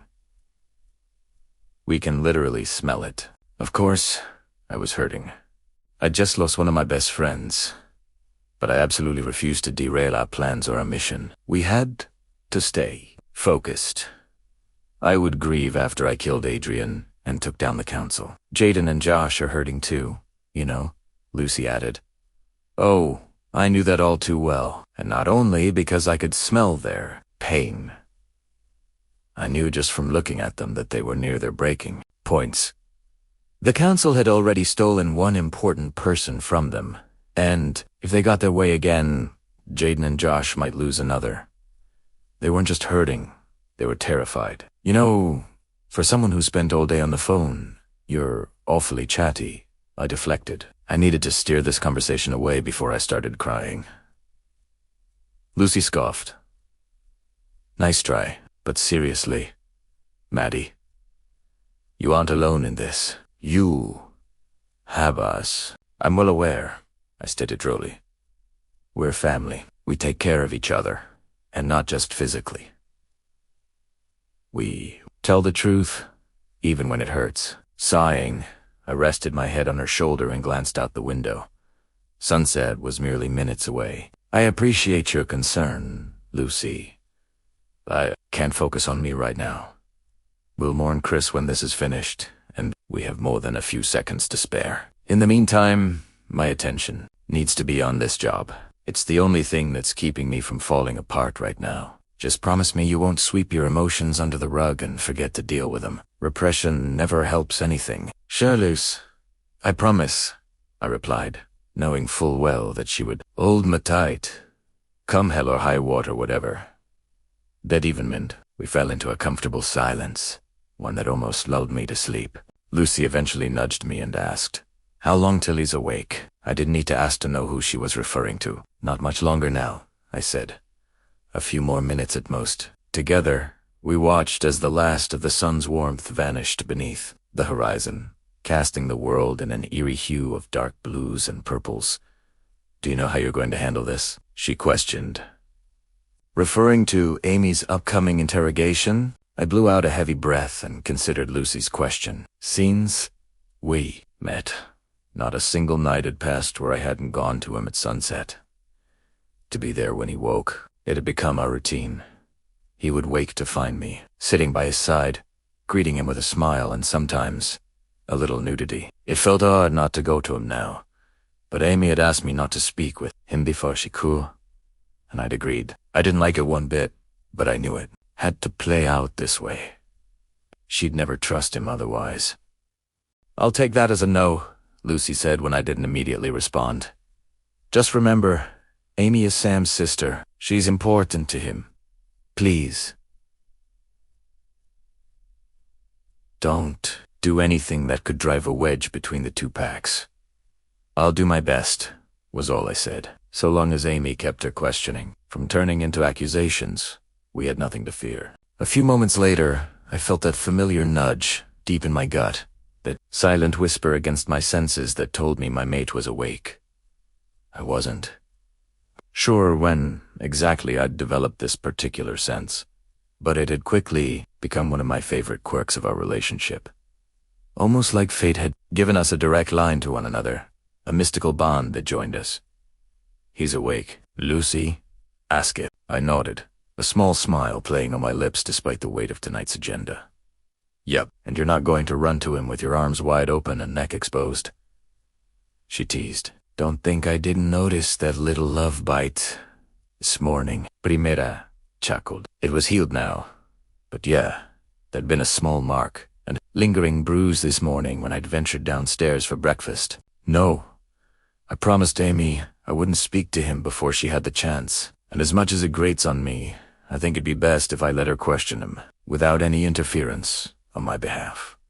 She sees soon enough that he had no knowledge of the cages or the warehouse, and then she put this whole matter to rest." "Let's hope so," Lucy said. Footsteps hit the top of the stairs, soon echoed by a second pair of footsteps coming from the kitchen. I tensed, my stomach a knotted mess of nerves and anxiety. "Showtime," Lucy muttered, her voice a mix of dread and sarcasm. I drew a deep breath, trying to steady myself as I stood up.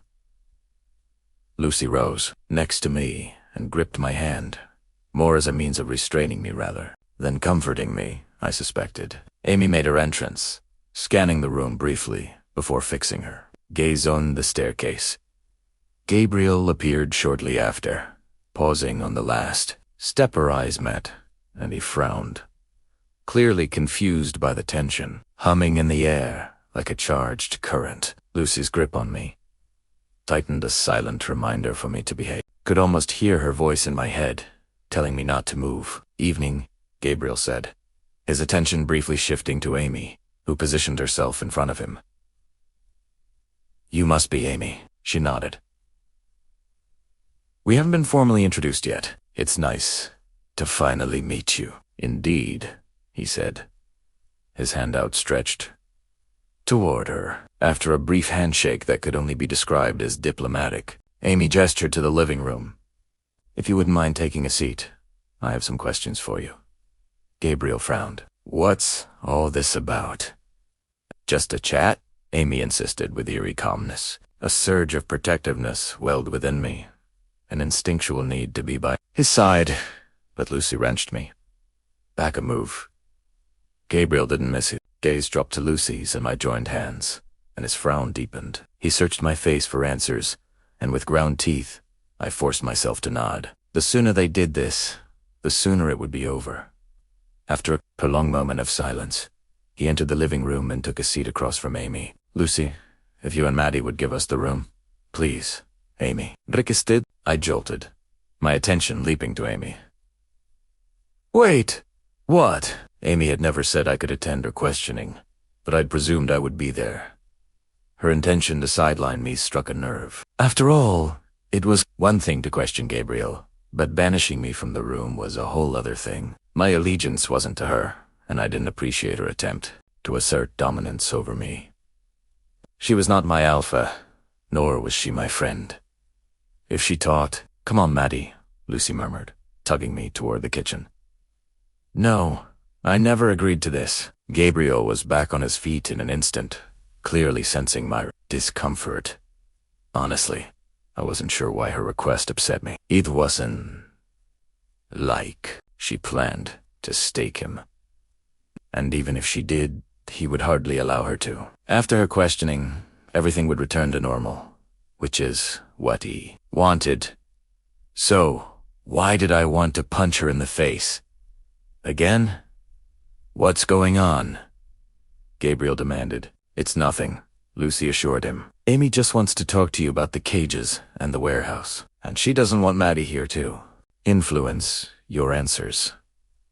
Amy rolled her eyes, clearly unimpressed by tonight's theatrics. Gabriel's expression transformed from confusion to understanding, his gaze softening as he looked at me. Ah, I see, he said, nodding.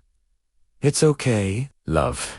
A few questions won't kill me. I growled something incomprehensible. Gabriel chuckled, then approached me and cupped my cheeks, kissing me softly. Really, love, I'm perfectly fine. I'm not scared of the big bad wolf. I nearly snorted at the look of pure arrogance on his face. Go on, love, he said. I'll come find you after. With a huff, I conceded, throwing Amy a scathing glare. Then I stomped after Lucy into the kitchen, where the others all stood around, pretending not to have been eavesdropping. Jaden interlocked our arms and pulled me toward the kitchen table where her laptop and a pile of notes awaited. I'd suggest we go for another walk, Lucy said, but I don't think that's a good idea, now that all the vampires are awake and roaming freely. Agreed, Jaden said. Besides, we have plenty here to keep you busy. Fantastic, I mumbled, the word dripping with sarcasm. Just what I needed. More research. Chapter 16. The moment Amy and Gabriel entered the kitchen, the room fell into stark silence. All chatter ceased, and everyone shifted their attention from their scattered pages and glowing screens to the two formidable figures, standing in the doorway, one vampire king and one pack alpha, both of whom seemed to carry the weight of the world on their shoulders. Since most of us possessed preternatural senses, it had been hard not to eavesdrop on their conversation. So hard, in fact, that I hadn't bothered. Trying. Or at least, that was the story I planned on sticking to if asked. I'd heard everything. Because, of course, their conversation had been surprisingly civil. Amy had asked her questions, and Gabriel had answered truthfully. She'd tossed around a few jabs regarding Gabriel's lack of involvement in the American vampire populace, but he'd navigated her barbs like a true politician. Afterward, they'd strolled into the kitchen and turned their attention to us. Jaden was the first to break the charged silence. "We're all good here?" she asked, eyeing Gabriel and Amy. When Amy gave a terse nod, clapped her hands. "Fantastic. Then, if we're done measuring whose fangs are bigger, might we return to the more important problems at hand?" Like Nash and Adrian, Amy's jaw clenched at Jaden's blunt summary, but she held her tongue. Jaden was human, after all, and blissfully free from the web of werewolf politics. I had to stifle a laugh, though I loved my bestie for a reason. She wasn't always the most outspoken, but sometimes she really knew how to cut through all the nonsense and get people back on track. Maybe she should have been in charge of Gabriel's interrogation tonight. All right. Let's get down to business, Jaden continued, oblivious, more likely indifferent to the tension her words had stirred.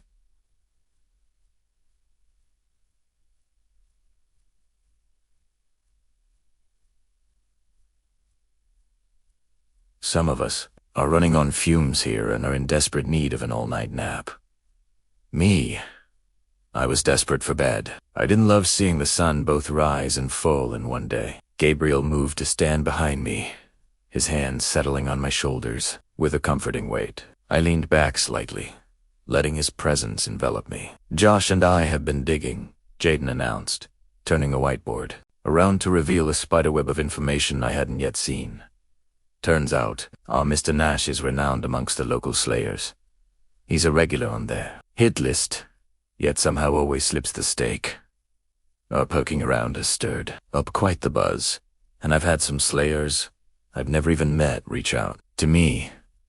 Guess we slayers really are just gossips at heart. But thanks to that, I've managed to build quite a comprehensive profile for our target. The room listened in rapt attention as Jaden painted a picture of Nash. From what I've learned, he's been around for centuries, passing through the ages effortlessly. He has connections in every dark corner you can think of: vampires, black market dealers, you name it. Someone even suggested the mob at some point. Our toothy friend isn't too shy about what sort of nefarious acts he commits. This whole kidnapping werewolves thing seems to just be his latest entrepreneurship. She pointed to the map and the various pins tacked to it. These are the many places we suspect are linked to Nash's operations. He has his hands in a little bit of everything, and from what we can tell, he's selling these cages to the highest bidder. Doesn't matter if they're vampire or human. Amy's whole body jerked at Jaden's words. Then there are humans who know about us. That appears to be the case, Jaden said, confirming Amy's fear. But they seem to be keeping your existence a secret. I suspect so they can continue their nasty profiteering business without the law interfering. Right. Now werewolves have no rights, and they're capitalizing on that. Lucy and I had long since believed our kind should come out to the public, but werewolves differed from vampires in that we didn't have a single leader. We were a pack-based people, with an alpha leading each pack, and getting them to agree on anything was an impossible dream. Amy faced me. "You handle Nash, and we'll handle the rest." "No way in hell will I allow this business of his to continue." "Are you sure?"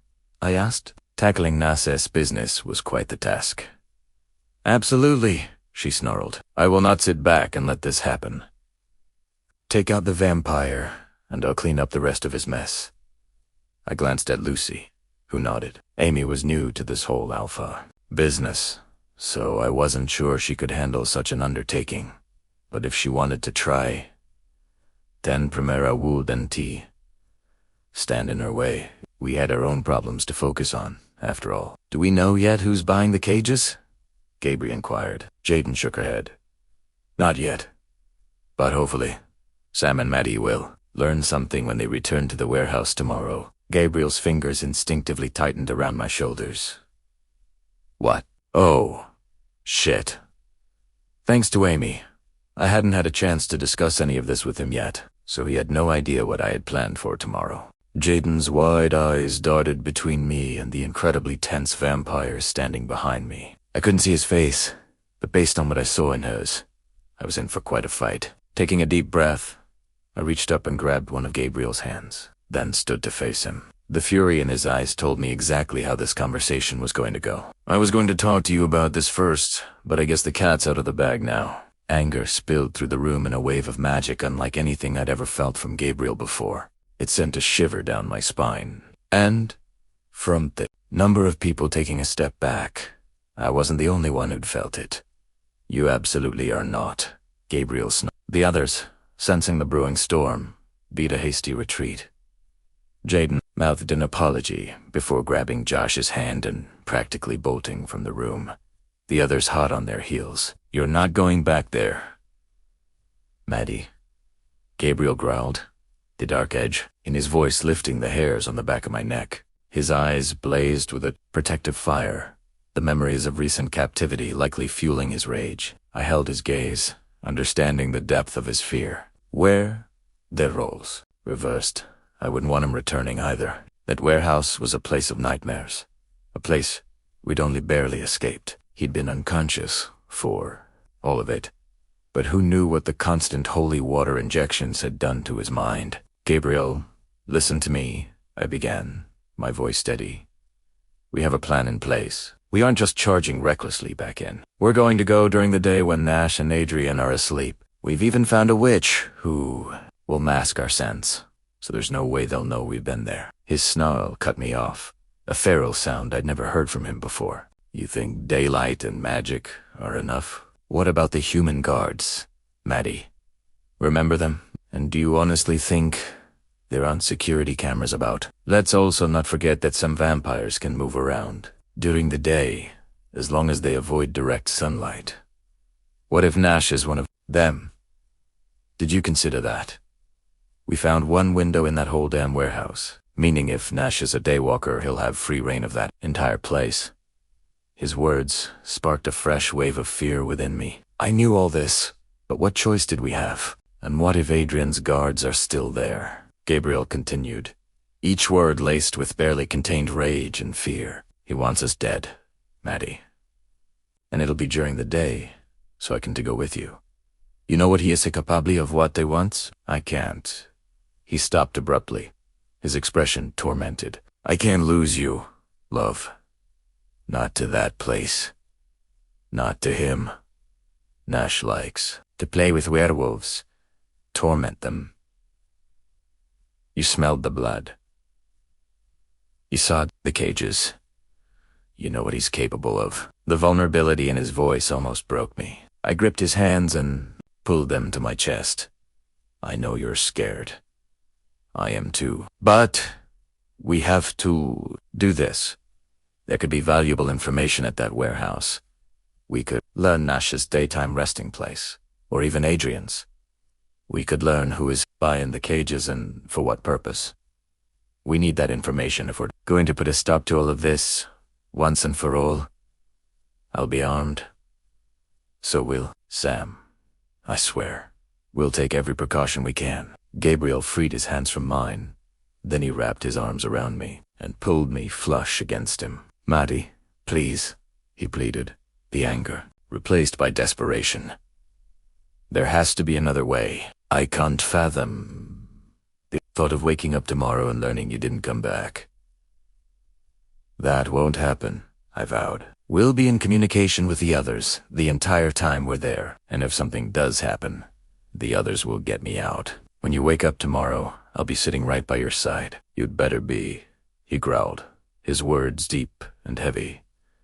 I have plans for us, love, a future that stretches far beyond tomorrow. But for that future to happen, you need to be here. So, promise me you'll come back. I met his intense gaze, my heart swelling with a mix of determination and affection. I promise. In response, Gabriel leaned down and captured my lips in a possessive and hungry kiss, as though he was determined to brand my very soul. Luckily, my soul already belonged to him, and I had no desire to change. The kiss ended too soon for my liking, leaving me both breathless and grounded, a reminder of what I was fighting for. But before I could lean in for more, the sound of hesitant footsteps approached, signaling the return of our self-exiled companions. Their timing could have been a bit better. Lucy was the first to poke her head back into the kitchen. Isid safe too. Come back, or shall we start looking for bunkers? Jaden followed, a sheepish grin on her face. Is she still alive in there? Gabriel's response was to hold me closer. We're fine.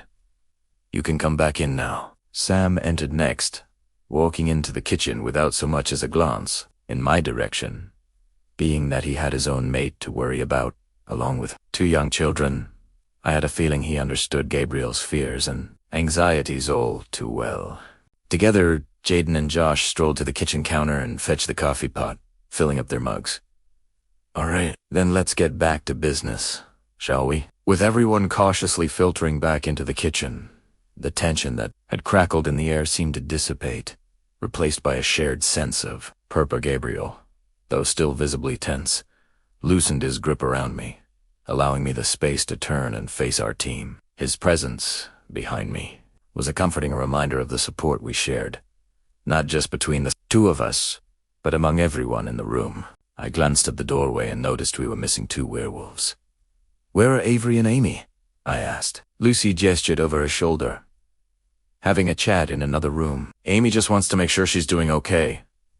They said to get started with ours, and they'd catch up after. She then took a seat at the table, her demeanor shifting from joking to serious as she prepared to dive back into the matter at hand. Sam leaned against the counter, his arms crossed, his face set in a grim line that reflected the gravity of our discussion. Jaden, now armed with a freshly refilled coffee mug in hand, gestured to the corkboard that still displayed Nash's ever-so-delightful background. Right.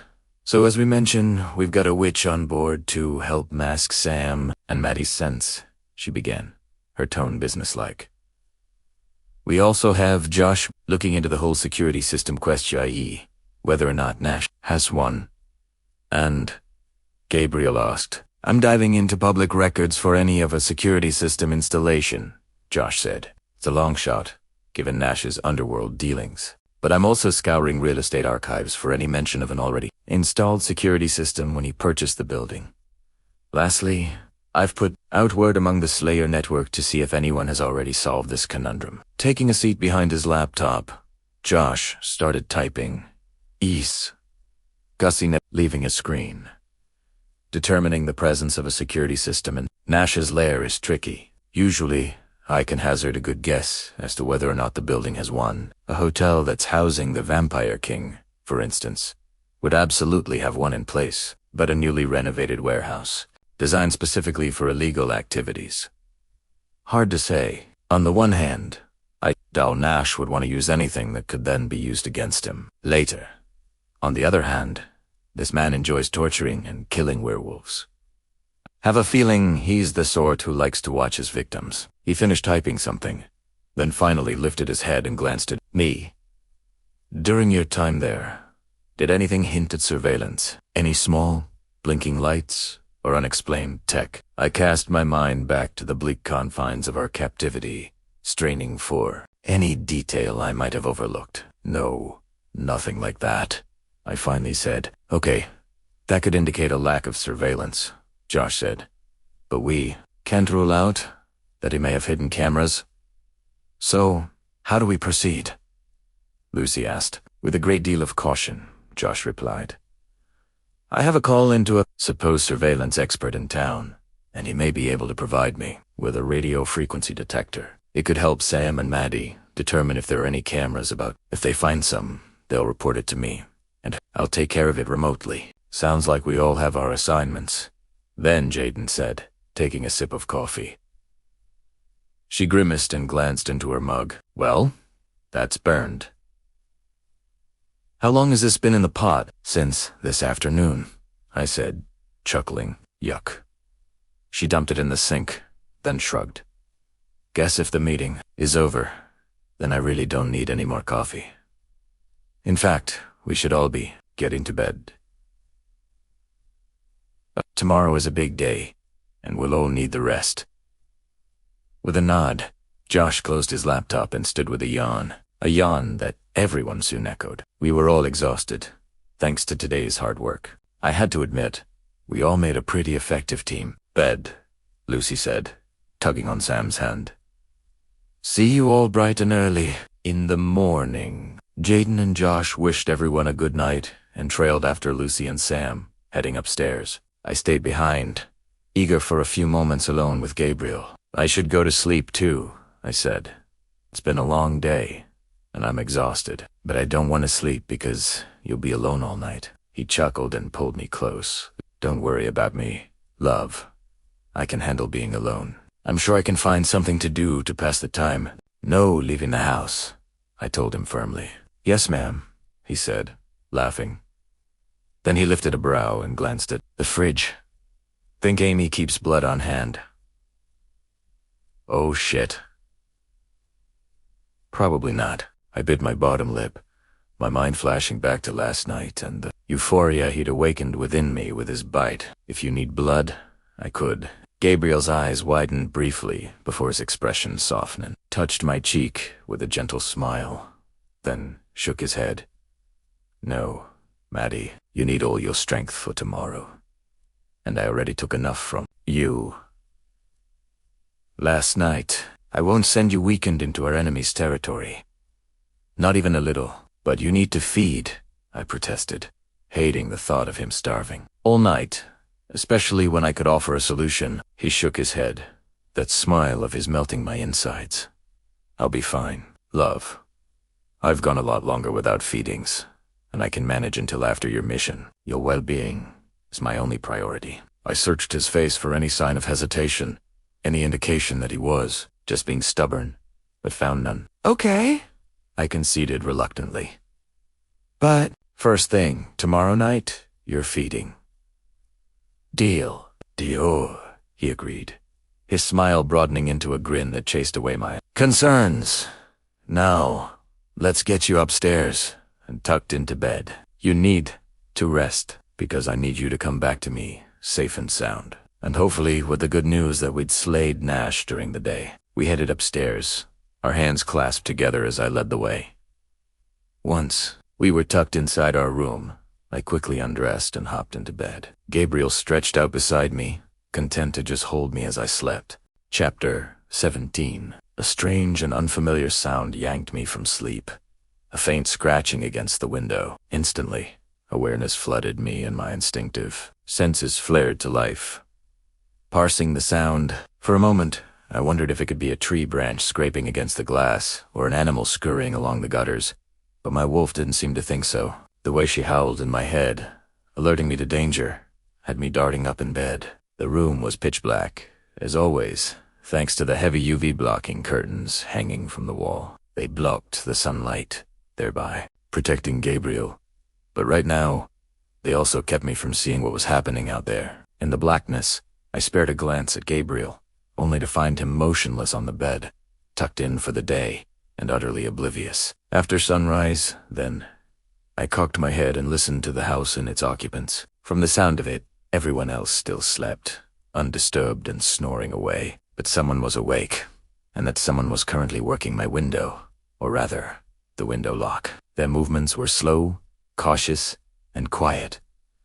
A professional, then, if I wasn't a werewolf, I might not have noticed.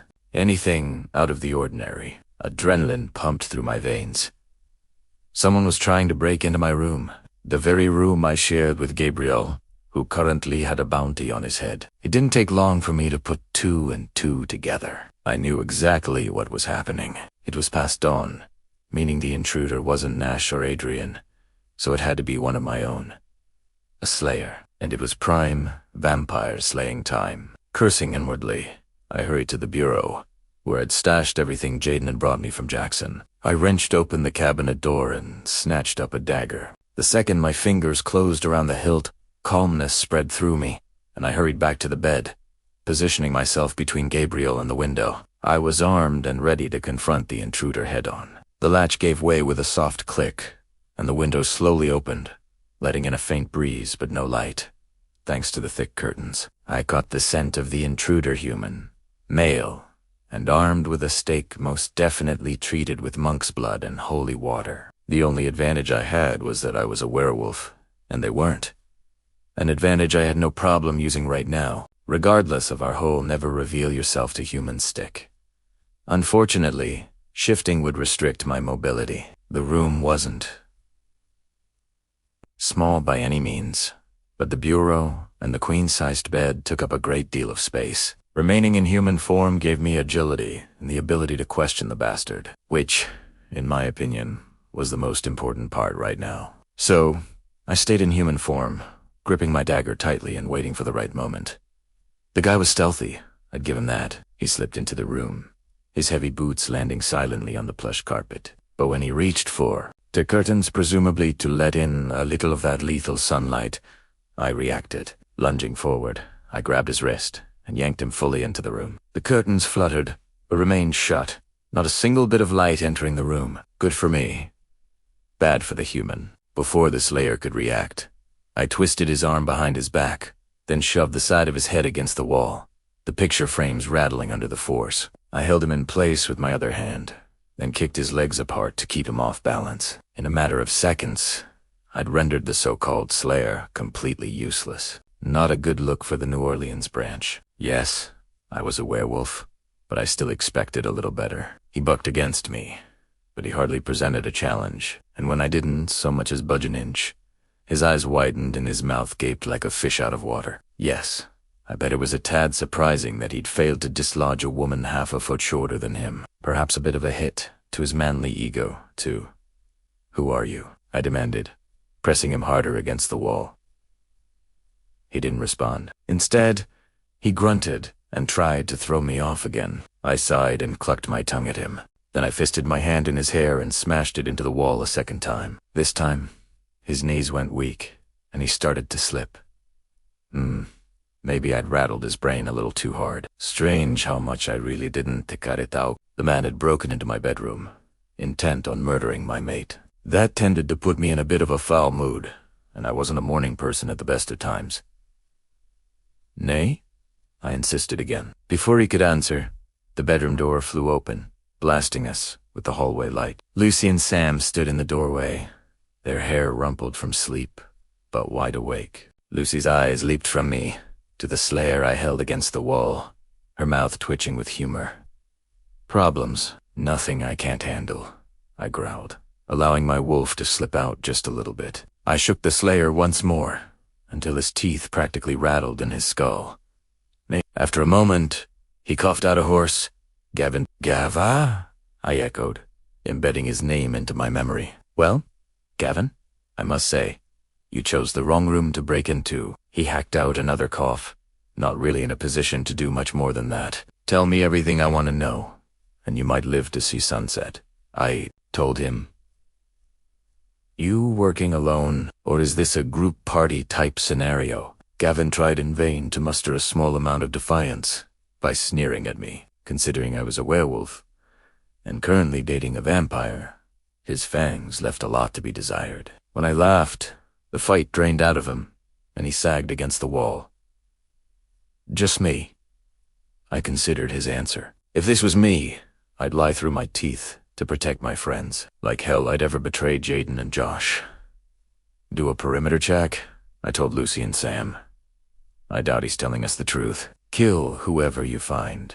Gavin cursed and renewed his efforts to free himself. "Wait." I asked, leaning close. "Was there something you wanted to say?" "Two others," he rasped out. "One in the back, one in the front." "And is that the truth?" I demanded, giving him another little shake.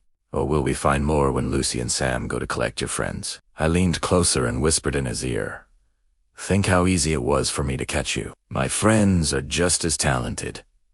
Gavin's lip curled. "There's one more waiting with the vehicle." 3 more slayers," I announced as Sam and Lucy grabbed Temond. "Bring them into the living room, where we can have a nice little chat."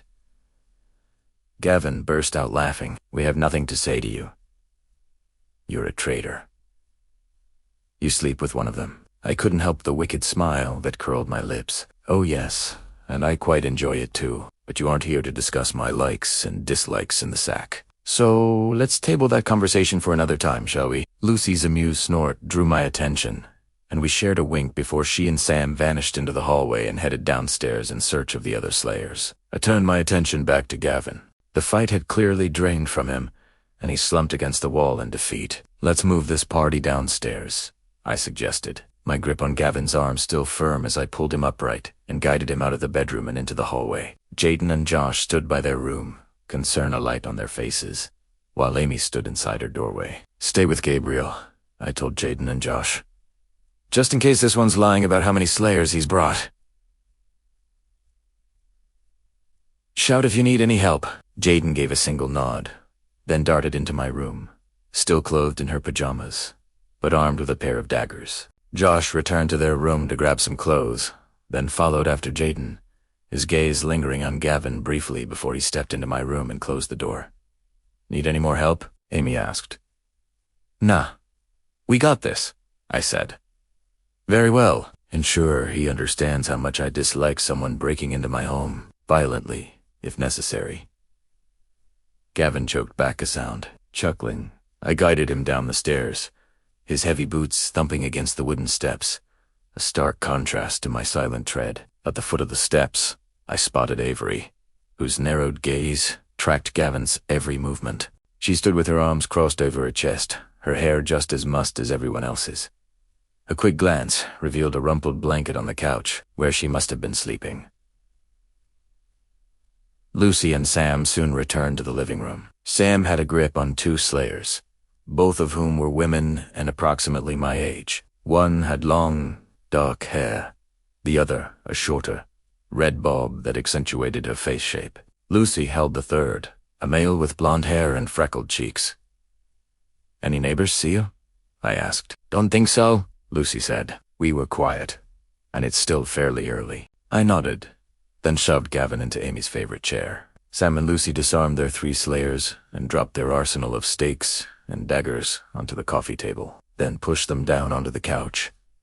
My gaze swept over Gavin and his crew. From the looks of their torn clothes and blackened eyes, they'd put up a bit of a fight, but thankfully, I didn't see any serious injuries. We weren't their enemies, and they weren't ours. Yes, they'd come to slay Gabriel, but they'd only been doing what they'd been ordered to do by an organization they explicitly trusted. I knew all about that. I needed to tread carefully here. I needed to break the indoctrination that had been drilled into their brains. But if I pushed too hard, they'd shut down and ignore everything I had to say. To save Gabriel, I had to carefully dismantle their beliefs, piece by piece, and make them see the Academy for what it really was. Not an easy task, considering I'd been painted as the enemy. We also didn't have a lot of time for this either. We had a big day ahead of us, what with our plans to sneak back into the warehouse. I was being pulled in so many directions. I truly didn't know where to start. But now, I had to focus on these four. "Names?" I asked. "I've already become acquainted with Gavin here." The redhead jutted out her chin. "Daisy. A vampire slayer named Daisy." "How? Adorable."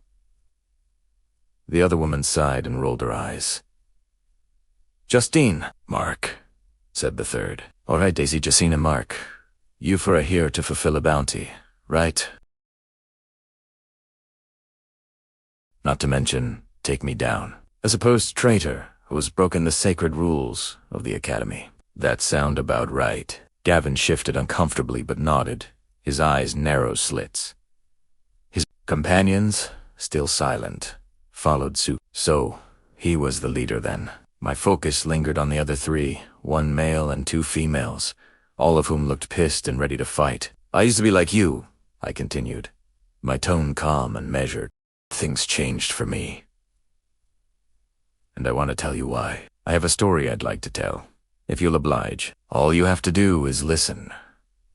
"They told us you're a liar," Daisy piped in. "Yeah, that doesn't surprise me," I said, facing her head on. "The guilty always tend to accuse others. Ever noticed that?" I surveyed all four of them. "Tell you what."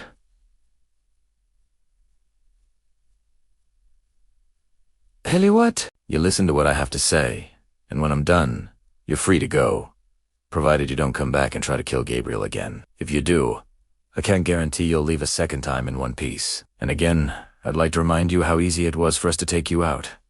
We did that without any warning. Imagine what we can accomplish when we're on guard." Justine swallowed, then glanced at Gavin, who gave a jerky nod. "Great." Clasping my hands behind my back, I started to tell my story, all while pacing through the living room. "I used to be exactly like you, happily serving the Academy without question. I'd receive a contract and a slain. I'd go. I had no issues slaying vampires until the day I met Gabriel." Mark's nose wrinkled, and he scoffed. I held up a hand. "Hear me out." I continued my story then, telling the other slayers about how Gabriel saved my life from a group of vampires who wanted me dead. How I'd soon realized there was this connection between us living out. Of course, that I was a werewolf. I delved into our complete history. How I'd immediately had doubts the instant I'd learned about the contract for him. How after a little digging, we discovered the truth about the Academy's corruption. I told them about the other slayers who'd reached out to me with the same doubts, and then came the hard part. I told them about our meeting with the council, how they'd handed me and Gabriel over to our enemies, then killed Chris Slayer, just to silence him. I watched their faces as I spoke, searching for any sign of empathy or any hint that my words were resonating with them. It was a lot to take in. World they knew. Everything they thought to be true was a lie, and I was trying to open their eyes up to that. Chris was one of my best friends, I said, my voice cracking. He'd dedicated himself to the academy, and they just killed him, without any hesitation, all because he knew the truth. Ask yourself, if they were innocent, why on earth would they do that? Why would they murder one of their best to keep word from spreading? Why would they hand me over to an enemy who planned to kill me? Gavin leaned forward in his seat, his elbows braced against his knees and his head cupped in his hands. If I was really a traitor like they claim, why wouldn't I have just killed you on sight? I asked, hoping that question would be enough to get them thinking. You came here to murder my lover, but I didn't kill you, did I? So maybe I'm not the traitor here. Justine and Daisy looked pale, their faces utterly distraught as they listened to me. It wasn't Gabriel's story that moved them, it was Chris's. I'd seen it in their expressions the second I told them the council had killed him. I don't believe you, Mark said, but his voice wavered, and he seemed unsure if he believed himself right now. I understand that, I replied. It's a lot. All I'm asking is for you to look a little deeper. If there's even a chance that I'm telling the truth, wouldn't you want to know? Wouldn't you want to know if you're being used? The academy turned you into murderers. You have a right to know that. Gavin's gaze met mine, and for a moment, I caught a flicker of something more than just hostility. It wasn't understanding or belief, but perhaps a hint of doubt. This gave me hope, even though I knew the battle was far from won. Like me, these people's identities were completely wrapped up in the academy. Convincing them to even entertain the notion that everything they believed in was a lie required more than my word against the academy's. Doubt is healthy, I continued, seizing their momentary confusion.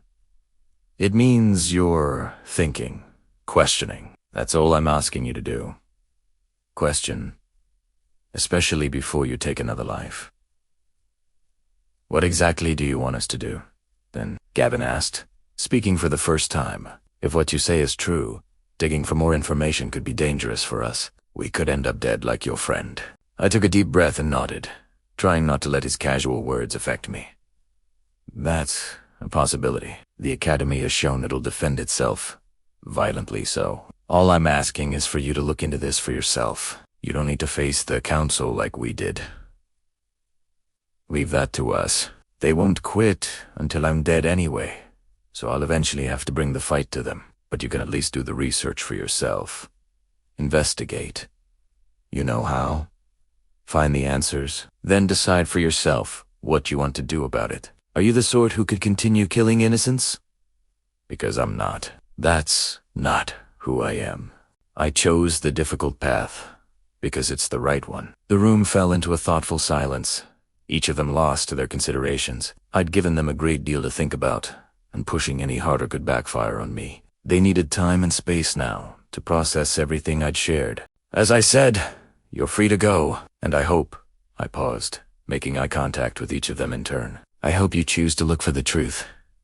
Not for me, but for yourselves. You deserve to know what you're being used for, and you deserve to make these choices for yourself. Gavin slowly stood, his gaze jumping between me, Lucy, Sam, and Avery. After a moment's hesitation, he signaled to the others that it was time to leave. They didn't speak as they gathered their weapons, but as soon as they headed toward the door, Gavin paused and turned back to me. We'll consider what you've said, he admitted. But if I found out you've lied about anything, I'll be back to collect Gabriel's contract. Annoyance and anger flared within me, but I tempted back before I could lash out at him. Threatening him wouldn't help matters. I knew I'd told them the truth. Now I just needed them to confirm it for themselves. When I didn't respond, Gavin and his friends left, leaving the house in silence. I turned to face Lucy and released a long breath. What do you think will happen next? Lucy asked. I shrugged. We truly had no way of knowing. For all I knew, Gavin and his friends were planning another sneak attack right at this moment. Regardless of what they decided, Gabriel's life was at risk, seeing as how her location had been compromised. We'll need to prepare ourselves, I said. And we can't stay here. I'm guessing they learned our location when Josh and Jaden started reaching out to contacts for information. They likely tracked our phones or something. So, we need to move, just in case. It wouldn't be smart to remain here after being discovered. Just one more thing to add to our ever-growing list of tasks, Sam commented. We have other safe houses we can use, Avery suggested. I doubt Amy will mind. I relaxed and nodded. Let's get moving then. Because we have a hell of a day ahead of us. Chapter 18. Nestled on a quiet, tree-lined street in the Garden District, we found our new temporary haven. The safe house, hidden in plain sight among rows of grand old homes, was draped in Spanish moss and surrounded by wrought iron fences. Its facade, a blend of Victorian architecture and the charm very characteristic of this area, hid the sanctuary it now provided us. It hadn't taken us long to pack up and move here, thanks to everyone busting their asses. Avery had acquired the transportation, the same vehicle as before, along with the massive blanket we'd wrapped Gabriel in last time. Once we had him ready for transport, Josh and Sam had hauled him out to the van. 5 minutes later, we were on the move, changing locations before the city had even started to truly wake up. From there, we'd broken into 2 groups. Lucy, Sam, Avery, and I took Gabriel to the new house, while Jaden and Josh set off on their adventure to procure all the tech and the spell we needed for today. Regardless of our unexpected visitors earlier this morning, we couldn't delay today's mission. Once we arrived at the new safe house, the 4 of us set to work. First, we chose a room for Gabriel and blacked it out with the UV-blocking curtains we borrowed from Amy's place. Then Sam and I unloaded our resident vampire and carried him upstairs. It didn't take long to get him settled on the bed, and then we returned downstairs to where Avery and Lucy had set up our command center. Just before lunch, Josh and Jaden returned, their hands full of bags of equipment, food, and blood for Gabriel. I let them into the house, then gave the neighborhood a quick perusal before closing the door and locking us in. The moment I rejoined everyone in the kitchen, the atmosphere in the house shifted from a cautious calm to a focused urgency. Jaden and Josh dropped the bags on the floor, and we all gathered around, keen to test out the new tech. But before we could so much as sneak a peek, Jaden grabbed one of my hands and squeezed so hard she might have broken it if I were human. Have to tell you something. I lifted my brows. While we were meeting with the witch, I received a call from Ginny. Do you remember her? My jaw tightened, and it took everything in me not to growl at the mention of her name. Yes, I remembered Ginny. How could I forget? She'd been the one to arrange our little tete-a-tete with the council, seeing as her aunt was Councilwoman Lorraine, the same woman who'd then voted to turn us over to Adrian. Well, I guess Ginny heard about Chris and decided enough was enough. She took everything I told her about the fraudulent contracts, the academy corruption, Chris's death, everything, and brought it all to the local PD. Apparently, the police are now investigating the academy. Stunned by this news, I leaned back and stared at Jaden. Seriously, I figured Ginny betrayed us. I always thought she turned us over to her aunt. No, Jaden said with a small smile. She was always on our side, but when they murdered Chris, I guess she couldn't sit by quietly anymore. Ginny wanted to let me know what was happening. The council doesn't know they're being investigated yet, but it sounds like the police have found quite a bit of evidence, maybe even enough to make an arrest. A heavy breath rushed past my lips as I pondered what this meant. The academy had to pay for their crimes, and I'd always imagined I would be the one to take them out. But Jaden's words from night before last came back to me, that they were humans and fell under police jurisdiction. As much as I wanted to make them suffer, I had to abide by the law. I had to be better than them. If this was the path others wanted to take, then I would curb my bloodluster, at least save wholly it for Adrian and Nash. Ginny's also been telling everyone that the council killed Chris, Jaden continued. And from what I hear, our people are listening, and they're pissed. This was incredible. For once, we didn't have to take on the world's problems by ourselves. This is great news, I murmured, still blown away by the revelation. Wow. This is all so amazing to hear. Keep me in the loop, okay? You bet, Jaden said. Ginny said she'd call us once she hears from the sergeant in charge of the case, but it sounds like when they make an arrest, not if we can be there to watch. Oh God, I wanted that. I wanted to be there as the police hauled the council out in handcuffs, which means we need to take care of Nash and Adrian as soon as possible, so we can get home in time to see all this go down, I said. Right? Well, that just lit a fire under our asses, huh? I chuckled. It certainly did. Let's get back to it then, Jaden said. I forced our recent conversation from my Mendaz. Difficult as that was, and glanced at the equipment now laid out on the table. "Thanks to Josh. We got everything we needed," he announced, unloading the gear. He pulled out what I presumed was the RF detector, since I'd never seen one before and it looked completely unfamiliar. And then for Bluetooth, earpieces, which we would use to keep in communication with each other. We'd done this before when hunting the demon, and it had proven very effective. Jaden handed one to Sam, and then me, then slipped a third in her own. We left the fourth in the box, not needing it right this second. "Let's test these out. Make sure they work before we send you out there." I connected my earpiece to my cell phone and dialed into the group audio call Jaden had sent us a link to earlier this morning. "Test," I called out once I'd turned everything on. "I hear you," Jaden replied, her voice echoing in my ear even though I could hear her right beside me too. "And I hear you both," Sam commented. "So long as everyone has cell phone reception, our connection shouldn't be a problem," Josh said. "Perfect," I said, turning my earpiece off. I wouldn't need it now until here. We arrived at the warehouse. "What about the spell?" Jaden grabbed her purse and pulled out a vial of something that looked murky. I only hoped I didn't have to drink it, because I was fairly sure there were chunks of something in there. "Did the witch say how long the spell lasts?" I asked. "No more than a few hours." "So hurry up." Much to my dismay, Jaden cracked the lid and held it out to me. Bottoms up, I took the vial from her, my mouth already salivating, and not in a good way. Jaden ignored the look of disgust I gave her and fished out the second vial for Sam. "And here's yours, oh goody," he said dryly. I lifted the spell to my nose and sniffed, wincing, when an acrid stench assaulted my nostrils. "What's in here?" "No," I muttered, shaking my head. "Never mind that. Don't answer me. I don't think I want to know." "Nope, you likely don't," Jaden said, grinning. "But let me just say I am super glad I'm not going to this warehouse with you. Greatest.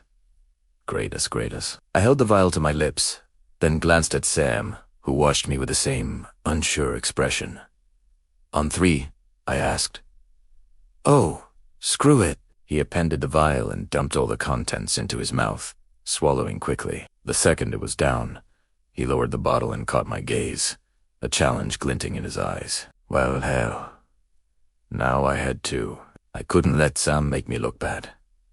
Not in front of everyone here. Chuckling, I pressed the glass rim to my lips, closed my eyes, and dumped the contents into my mouth. I meant to open my throat, let it pass down without hitting my taste buds, but my stupid tongue didn't listen, and it closed off my throat, pooling the liquid in the back of my mouth. With a disgusted moan, I forced my tongue to move and swallowed before I spat it all back out. Afterward, I wheezed for breath and reached for a nearby bottle of water. That was terrible, I rasped after guzzling half the bottle. Like drinking moonshine. Familiar with moonshine, are we? Jaden teased. I just rolled my eyes, then lifted my arm and sniffed. I couldn't smell me at all. Not that I ever stunk, of course, but werewolf senses made it easy to pick up on one's own scent, and right now, I couldn't. Interesting, I said, sniffing at my skin once more. I looked up to find Sam doing the same. Lucy hovered over him, subtly sniffing at the air near his hair. "Nothing," she reported. "Wow. That's really weird. My eyes are like, hey, your husband is standing right next to you. But my nose is all, nope, no one's there." I chuckled at her in-depth description, then handed the empty vial back. To Jaden, "Thanks for picking that up for us." With the scent-blocking spell in effect, I shifted my focus to weapons. I retrieved a bag which Jaden had brought me from Jackson from the hallway, then dropped it on the kitchen table and unzipped it. One by one, I started unloading it. I pulled out the leather harness Anna had gifted me when I first met Gabriel and slipped it over my clothes. Then I armed myself with a mix of stakes, daggers, and a sword, because a girl could never be too prepared. Once I finished that, I reached in and pulled out a few spare stakes, handing them to Sam. When he reached for it, I pulled it just slightly out of reach. "These are treated stakes. They'll put down any vampire, so long as you get them in the heart." I turned the stake and placed the tip on my chest, just above my heart. "Do not miss. The chest won't cut it." Sam nodded, then reached for the stake. I gave him 3, just in case, then waited while he armed himself with a series of blades. He didn't have a nifty harness like me, but I had some spare wrist and thigh sheaths that would work for him. Once we were armed, Josh handed Sam the RF detector. "This is for you, because Maddie will be too busy looking for vamps. I know you're a big bad alpha werewolf, but so is she.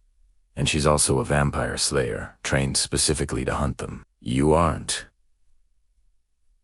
Let her take the lead." Indecision wore on Sam's face, but after a quick glance at Lucy, who silently nodded, he agreed. That had to be tough for him, but he was smart enough to know better than to argue with us. "All right, the primary goal is to find any info on Nash's dealings, especially anything that gives away his or Adrian's daytime location. With luck, they'll both wake up tomorrow with a stake buried in each of their chests." When Jaden and Josh opened their mouths to correct me, I chuckled and said, "You know what I mean. And remember, keep the phone line open at all times. If anything feels off, you get the hell out of there. Okay?" Jaden said. "Affirmative," I said, winking at my friend. "Don't worry, everything is going to go according to plan. I didn't mention that my stomach was a nest of knots, or that the thought of returning to that warehouse had my heart hammering in my chest. Jaden and Josh didn't need to know that, and Sam and Lucy could already hear it. When I turned away from the table, I spotted Avery. She'd been so silent this whole time that I'd actually forgotten about her presence here. But I saw her now, standing in the doorway, fear stark on her face. "Don't worry," I told her. "I'm a pro, and so is Sam.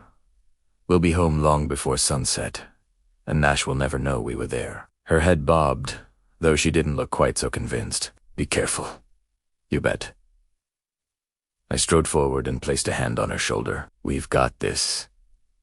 Lucy opened the door for us, the afternoon air already uncomfortably warm as we stepped outside. The city of New Orleans, with all its history and secrets, lay before us. The path back to the warehouse was clear. Our mission said, "Be safe," Lucy called softly after us.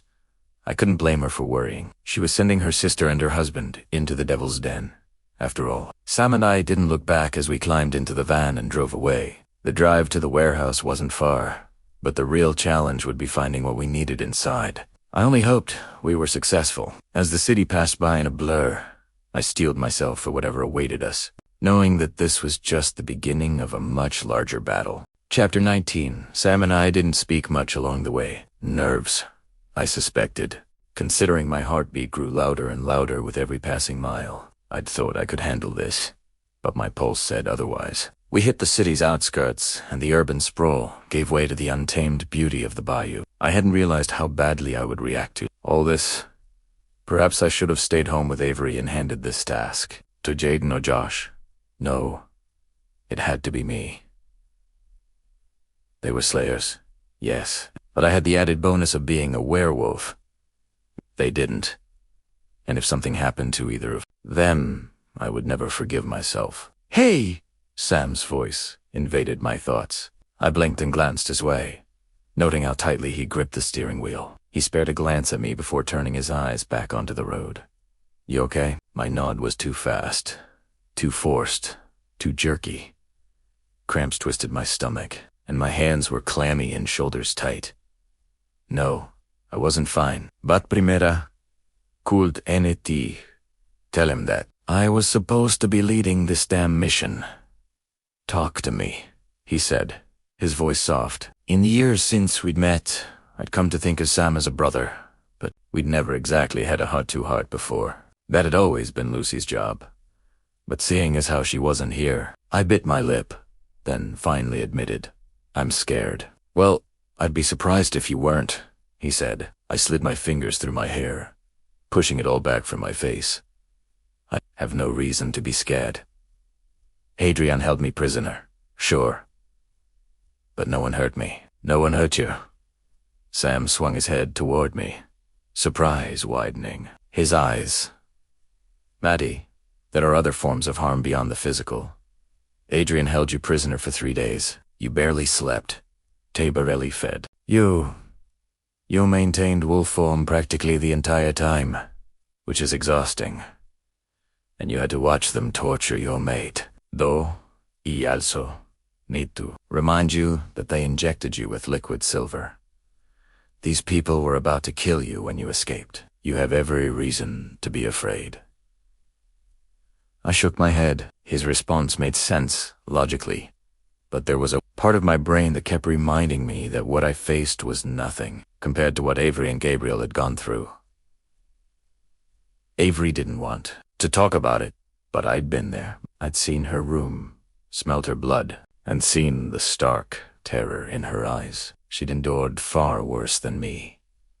Look, it's all right to be scared. No one is going to hold that against you. Just make sure that you don't freak out and lose sight of our mission, and everything will be fine. Sam glanced at me again with a small, encouraging smile. I'd also like to remind you that this time, we know where you are. You'll be in communication with everyone. So, if something goes wrong, they know where to find us. Plus, I'm here, he said with a shrug and a grin. I won't let anything bad happen to either of us. I blew out a stuttering breath and nodded, repeating everything he'd just said silently in my head until my pulse started to slow. I wasn't alone. Everyone knew where I was. I would not wake up in a cage. Not again. There we go, Sam commented when my heart rate returned to normal. You okay now? I gave another nod. Just make sure I keep my promise to Gabriel, and I'm there when he wakes up tonight. I can do that, Sam said as he took a turn and headed deeper into the bayou. Thanks to Avery's details and instructions, he knew exactly where to go. We had no intentions of packing in front of the warehouse, though we wanted to remain as unseen as possible. We're getting close, I said in a quiet voice. Let's find somewhere to park and go the rest of the way on foot. Sam nodded, already slowing the van as he looked for a suitable place to pull over. Once he found a secluded spot hidden from the main road by a thick cluster of trees, he parked and killed the engine. For a moment, we just sat there, and I took a second to gather my thoughts. I could see the warehouse ahead, but it looked different in the sunlight. Almost normal. It didn't match the memories. But then again, I hadn't stopped to study the warehouse's exterior that night. Without a word, I opened the passenger door and stepped out into the humid air. The sounds of nature rose to my ears, reminding me of our wild dash through the bayou. Hopefully, that wouldn't happen again. After grabbing the equipment from the back seat, Sam climbed out and circled around the van, coming to a stop next to me. He flicked on the RF detector, then dialed into the call. I did the same, breathing a sigh of relief when his voice filtered through my earpiece, telling everyone we'd arrived.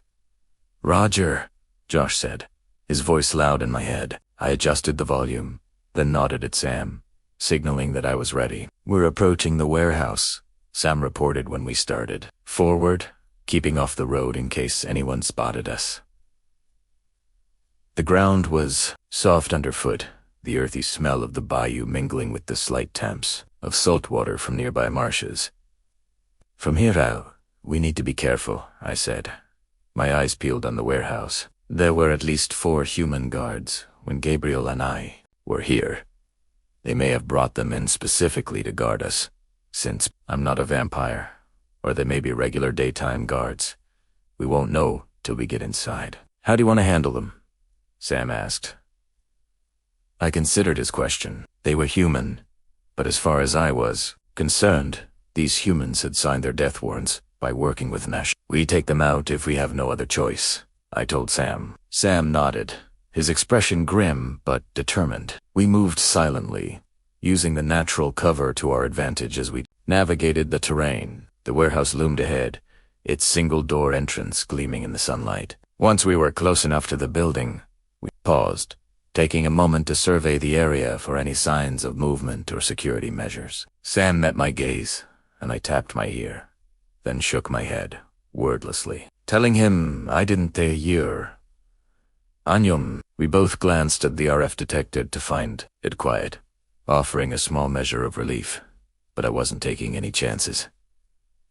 Front door, Sam whispered. Front door, I echoed, knowing it was only the way in. Either death or the window we'd climbed out, and I didn't love that idea. With a shared nod, Sam and I hurried toward the front door. Eat, see, myth. Too straightforward. Walking up to the entrance of the place that had held me captive, but we didn't have any other options. Sam jiggled the handle, only to find it locked. But apparently, he'd prepared for the possibility and pulled a small kit out of his pocket. He crouched in front of the door and got to work. A few seconds later, he pulled it open and peeked inside.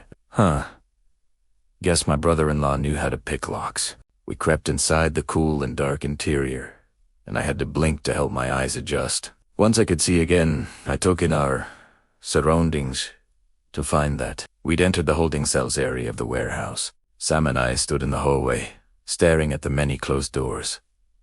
I'd have to look in each one again. I couldn't leave without knowing there wasn't anyone new trapped here.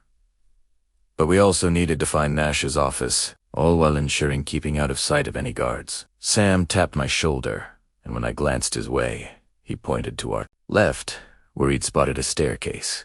Something I understandably hadn't noticed my first time here. That explained where Elias and Adrian had gone after visiting us in our cages. Sam signed that we should go upstairs, but I held up a hand. Then pointed at the doors. Primera detto no. He grimaced, but nodded. I gestured to the right side, then pointed him to the left. I reached for the first door, then took a deep breath. I'd hoped I'd never have to look in one of these again. But here we were. Quickly, methodically, and silently, Sam and I checked the rooms. Every time I opened one, the smell of terror and blood assaulted me. But I pushed that aside and opened each and every door, including the one that had held me and Gabriel. Our scents were faint, but still present, and it made me shudder. We reached the last room, and I turned to find Sam standing in the one where we'd found Avery. When he didn't immediately leave, I stepped inside, then froze. The room still reeked of her, but it was the message, painted on the walls in blood, that made my heart stop dead in my chest. She's Mine. My breath quickened, but I didn't make a sound. Instead, I gripped Sam's arm and hauled him out, quietly closing the door behind us. Once in the hallway, I shook off my fear, then forced us back to the upper-level stairwell. We took the stairs 2 at a time, careful not to make any noise. At the top, we emerged onto a landing that led to a single door. I paused just beyond it and listened, but heard nothing. No guards, no machines, nothing. The warehouse was completely and utterly silent, and I wasn't sure if that boded well for us. Sam slowly opened the door, and we stepped into what had to be Nash's office. It looked ransacked. There was paperwork scattered everywhere, and a filing cabinet hung half. No sign of a computer, laptop, or phone, though. They cleared out, I whispered. Inside, I was screaming. The bastards had left and taken everything with them. Because, of course, they had only an idiot would have believed we wouldn't come back for them. Just bring back whatever you can. Josh chimed in through our earpieces. I started gathering up the papers and searching the room for anything and everything that might seem helpful. We had to find this prick before he found Avery, and before Adrian and Elias found Gabriel. It was as simple as that. Once I had an armful of paperwork, I straightened and found myself staring out a window that overlooked the storage half of the warehouse. Sam? I called, gesturing at the window. Look at this. He joined me, his gaze following mine. That's maybe half the cages I saw when we were here. When no one spoke, I asked the first question that came to my mind. So where are the other half? Did he sell them already, or is he just moving them because we escaped? Neither option is good, Sam replied. A sudden clatter from below jolted me and Sam into action. Coursing, we ducked out of sight, and I tucked the papers aside in case I needed both hands to fight. After a few moments, in which no one came rushing upstairs to attack us, I rose on my knees and peered out the window. The bay door stood wide open, filling the warehouse with blinding sunlight. A large truck sat just outside the doors, and there was a crew strolling inside, heading straight for the forklift. My heart skipped a beat, and I lowered back onto my haunches, staring at Sam in disbelief. This was exactly the break we needed. If we could question these people, we might find out where they were moving the cages to, and, by extension, Nash's location. Because I would bet my last dollar, wherever the cages were, Nash was. "We need to get down there," I whispered to Sam, urgency lacing my words. He quickly informed the rest of the group what was happening, then crept through the office, ensuring to keep out of sight of the window. Just in case. We descended the stairs as quietly as we'd come in, then slipped out the single door and circled around the back of the warehouse. Hugging the exterior wall, we moved into position, but kept out of sight the murmur. Their voices and the clang of metal on concrete reached us. Telling Mate didn't suspect a thing. Finally, something was working out to our benefit. I stole a quick glance around the corner and noted 3 men. Human, from the smell of it. Returning to Sam, I held up 3 fingers, and another. I quickly stripped out of my leather harness, so as not to frighten the normies, and set it aside. Sam did the same, placing the stakes next to mine. Once we looked like regular Joes, we casually rounded the corner. Being that they were human, decruded in tea. Notice our approach until the last second. When we stepped inside the bay doors, all 3 turned to us with identical shocked expressions, but not a single one shouted out for help. They simply stared at us. "Can we help you?" one finally asked. I took in their uniforms, with the company name sewn into the shirt, and smiled politely. "We just want to know where these cages are going." One mover, a burly guy with a thick beard, said, "What business is it of yours?" I almost laughed. They had no idea who they were dealing with. I ran through my options in my head. Option A, I could threaten and terrify them into answering my questions. Or I could take option B, which was a more traditional approach, one with a higher success rate than scare tactics. "Would $100 buy us the answer?" I asked. The guy's bushy brows shot upward. He shared a glance with his 2 co-workers, who both seemed intrigued by my offer. He grabbed a nearby clipboard and flipped through the pages. "Looks like we're taking them to some new storage facility across town, where someplace out by the old mill. Here's the location. And if Mite clipboard," and I quickly memorized the address, a spark of hope igniting within me. This was it. This could lead us right to Nash. "Who hired you?" The mover shrugged. "Some guy named Nash. Have you seen him at this facility at all?" "He came by last night. I think he's one of them vampires, if you ask me. Has that hungry look in his eye. Jeno, what time last night?" I pressed. I needed more to go on than at night. "I don't know," the man drawled, "but it was before our workday ended, which is usually around 8. Now, mind letting us get back to work? We want to finish this up before it gets any hotter out here." I fought to contain my excitement as I handed the clipboard back. "Thanks. Oh, and I'll give you another 100 if you pretend you never saw us." All 3 stared at me as though I were insane. Yeah, deal," they muttered. I paid them, then Sam and I quickly rearmed ourselves and returned to the office to retrieve the paperwork. We had the location, but we still needed the paperwork so Amy could track down Nash's buyers. Once I had that all in hand, we ducked out of the warehouse and returned to the van. "I can't believe it," I said as we climbed in. "If they're telling the truth, we know exactly where Nash will be tonight." Sam grinned at me. "Let's get back to the others and see what else we can find." Chapter 20. After spending hours combing through the documents while nomming on some oven-roasted pizza, it became painfully clear they held no valuable information regarding Nash's or Adrian's daytime resting places. We had other options. We could pursue digging deeper into their background and owned properties, questioning local slayers again, or tapping into our broader network for more intel. But those options had downsides. Not only would they eat up precious time, but they could also expose our new location. None of us were willing to risk that, especially when we had a solid lead as to where Nash would be tonight. The best plan, we agreed, was to act on this lead as soon as Gabriel was awake and to approach the situation in force. Stealth wasn't as important as numbers for this operation. We needed to take Nash down. Jaden, Josh, and I, as the resident vampire slayers, would lead the charge. Everett, as eager as the rest of us to see Nash staked, demanded to be there. And I knew Gabriel would insist as well. That left Lucy and Sam, and currently they were arguing over who would accompany us into battle and who would remain at the safe house. When the argument started to grow heated, I lifted my hands and stepped in. I think you both should stay behind. That earned me quite the scowls. What? Lucy demanded. Why would you even suggest that? You'll be stronger with us. 100% accurate. But you guys promised each other that only one of you would risk their life at a time, just in case the worst happens. That means one of you has to stay behind. However, as a group, we all agreed that no one would go anywhere alone.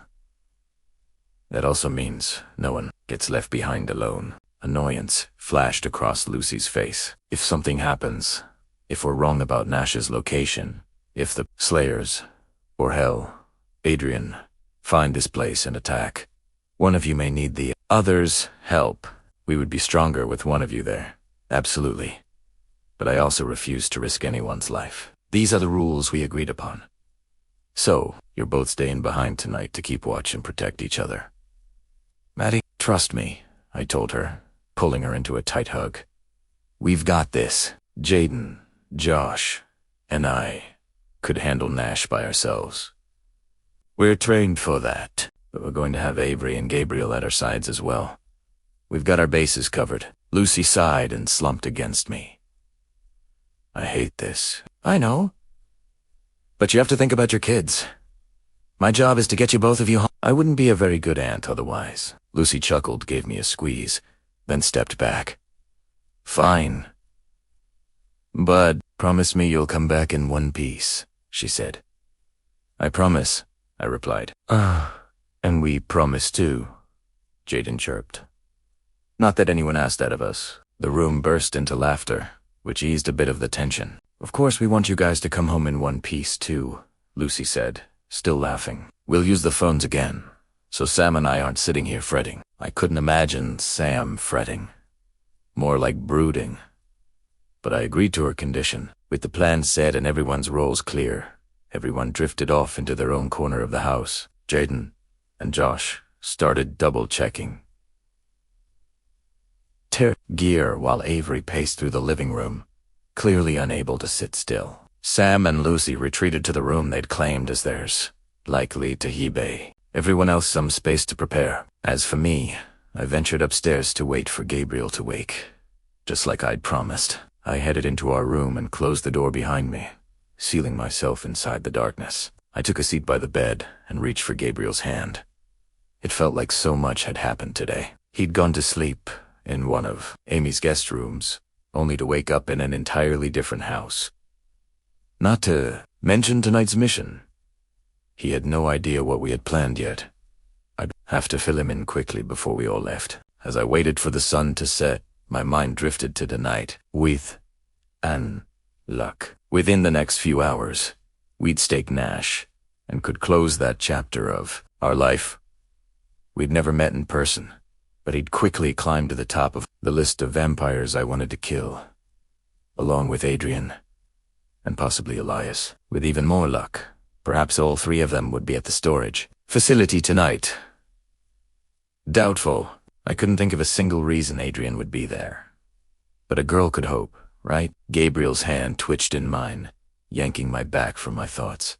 The sun had set, and I hadn't even noticed I'd been so consumed by them. I couldn't help but smile as I turned to Gabriel just in time to see his eyes spring open. He jolted awake and shot up in bed, his eyes immediately locking with mine. Relief instantly washed over his features, and he squeezed my hand, the same one he then brought to his lips and gently kissed. Told you I'd be here when you woke up, I said, my voice teasing. His laughter was deep and soothing, echoing in the quiet room. I must admit, I told you so has never sounded so good. That made me laugh.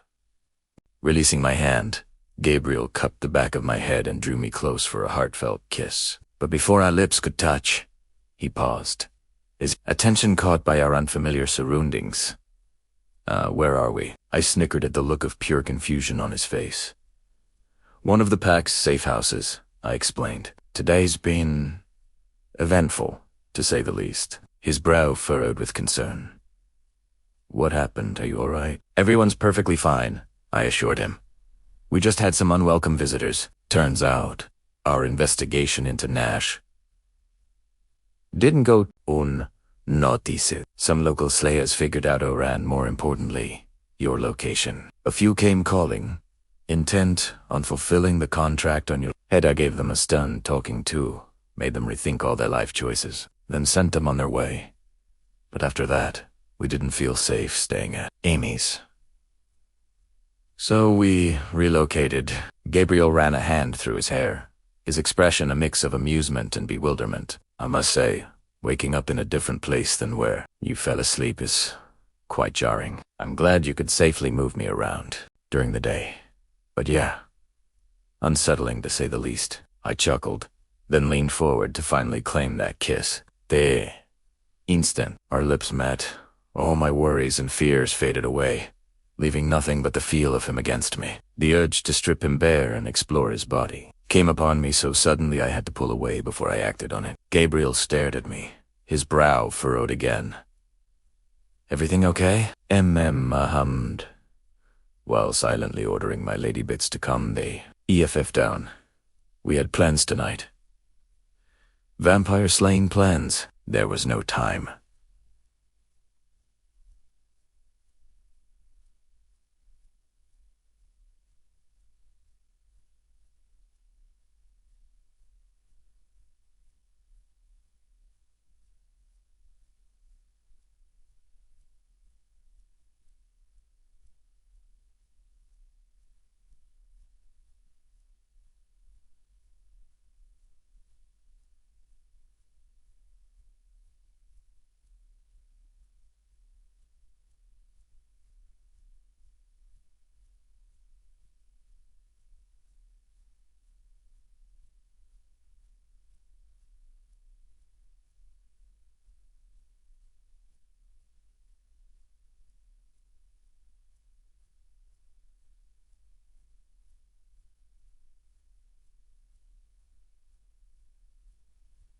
To hop on Gabriel and take him out for a spin, much to my disappointment. We don't have a lot of time. If you're awake, then so are all the other vampires. And we have a mission tonight. We do, I nodded, then quickly debriefed him on the warehouse recon before filling him in on our plans. Gabriel listened with rapt attention and eagerness narrowing his eyes when I mentioned that we were hunting Nash down tonight. Quite the wake-up call for him, but he didn't seem bothered by this one bit. But first, you need blood, I told him. He hadn't fed last night, and there was no way I would let him go tonight without full strength. Not from you, he commented. You need all your strength as well. Then it's a good thing I thought ahead and stocked the fridge for you, I said, winking. Gabriel kissed my forehead, then climbed out of bed and stretched. I stole a glimpse at the few bits of skin I could see, then followed him. Downstairs, the crew greeted him happily, and no one seemed to mind when he cracked open a bottle of blood and sated his thirst. Meanwhile, for the second time today, I strapped myself into my leather harness and armed myself to my teeth no matter what Nash died tonight. We arrived at the new storage facility location, the night hare, practically vibrating with tension and excitement as we waited for Nash's arrival. Hunting vampires was our thing, and Jaden, Josh and I often found it exhilarating. Gabriel and Avery, however, seemed a bit more subdued and cautious. We split up the moment we stepped out of the van, taking positions that would provide us a wide surveillance range without leaving us with any blind spots. Gabriel and I took a spot with a clear view of the main entrance, hidden in the shadows to avoid detection. Josh and Jaden took the side entrance in. Avery, despite our concerns about her going off alone, took the back bay entrance. We all connected via the group call, with Lucy and Sam on the other end, ready to offer assistance or call for backup if things went south. Compared to other hunts, this one was quite elaborate. Primera dos lua, ese justo. Tracking my mark alone and planning the best moment to attack, I had to admit It was nice to have the backup, with multiple eyes and ears primed. For movement. Gabriel's hand found mine in the dark, and he gave it a squeeze before lacing our fingers together. We exchanged a wordless glance, and I gave him an encouraging nod. This wasn't his idea of a normal night. He was a king, more often focused on politics and speeches than hunting and staking. When he ordered a vampire's death, his people fulfilled his order on his behalf. But this was an entirely different ballgame for him. He wasn't in England, and he didn't have his people here at his beck and call, much to their dismay. He hadn't yet announced to his council that he planned to abdicate. He hadn't yet had the chance. I wondered now if his plans had changed. He'd intended to give the throne to his brother. But Elias was here and had possibly sided with his father. The thought broke my heart. We'd come so far and been so close to finding our happily ever after. He'd trusted Elias, but there was a chance that Gabriel's plan was now shot to hell. Sighing, I let go of Gabriel's hand. He faced me, a silent question in his eyes. But I shook my head. Not only did I not want to discuss my thoughts right now, but I also couldn't. We were on mission, and I needed to give Nash my complete focus. Movement at the back. Avery's quiet voice suddenly spoke in my ear. Could be him. Need a better visual. Adrenaline surged through me, and Gabriel clenched and unclenched his hands, as though to rid himself of any excess energy. Position's clear. I can move closer, Avery whispered. Negative, I immediately replied, keeping my voice as quiet as possible. Nash was a vampire. Headsets or not, there was a risk he could overhear. Nash knows your scent. We can't risk him spotting you. Try to. Stay upwind, and we'll see if Josh and Jaden can get a visual confirmation. First, the last thing I wanted was Avery taking on Nash by herself. The man had a hold on her emotionally, and we couldn't risk him escaping if she freaked out. It was best to let him come closer before we made our move. Josh's voice crackled over the line. Got eyes on a moving target. Looks like a vampire. Tall, hair, could be blonde. Hard to say in the dark. Silence, and then looks to be heading for the side entrance. It's him, Avery hissed.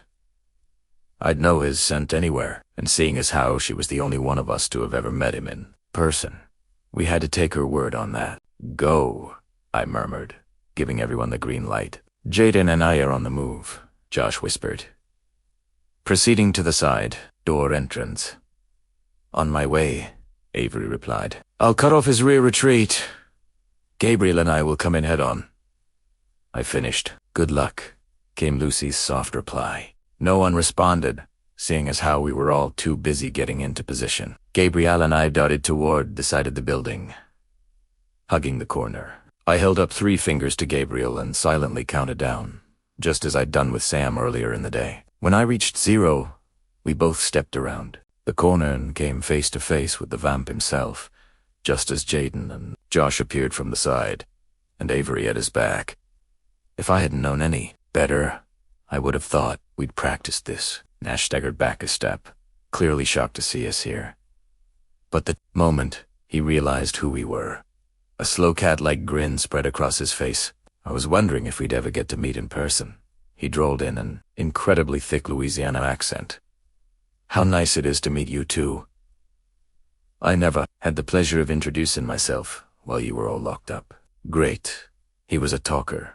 I must say, I'm honored to be meeting our king, Nash continued, his focus lasered on Gabriel. I didn't like that one bit, and I stepped forward, brandishing my stake. The vamp had to know we outnumbered him, yet that damn grin of his didn't so much as flicker. I did, however, catch the slight shift in his stance, preparing himself for whatever might come next. Though, I suppose you ain't much of a king here, now are ya? Where are Adrian and Elias?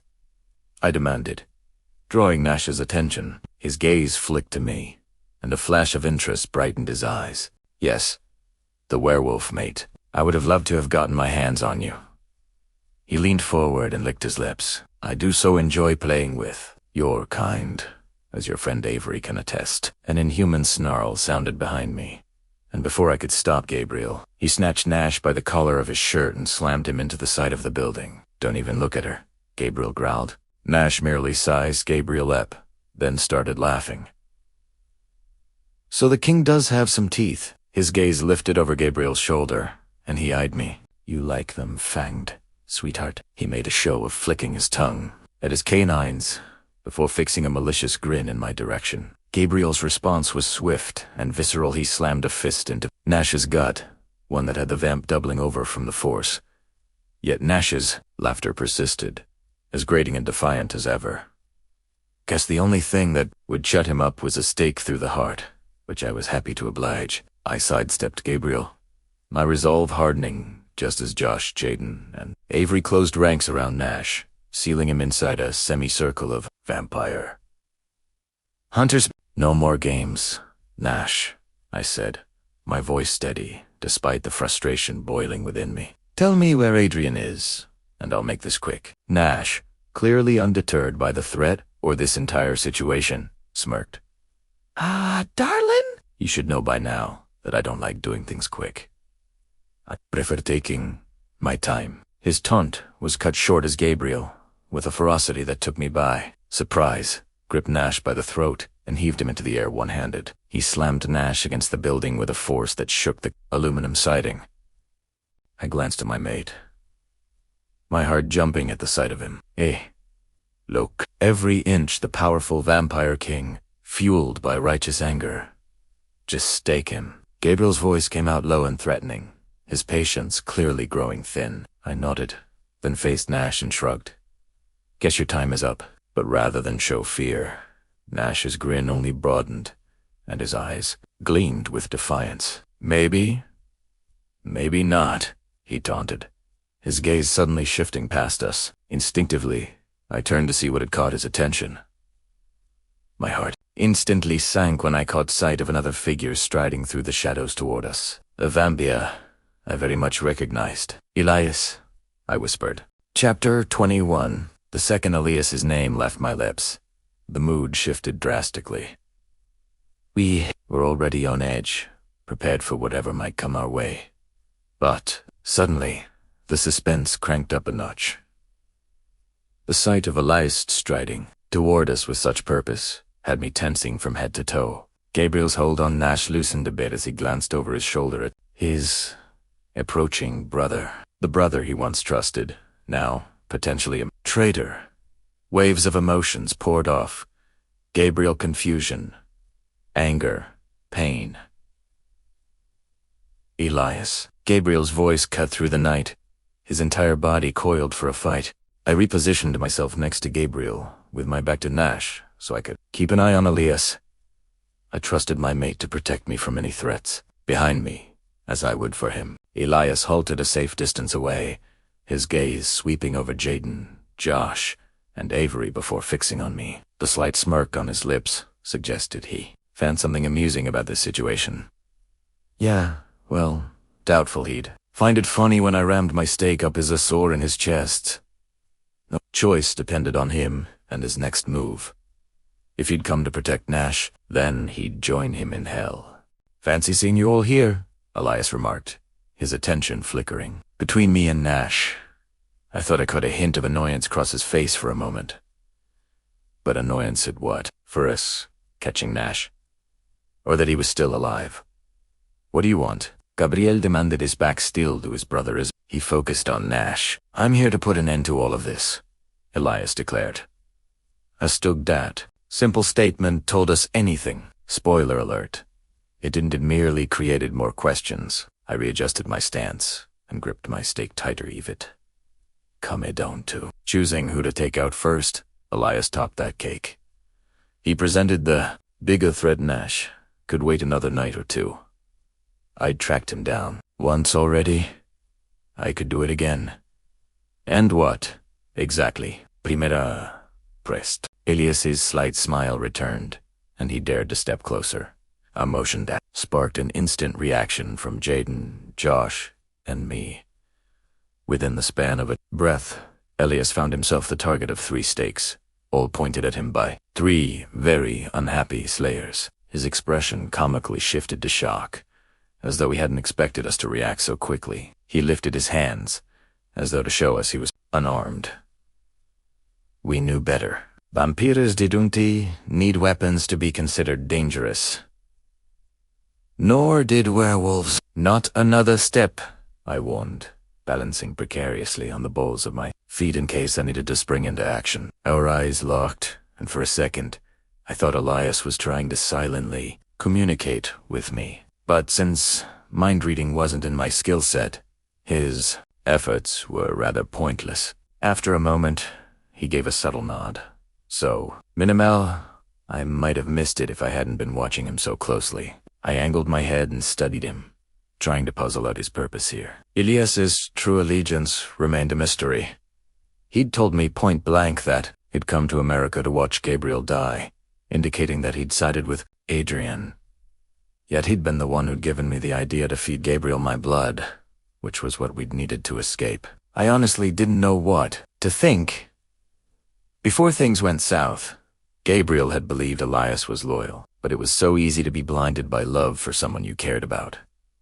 I'd only ever spoken to Elias over the phone before this entire mess, which, in theory, should have given me a clearer perspective. Except, here I was, just as uncertain as everyone else. It was maddening. This was why I hated spy novels. All this covert, undercover nonsense. It wasn't for me. Elias took another cautious step forward, lifting his hands a little higher. I'm just here to talk. Josh let out a derisive laugh. One I echoed. I generally don't engage in chit-chat with traitors, I informed him. Elias raised an eyebrow at me, unbothered by the accusation. I spared a quick glance to Josh and Jaden, who remained intently focused on Elias, while Avery eyed Nash like a rabid dog. Clearly, she wanted to take a bite out of him, and I wasn't sure how much longer she'd wait. Given what Nash had done to her, I doubted she'd hold back much longer. Then, there was Gabriel, who seemed only seconds away from finishing Nash himself.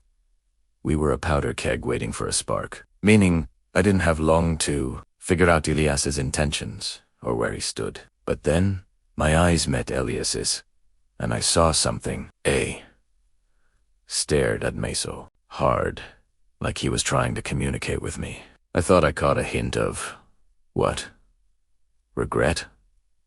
Pain? I remembered wondering the same thing the first night we'd met. I hadn't gotten an answer then, and it didn't seem like would receive one tonight, either.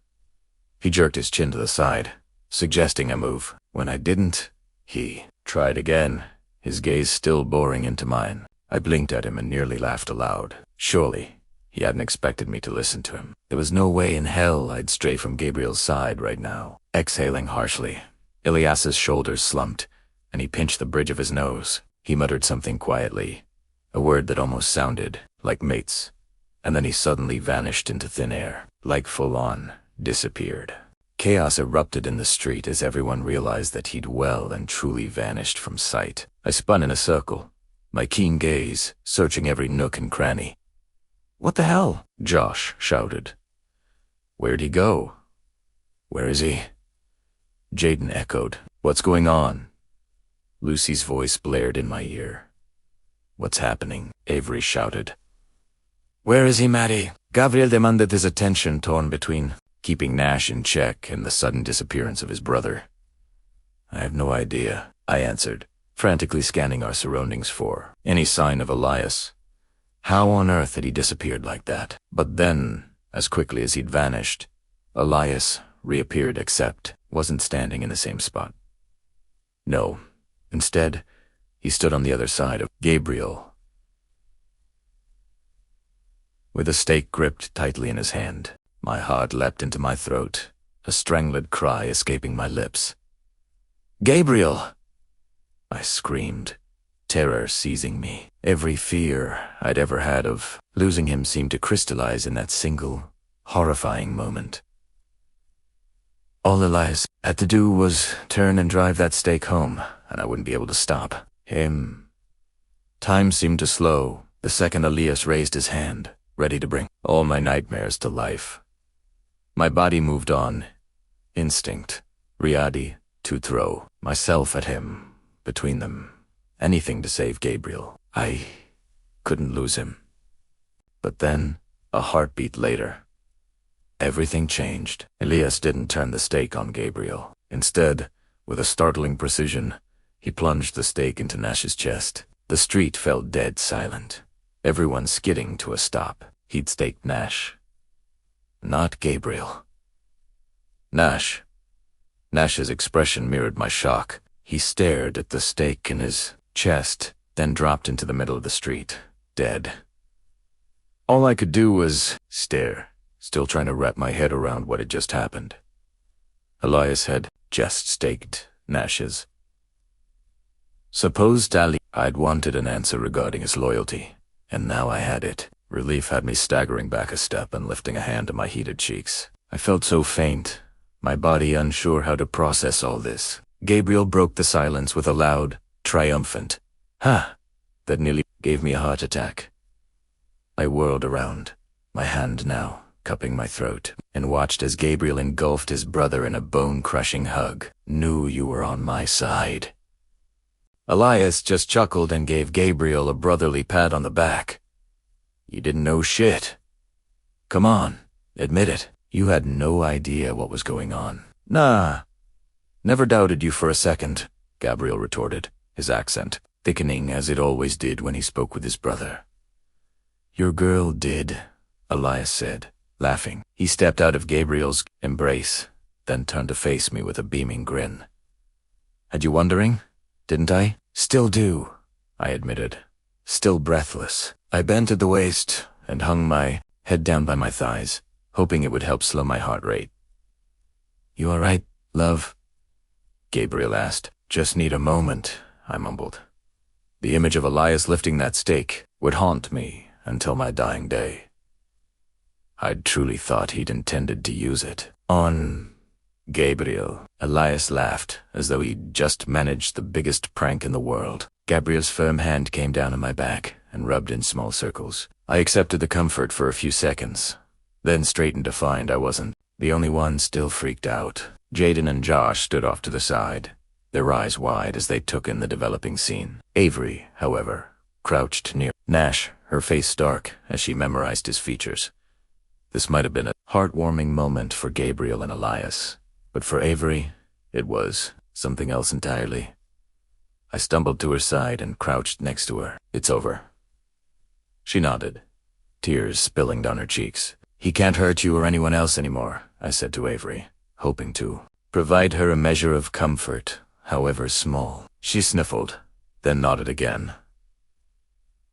I couldn't begin to imagine the emotions assaulting her right now. This man had murdered 3 of her packmates, one of whom was her best friend. He'd abducted and tortured her for at least a week. He'd taken joy in her suffering, reveled in it. And to make matters worse, Elias had robbed her the chance of staking him. Wiping her cheeks with the back of her hand, she faced me and offered a weak smile. "Thank you. I'm just so glad it's over." "Hello? Hello?" Lucy chanted in my ear. "Is everyone okay?" What the hell happened? "We're safe, and Nash is dead. As for the rest, I'll fill you in when we get home." I reached for my phone, tucked squarely in my back pocket, and disconnected the call. Turning back to the others, I found Elias's gaze on me, still with that infuriating smirk that said he knew exactly how much he'd rattled me. I wanted to be angry, to yell at him for the heart-stopping fear he'd put me through, but I was too relieved to scold him. "How on earth did you do that?" I waved my hand in his direction. "Just to vanish like that." Gabriel chuckled, then slid his arm around my waist and pulled me close, clearly reveling in our 2 successes tonight. Teleportation. That's his vampire power. "Might have been helpful to know about that beforehand," I muttered. Gabriel at least had the decency to look a little chagrined. "Sorry, love." "Never do that to me again," I growled at Elias. Elias just shrugged, the smirk softening into something more genuine. I shook my head and couldn't help but laugh. It was hard to stay mad, especially when I saw how ecstatic Gabriel was to have his brother back. "Well, since you're in such a helpful mood," I sniped. "Care to tell us where Adrian is?" "I can do you one better," Elias replied, his voice smooth. "I can take you to him." "Wait, what?" I blinked, taken aback. Are you serious? Because that would be perfect. Maybe even too perfect. Dead serious. Ilias afirme. I know his exact location, and I'm offering to take you there right now, if you'd like. Gabriel and I exchanged matching looks of surprise. After everything we'd been through, for Elias to offer us exactly what we wanted at exactly the right moment, it seemed like a dream come true, but I couldn't shake off the simplicity of it all. The last time I'd trusted a family member of a friend, I'd landed in a literal cage. Tell me something, Elias. Where does Adrian think you're at right now? I questioned. What? Adrian. Where does he think you are? Why isn't he with you right now? You two have been all buddy-buddy up until this point. Now, you show up here alone and stake Nash. You have to admit, it's convenient. So, where does Adrian think you are? I dragged out that last question. He thinks I'm meeting with Nash, Elias replied. He just thinks I came to talk to him, not kill him. And come to think of it, I might just keep that little detail to myself. Self-preservation and whatnot. So, you've been playing both sides? I probed. Acting as a double agent of sorts. That damn smirk again. Well, I am rather good at it. And as you recall, I can be very convincing. Yes, I was all too familiar with his deceptive skills. So much so that it had me questioning his motives here. What if this was another setup? A scheme to lure us to a specific spot. Maybe they planned this. Elias would swoop in and save the day, then guide us right into Adrian's trap. Thank you, but I've been there, done that, and unfortunately gotten a teach. I had no desire to experience that level of betrayal again. I needed to be smarter this time. Adrian had paid the Academy to assassinate Gabriel, and when that D failed, he'd hired witches to raise a demon. That was how. Determined he was to kill us. I would bet my last dollar that he would. Absolutely send his son into our campus bait. So, you've been on Gabriel's side this whole time? I asked. Elias chuckled. Still don't trust me, huh? That's fine. Guess I played my part well. Too well. I honestly didn't know what to think. All these lies and manipulations made my head hurt. How was I supposed to know which Elias was the real one? Was it the one who claimed to want Gabriel dead, or the one who wanted to help us? I suppose he'd had every chance earlier to stake Gabriel himself. Of course, then I would have staked Elias. So, maybe he was waiting until they were alone. Playing the long con. I know of one way to verify his story, Gabriel offered. I turned to him. How? I've compelled Elias in the past. I can do it again, compel him too. Truthfully answer any question you ask, if that would make you feel better. Looking at Elias, I pondered the offer. You okay with that? He shrugged. Whatever gets the show on the road, little wolf. Oh, I didn't like that moniker at all, but I held my tongue and instead nodded at Gabriel. Do it. First, let's take care of Nash's body before someone happens spy in. Sees his corpse lying in the middle of the street, Gabriel said. Then we'll find somewhere cozy to chat. Sound good? My gaze dropped to Nash, and I nodded. Yeah, sounds good to me. Chapter 22. We discreetly stowed Nash's body in the van with plans to bring it to Amy. It seemed only fitting, considering her people had been the ones most hurt by him. What she decided to do with his corpse was entirely up to her. Myself, I might have taken a page from Vlad's book and piked the bastard's head on the front lawn to warn anyone else who might want to mess with the pack. Of course, that sort of reaction came with consequences. Legal ones. People didn't take too lightly to others stringing up dead bodies in their front yards. You got this. I asked Jaden. We'd agreed that she and Josh would escort Avery back to Amy, just in case. Yeah, she shot Elias a glare. You got him? I nodded. If he tries anything, I'll show him what it means to be a slayer. Elias's lips quirked, though surprisingly, he didn't offer his 2 cents. After a quick hug, Jaden and Josh climbed into the van, and the 3 of them drove off with Nash's body in the back. I only hoped they didn't get pulled over along the way. That would make for an interesting conversation with the local PD. Come on, Elias said. My car's parked just down the road. Gabriel and I followed him, silently. I had so many questions to ask, like how he'd even known where to find us tonight, but decided it would be best to wait until Gabriel had him under compulsion. Together, the three of us climbed into his car and off we went. The cafe Elias chose was a small, inconspicuous place, just a few minutes away from the storage facility. The warm interior glowed softly in the night, a beacon for those seeking to sat any late-night hunger pangs. Inside, the air was rich with the scent of fresh pastries, coffee, and blood. I hadn't expected that, but New Orleans businesses had made themselves quite profitable, catering to vampires. I studied the menu, then paused when I caught sight of the small menu dedicated to their fanged, clientele-flavored blood drinks in artisanal bottles that somehow managed to quite quaint. Gabriel's eyes shone with delight at the sight of a cinnamon-spiced blood.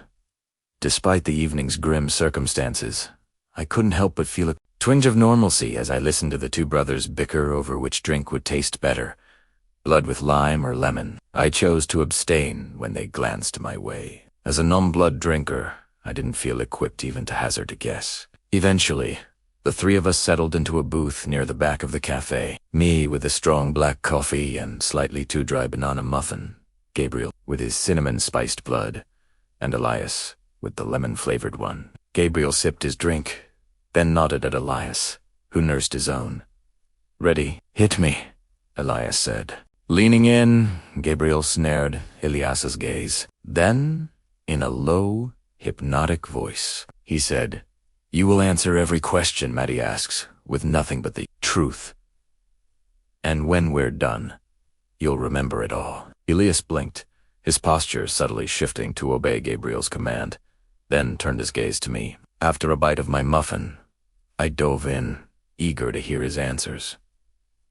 "Are you loyal to Adrian or Gabriel?" "Gabriel," Elias replied with no hesitation, his fingers casually toying with his cup. I've always been on his side. Relief eased all my fluttering nerves, and I sat back in the booth with a heavy breath. Gabriel's compulsion at least soothed that thread of doubt within me about his brother. Why pretend to be on Adrian's side?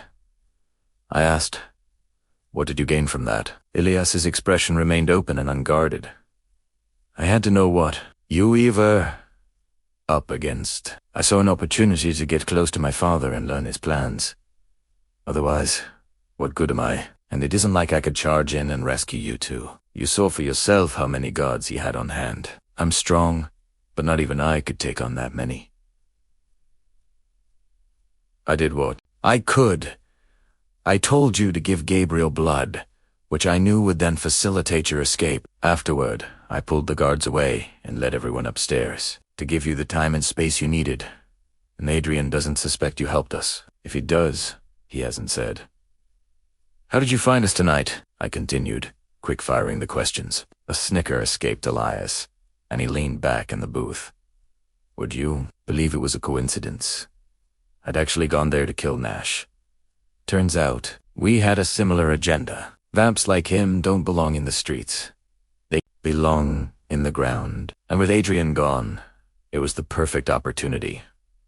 Finding you there was an unexpected bonus. Why not reach out to us after we escaped?" "How?" he returned. "Adrian would have noticed. And then I'd be the dead one." You said you wanted to learn what Adrian was planning. Did you find anything out?" Elias took a sip of his lemon-infused blood before answering. "Yeah, he's pretty set on killing you. Both of you. He put all his faith in that damn academy of yours. He thought it was the perfect setup. He could arrange Gabriel's death while keeping his hands clean. When that failed, he turned to the witches and their pet demon. Let's just say he wasn't thrilled. When he learned that you'd killed the creature and obliterated the coven, Elias's tone was nonchalant, but I caught the undercurrent of satisfaction, and perhaps a bit of envy. How did he initially learn about the Academy's corruption? That I don't know, Elias said. I guess, in the long run, that answer wasn't important. Adrian had somehow learned about the corruption and decided to take advantage of it. The how didn't really matter. There was one last burning question I had to ask, one that I suspected Gabriel would be equally interested in. I fixed Elias with a steady gaze. Before asking, "Do you want to be king?" Both vampires fell deathly silent. Elias flicked a glance at Gabriel, then back to me, his expression tight. Bound by the compulsion, he had to answer truthfully, but from the look of his gritted teeth, he didn't want to. Yes. Gabriel stiffened in the seat next to me. You do? You always told me the throne held no appeal for you. Elias spit out a bitter laugh. Who wouldn't want that kind of power? You forget. I was the true heir. You usurped me. I always thought the throne would be mine. But you snatched it up, he sighed, the edge in his voice softening. At first, I was bitter, but then I started to see things from Gabriel's side, and I realized he was right to take the throne primero wise a puppet to her mother's whims, blind to her madness. Gabriel did what was necessary to protect our people. I'm not sure I would have been able to do that back then. My anger faded when I started to realize that. Gabriel and I sat silently, processing everything Elias had just said. Then, breaking the tension, Gabriel announced, "Well, tonight's your lucky night then. I'm passing the torch to you, making you king." Elias almost choked on his drink, coughing and sputtering in surprise. He grabbed a bunch of napkins and dabbed at his shirt. "What?" he rasped. He stared at Gabriel, then me, then back at Gabriel. "What are you talking about? Which part confused you?" Gabriel asked teasingly. "When this is all done, when Adrian is dead, I'll hand the crown to you. You'll be king, and I'll..." He sighed and leaned back in the booth. "You'll what?" Elias pressed. Gabriel looked at me, a soft smile on his lips. "I'll stay here, where I belong." I blinked back unexpected tears, touched by the simplicity and honesty in his voice.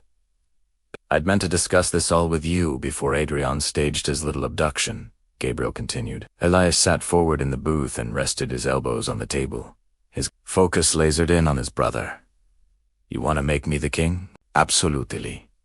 "Absolutely." "You were the rightful heir," Gabriel said, his voice carrying a weight of certainty. "And you're also right that you've changed.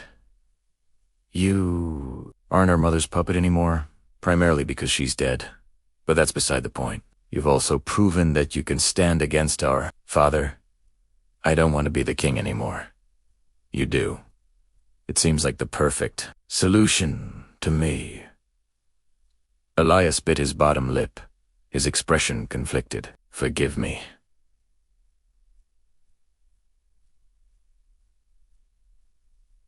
"Forgive me."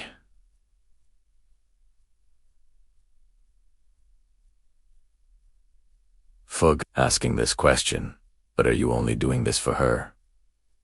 He shot me at Luke. Look, Gabriel's eyes met mine, and a warm smile curled his lips. "Oh, I'm definitely doing this for her. But it's for me. I need to be with Maddie. I love her. Trust me when I say I want this more than anything." Elias let out a low whistle. "Wow. I never thought you'd walk away from all that power. I'm not sure I could make the same choice." "You haven't met your mate yet," Gabriel countered softly. "When that happens, your perspective might change. Things might be different for you, of course. She may want to be queen and rule together. But Maddie's roots are here, and after everything she's been through, I would never ask her to leave. Besides, as you pointed out, the position was supposed to be yours. Consider this a course correction for a mistake made 6 years ago." Elias leaned back. He ran a hand through his hair, then blew out a heavy breath. "You're really serious about this, aren't you?" Gabriel nodded. "I am." This isn't a spur of a moment decision. Maddie and I discussed this the night before Adrian abducted us. I promised her I would give up my crown and move here to be with her. And primera intend to keep that promise. "All right." Elias murmured, his eyes wide as though he still couldn't believe this was happening. If this is what you want, then yes, I accept. I honestly never expected this. Then he burst out laughing. Guess it's a good thing I didn't take Adrian's side. Huh. Gabriel laughed with his brother, but I merely forced a smile. Maybe it was just too soon for me, but I didn't find that joke funny. Speaking of Adrian, I said, hoping to steer the conversation back to the topic at hand. What are we going to do about him? Elias picked up his drink and braved another sip, this time not choking. On it, he's a vampire. So you slay him. Isn't that what you do? I glanced between the two of them. Listen, there's no one I want to kill more than Adrian. After everything he's done, my blood heated just thinking about it. I still remembered the feel of that demon's claws wriggling inside my chest, of the liquid silver boiling me from the inside out, the pain of watching them inject Gabriel with holy water over and over. I owed Adrian so much agony and misery, and I wanted nothing more than to make that happen. But, well, he's your father. Don't look at me, Gabriel said. I want him dead as much as you do. Funny how your opinion of someone can change when they harm you and the ones you love. Elias smirked. Adrian was always good to me. But I understand what needs to happen here. Neither you nor Gabriel will be safe until he's dead. He forced me to choose, and I've made my choice. Then I guess as long as everyone's on board, I said. Gimme the deets. Elias repeated. Details? Gabriel informed him, winking at me. Ah, yes. Elias relaxed into the booth, his demeanor almost too casual. For someone who was betraying his father, Adrian's holdup in an old mansion off Esplanade Avenue. 2 stories. Balcony wrapped with wrought iron lacework. Very New Orleans, he said, adopting a terrible southern accent that didn't suit his British one at all. And he's not alone. He keeps 4 guards with him at all times. 4 day-walking vamps. During the day, and another 4 at night. I frowned at the addition of day-walking vamps. No humans anymore. He changed things up when you escaped. If I had to guess, he's scared. You'll come after him during the day. So, he upgraded. Damn it, I really hate smart villains, I grumbled, because I absolutely would have suggested we go during the day. Opened the curtains, and voila, it's roasted vampire for dinner. Both Elias and Gabriel looked equally horrified and disgusted by my quip. Guess that means we'll go at night then, I continued. No point going in without you two. Oh, and we so appreciate that, Elias drawled. He is our father, after. Oh, we deserve to be there. We deserve more than that, Gabriel growled. I will be the one to stake the bastard. He shot me a look that brooked no room for arguments. I didn't want to fight about this, but I also wanted a piece of Adrian. We'll just have to see who gets to him first, I said, my eyes narrowing in a challenge. After a moment, Gabriel laughed and shook his head, then glanced at Elias. You should head back. We don't want Adrian getting suspicious. What'll you tell him about Nash? Elias considered that question for a moment. I think I'll tell him the local werewolf pack got their claws on him. And thanks to you handing his body over to the Alpha, it won't be a lie. Clever. Write down the address for me before we leave, I told Elias. We'll head out about an hour after sunset. Try not to act suspicious tomorrow night, but keep Adrian inside, and make sure to unlock the back door for us. Oh, and if we show up only to learn he's left town, I'll be pissed, and we wouldn't want that, Elias teased. No, you really wouldn't, Gabriel said in a dangerous voice. With a clear plan in mind, we rose from the booth and left the cafe. Gabriel and I returned to the safe house to find everyone settled in. Avery, who'd opted to go home and rest now that Nash was dead.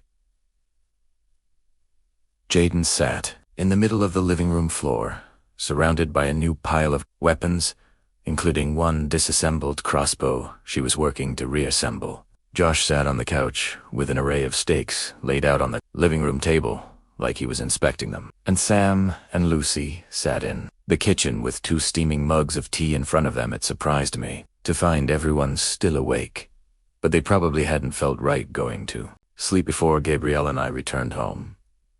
Just in case, everyone glanced up when Gabriel and I walked inside.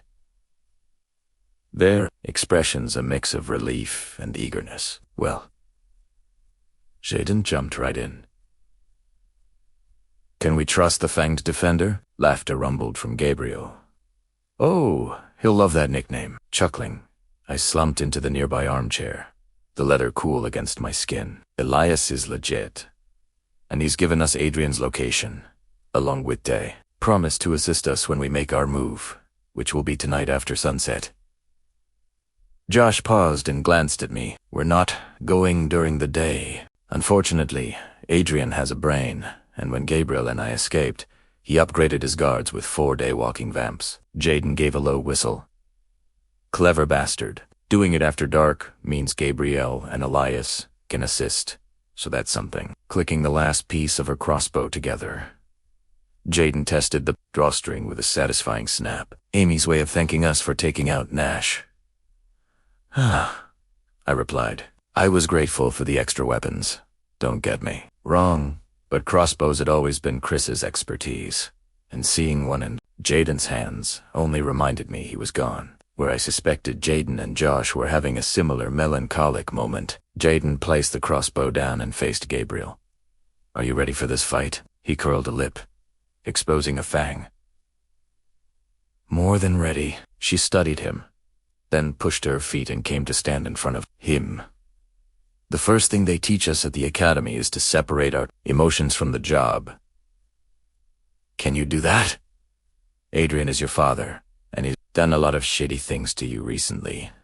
To both of you, but you can't let your emotions get the better of you." For a moment, I thought Gabriel might snap at her, but instead, he gave a grave nod. "You don't need to worry about me." Jaden spared me a glance with the same question in her eyes. "Or me," I told her. "We've got this." "All right," she said with a definitive nod. "Then we go in tonight." "What time?" I told Elias to expect us about an hour afterward in Oog time for Gabriel to wake, for us to arm ourselves, and then get to the location. "Elias, they're your people. You're their king. They die. Esaid. Esaid simple. They're traitors to the crown. I don't want them thinking about revenge or anything like that when Elias takes over as king." Josh and Jaden's expressions went comically blank, and when I stole a glance in the kitchen, Sam and Lucy seemed equally surprised. Considering this was something Gabriel and I had only recently discussed, I'd never had a chance to fill them in on his plans. Guess they knew. No, I handed Josh the napkin Elias had written the address on. "Can you look into this location, just so we know exactly what we're walking into tomorrow?" "You got it," he said. "On that note, I'm heading to bed," I said. I was utterly exhausted after the day's events, considering we'd all been up since the crack of freaking dawn. Gabriel slid an arm around my waist. "I'll walk you up." A sly smirk curled my lips. "Do I need an escort?" "Well, considering the danger you attract," Gabriel said with an arched brow, "I think it's my duty to accompany you to our room." I teased. "Fine, you can tuck me in, but I'm drawing the line at bedtime stories." "Oh, I don't know," Gabriel said as we started climbing the stairs. "I've got quite a few tailies that could keep you entertained all night long." The hint of innuendo sent a pleasant shiver down my spine, and I laughed. "Hey, you two," Lucy called up from the kitchen. "This house is rather small, and some of us have sensitive hearing, so let's keep the canoodling to a minimum, all right?" Heat scoured my cheeks, and I leaned over the railing and called back. "Down, right back at you." Jaden fired from the living room. I had to admit, I didn't want to hear my sister and brother-in-law going at it, or my best friends. So, even though Gabriel was pouting next to me, I shouted down my reluctant agreement. Gabriel's pout morphed into a devilish grin as we entered our bedroom. "Fine, no sex, but that doesn't mean we can do other things." Yes, it does, Lucy shouted from one level below. I couldn't help it. I burst out laughing. You're incorrigible. Guilty as charged, he replied, his voice dropping to that low, soothing timbre that made my heart flutter. With a hand against my lower back, he guided me to the bed before he crawled in. I quickly changed into my pajamas, then crawled in next to him. He outstretched an arm, and I curled up against his side, quite content to lie here forever. My body had other plans, though, and I fell asleep within seconds. I woke up cocooned against Gabriel and blinked open my eyes. As always, our room was pitch black, and thanks to its lack of clock, I had no idea what time it was. I heard movement downstairs, which told me someone else was awake, so I rolled out of bed, then quickly dressed. After attending to my needs, I headed on down. Jaden was already awake, meticulously sharpening a dagger. Sola said on her task that she didn't even look up as I padded in. Josh lay, sprawled on the couch, eyes closed, but clearly awake as he tapped his fingers rhythmically against his leg. I glanced at the living room clock and noted it was only a few hours before sunset. I'd slept longer than expected, and the deep rumbling in the pit of my stomach confirmed that. "How's the arsenal looking?" I asked Jaden, my voice breaking the hush. She finally glanced up and gave me a determined nod. "We're in good shape.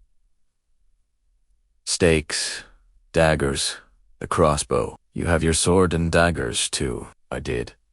"And we'd need every last weapon if we planned to take out at least 5 vampires tonight. We'd never tackled so many at once before." When my stomach gave another complaint, Josh opened his eyes and grinned at me. "Go eat, before your stomach disowns you." Guess that banana muffin last night hadn't been enough to appease my inner beast. I strolled into the kitchen to find Lucy standing near the coffee maker. She nodded, then glanced at me with drippy eyes. Guess she'd only just woken up herself. "Food?" I asked. "Definitely food," she agreed. I yanked open the door and surveyed our options. Then I pulled out a flat of eggs and an entire package of bacon. We'd need more than that, too. Feed 3 werewolves. So I hustled into the pantry and pulled out a box of instant pancakes and the syrup to match. Lucy and I immediately set to work, and it wasn't long before the sound. Kitchen, still half asleep, but on the hunt for sustenance. Josh and Jaden stood in the living room entrance, clearly amused by our werewolf ways. While we prepared the food, Sam laid out all the dishes along with a carton of orange juice that I knew wouldn't survive the meal. "Dare I ask if there's enough for us?" Jaden asked, still keeping her distance. She knew better than to get between us and our meal. I surveyed the platters and gave her question some serious consideration. "There's like 15 pancakes on that plate already." Lucy looked at me, her expression completely sober, and she nodded. "I'm on it." Finally, we were all seated at the table, and thus began the ritualistic passing of the plates. "So, now that Gabriel's asleep, care to give us your take on Elias?" Josh asked, while pouring syrup onto his pancakes. "Gabriel compelled him to tell the truth," I said, "and I believe everything he said last night. He is Sion or see the end. I think the promise to make him king has definitely strengthened his allegiance to us." "Yeah, about that," Lucy said, pointing a fork at me. "When was this decided?" I stuffed my face with a bunch of seasoned scrambled eggs and swallowed before answering. "Back in Jackson. The night before we went to the academy, Gabriel and I were talking, and he told me he wanted to abdicate the throne. I offered to move to England with him, but he doesn't want me to do that. He said I was the most important thing to him, and that the crown came second. Then he said that he can live without being king, but he can't live without me. He knows how important family is to me, and how much I love you guys. So he chose to give up being king to stay here." Everyone stared at me, shocked into silence. He said that Jaden finally asked that he would give the crown to his brother just so he wouldn't have to move away. I nodded and shoveled some bacon into my mouth. "Wow," she breathed. "That's incredible. Definitely marry him." I froze with my fork halfway to my mouth. We haven't talked about that." I'm not sure if even I mean... He's never saw it, of course he wants that. Lucy chimed in. I've never known a mated couple who doesn't. But I have a more pressing question. How will you two work when he's immortal and you're not? Oh boy. I should have expected that. So, there's this thing called the eternal kiss. And well, the details aren't important. I couldn't imagine telling my vampire-slaying friends that I would need to drink Gabriel's blood. But it would stop me from aging, allowing us to be together. Lucy's eyes narrowed. Aha! And what's the catch? I dropped my gaze. If the vampire ever did, then you die, she finished, sighing. Figured they are be downside. Are you going to do it? Jaden asked quietly, her attention locked on her plate. I don't know, I said. I haven't had much time to think about it. But the thought of not being with him kills me. And if I don't, then I'll keep aging and he won't. Finishing her meal, Jaden shook her head, then shared a glance with Josh. I don't envy your decision. I just don't think that's something I could do. I understood her reservations. But for me, the thought of not being with him was worse than the thought of drinking a little of his blood. He isn't pushing you into doing that, is he? Sam demanded, his brotherly nature flaring. No. He told me he'd respect whatever I decided, and he'd be with me, regardless. Okay, that's good, Lucy said. Now I don't have to kick his ass. I chuckled and finished the rest of my meal while everyone processed my future with Gabriel. There were downsides to immortality, like watching my entire family grow old and die. My whole life I'd been so desperate for a family, and now I had one. I couldn't imagine not growing old with my sister, or aging alongside her kids. When I pictured my senior days, it was with Jaden and Josh, playing pinochle in our retirement community. Us, talking about our good old vampire-slaying days until everyone grew tired of our stories. And when I pictured my death, it was always with me, surrounded by family and friends. I'd never imagined outliving every single one of them and continuing through the ages without them. Sure, Gabriel would be with me, but without Lucy, Jaden, Josh, and Sam. Eternity sounded awfully lonesome. I rose from my seat and started clearing the dishes, my thoughts heavy. Let me help, Lucy said. Even though we'd cooked, everyone brought their dishes to the counter, then stood back as I started running the sink. I needed something idle to do right now. You know, for what it's worth, Lucy said, breaking the silence, I think you should do it. My head snapped up, and I turned to find that everyone else had abandoned the kitchen, leaving only the two of us. Jaden, Josh, and Sam had retreated to the living room for one last weapons inspection before tonight. It's a hard choice, and I get that, but I see Anna with Vlad, and I've never seen her happier. The thought of them brought a smile to my lips. They loved each other dearly, and that was wonderful. But Anna hadn't lost anyone yet.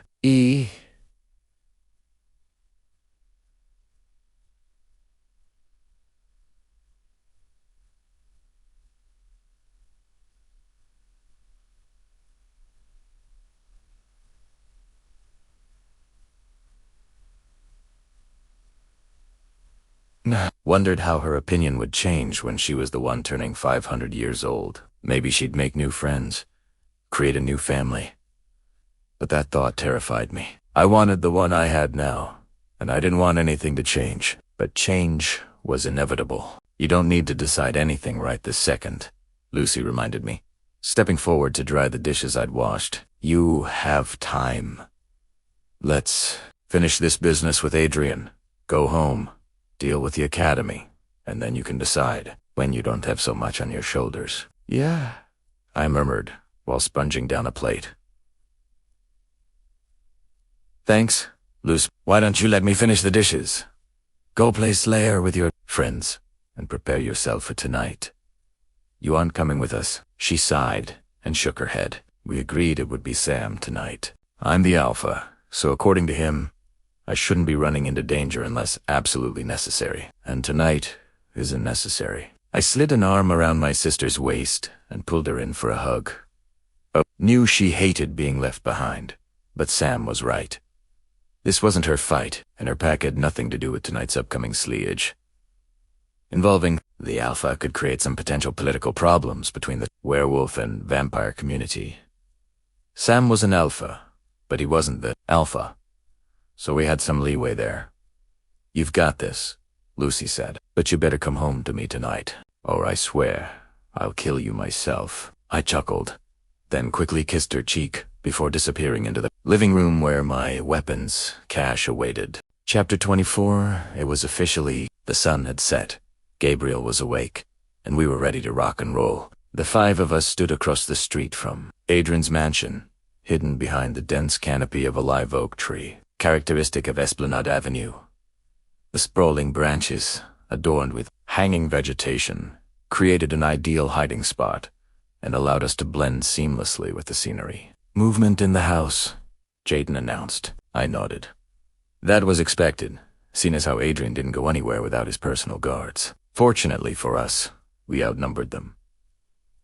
6-5, provided Elias joined our side in the fight. Add in the fact that 2 of us were werewolves, and I was fairly confident about our chances. During a quick strategy meeting earlier that night, we'd analyzed some satellite imagery and discovered the house had a massive, fenced backyard. Sam and I decided we would take advantage of that enclosed space to shift into wolf form.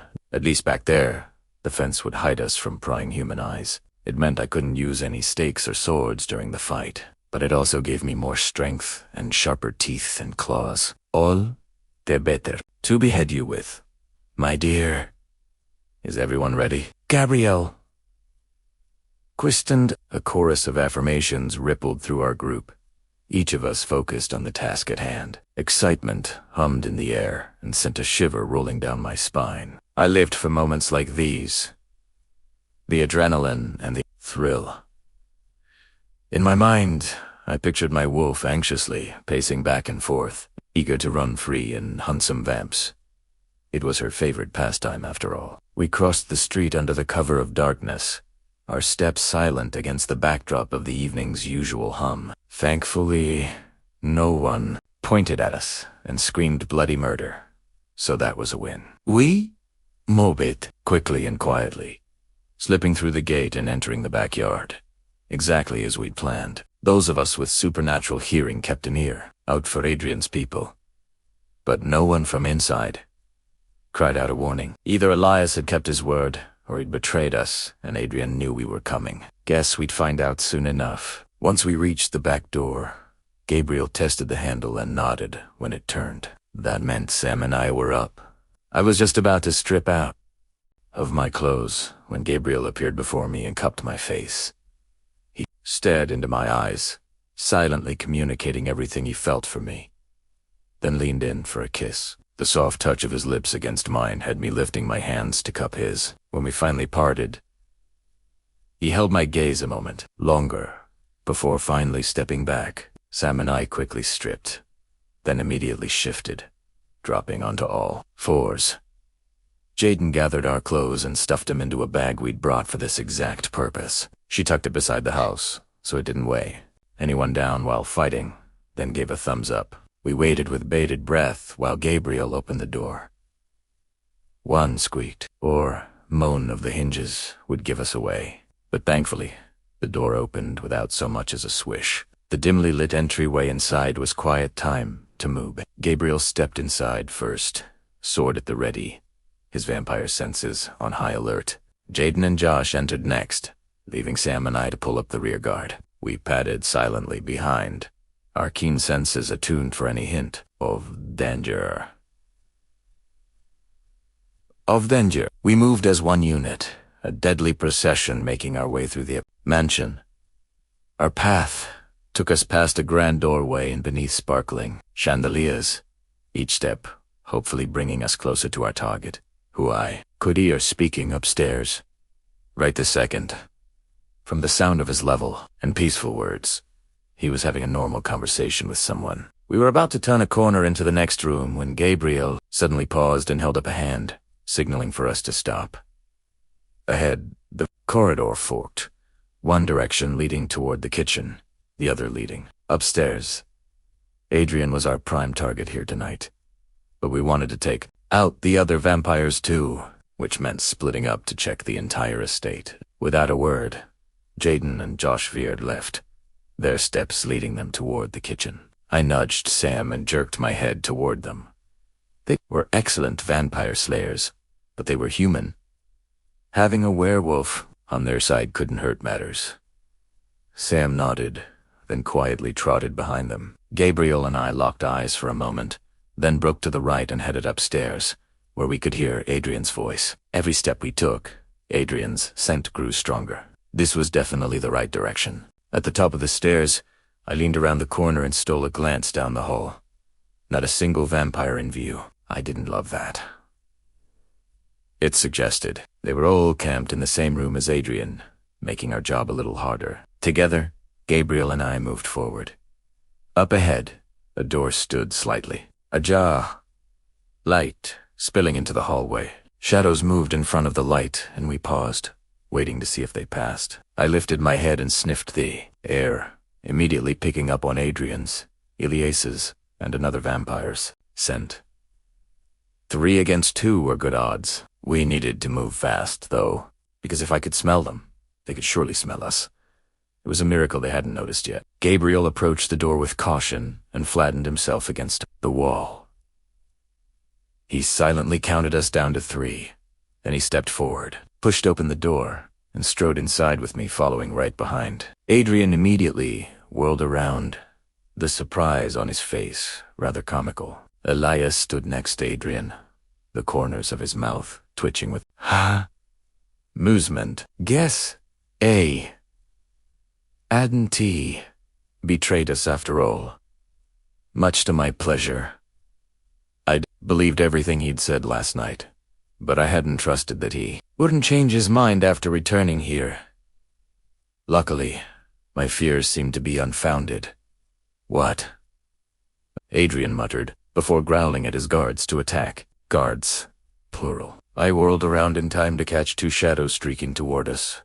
One more than I'd scented in the hallway. Gabriel was a blur of movement, his sword slicing through the air, just as I leaped forward and collided with the second guard. I rode him to the ground, my massive paws pressed at his throat. The vampire scrambled. Beneath me, his eyes wide with fear. But I didn't give those fears time to fester. Instead, I lunged down and sank my teeth into his neck. One quick pull on, his head came popping off.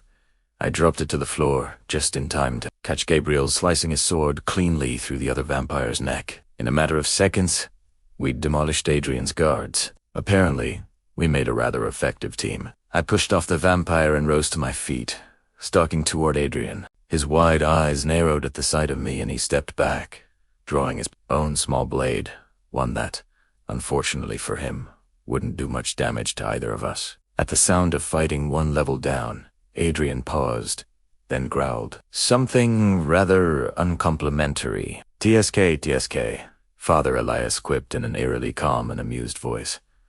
Such language. Adrian must have heard it too, because he snuck a glance over his shoulder to find Elias leaning casually against the wall, his arms and ankles crossed. An enraged snarl boomed through the room. You dare betray me?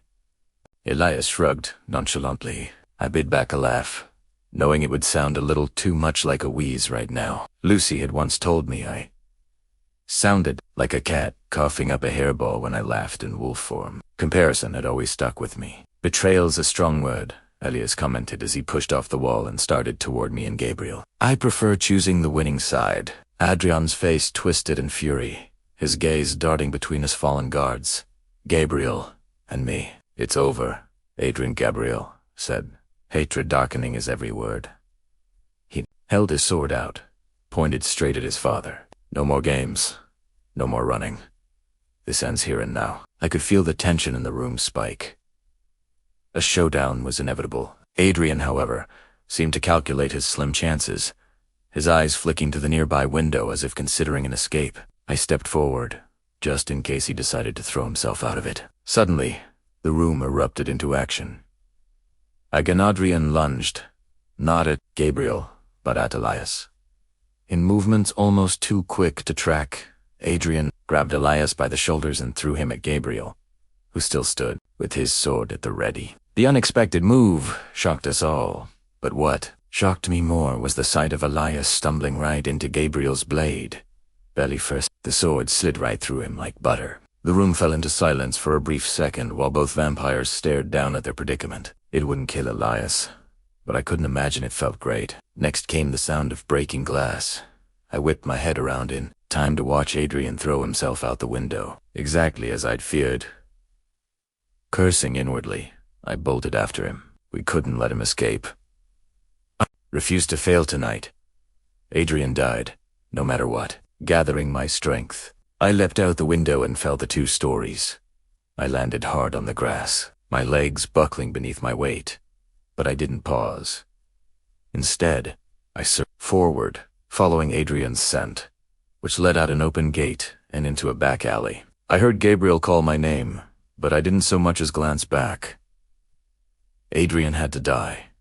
I wouldn't accept any other outcome. Darting into the alleyway, my paws pounded against the pavement, each step propelling me closer. Adrian was quick, but nothing was faster than a werewolf on a mission, not even a desperate vampire. He weaved through the alleys like a man possessed, but even vampires had limits, especially when panic set in. His erratic movements were a clear sign of his scattered focus, not the calculated escape of a seasoned predator. He turned down another alley, and I followed a heartbeat later, aware of the sound of footsteps chasing behind us. I couldn't risk looking back, but my gut told me it was Gabriel and the others following in pursuit. I pressed hard, chasing Adrian down another alley. Just as he was about to scale a fence, I leapt into the air and launched myself at him. My aim was perfect, and the 2 of us collided together, then crashed to the ground in a tangle of limbs. Adrian's counter was swift. Somehow, he managed to tuck his legs beneath me, and he kicked, launching me into the air. I suffered a brief moment of weightlessness before I slammed into the brick wall of a neighboring house and dropped to the ground. Pain exploded within me, centering primarily on my ribs and shoulder. I refused to let it slow me, though pain was temporary, but the satisfaction of killing Adrian would last forever. I picked myself up just as Adrian scrambled to his feet, before it cooled. "Take off again!" I darted back into battle. I lunged at him and snapped my mouth closed around his thigh. Adrian's scream came immediately, but it was nothing compared to the screams that followed when I heaved him in the air and shook him about like a rag doll. My fangs shredded through his flesh and pierced muscle. When his blood filled my mouth, I threw him to the ground. Adrian slowly rolled over, his leg barely hanging on to the rest of his body. His face was bloodless, and there was a fear in his eyes that told me he knew how this would end. "Maddie," Gabriel called behind me. I turned to find everyone had formed a semicircle around us, blocking me from sight in case a human came out to investigate. Gabriel stood next to Sam, his gaze locked on me. I knew he wanted to deliver the kill, so I waited. But at the sight of his nod, I turned back to Adrian, my lips curling up to expose my monstrous fangs. Fangs I had every intention of using to rip his head off. Adrian's eyes darted from me to Gabriel, then back to me. Lift his hands in a pleading gesture and begged, "Wait! Wait! Wait!" No. I was done waiting. This man had done unthinkable things to me and Gabriel. There would be absolutely no more waiting. So at eighth of me, Madison Smith, werewolf and vampire slayer extraordinaire, and I didn't regret it one bit. Chapter 25. We burst through the safe house's front door in a cacophony of raucous laughter and joyous cheers that I suspected the entire neighborhood could. Here, the battle was over, and Adrian was dead. Dead. The utter relief and excitement that coursed through all of us was uncontrollable and infectious. There were hugs and high fives and fist bumps, jokes and singing and applause. And when no one was looking, some sneaky kisses between me and Gabriel. Of every one, we were the happiest his father had done nothing but made our lives miserable for the last few months. Finally, we were free. The only one who wasn't quite as happy was Elias. Not that I could blame him. He'd taken a sword to the gut.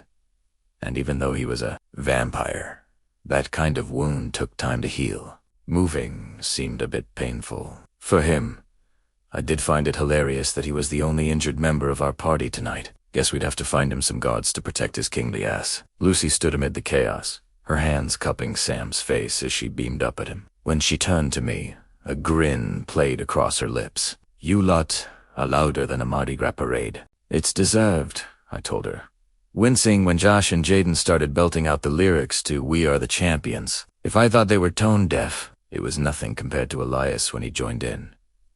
I almost clapped my hands over my ears. I was mid-laugh when the sudden ringing of Jaden's phone interrupted the celebration. She fished her phone out of her pocket and glanced at the screen. "It's Ginny." Excitement tore through me. We'd been waiting for her call regarding the council's arrest. Maybe this would be it? Jaden answered the call and lifted it to her ear, quickly greeting Ginny. After a moment, Jaden's mouth split into a wide grin. "Okay," she said. "We'll be there." Absolutely. Nerves fluttered in my stomach as I anxiously waited for her to hang up. When she did, she stared at me and gave another whoop. "They're arresting the council this afternoon, and we get to be there. Ginny says we need to be at the academy by 3 p.m. I glanced at the time and noted that it was closing in on 10. If we busted our asses, we'd hopefully get back to Jackson with time to spare before sunrise, which meant no transporting Gabriel during the day. "Okay, crew," I announced. "Let's close it up. We have somewhere important to be. Sam, can you call Amy and thank her for letting us use this place?" He nodded and reached for his own phone while everyone else scattered to their individual rooms to pack their bags. It was finally time to go home. We made it to Jackson with 2 hours to spare until sunrise. After dropping Josh and Jaden off at her place, the rest of us headed home. It felt so nice to walk through that front door and breathe in the familiar surroundings and know that my bedroom was just down the hall. After all the excitement tonight and then the long car ride, I was definitely feeling the need to relax.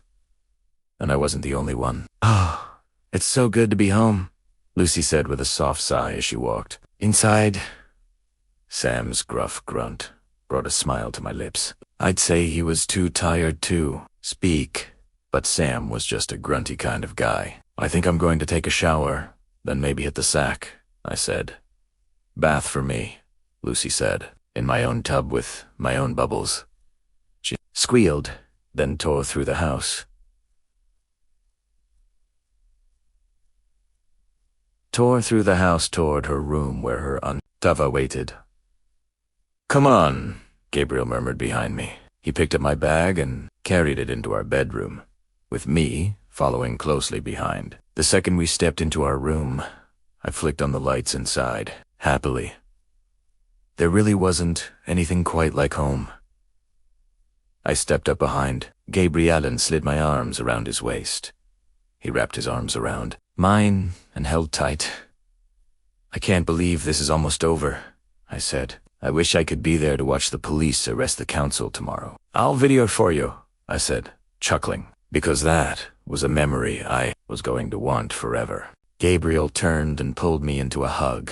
I rested my head against his chest and just breathed. All the stress I'd been carrying sloughed off. Adrian was dead, and soon Elias would take over as king. We were free. Well, almost, but close enough that I wanted to celebrate. Lucy's and my earlier conversation about the eternal kiss came back to me, and I considered my options once more. She was right. There was no rush. But standing here with Gabriel, while nestled in his arms, I realized this was exactly where I wanted to be, and not just for my life, but for eternity. Yes, I would eventually lose my friends and family. That was inevitable even if I remained mortal. But if I chose to remain mortal, then Gabriel would have to watch me die, and I couldn't do that to him.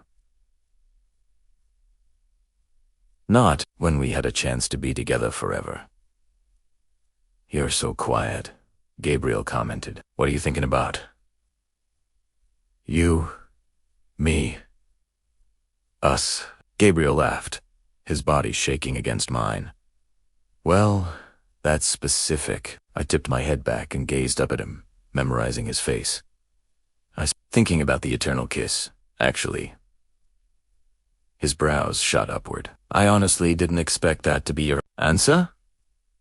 What did you think I was thinking about? Food, he said without any hesitation. My stomach chose that moment to rumble, and I laughed. Food's always on my mind. But no, I was thinking about something else for once. That's so, he asked as he leaned down and pressed his lips against my throat. I chuckled. It didn't take a genius to know where his thoughts had strayed. I think I want to do it, I said, my voice soft. Gabriel paused, then he pulled back to meet my gaze.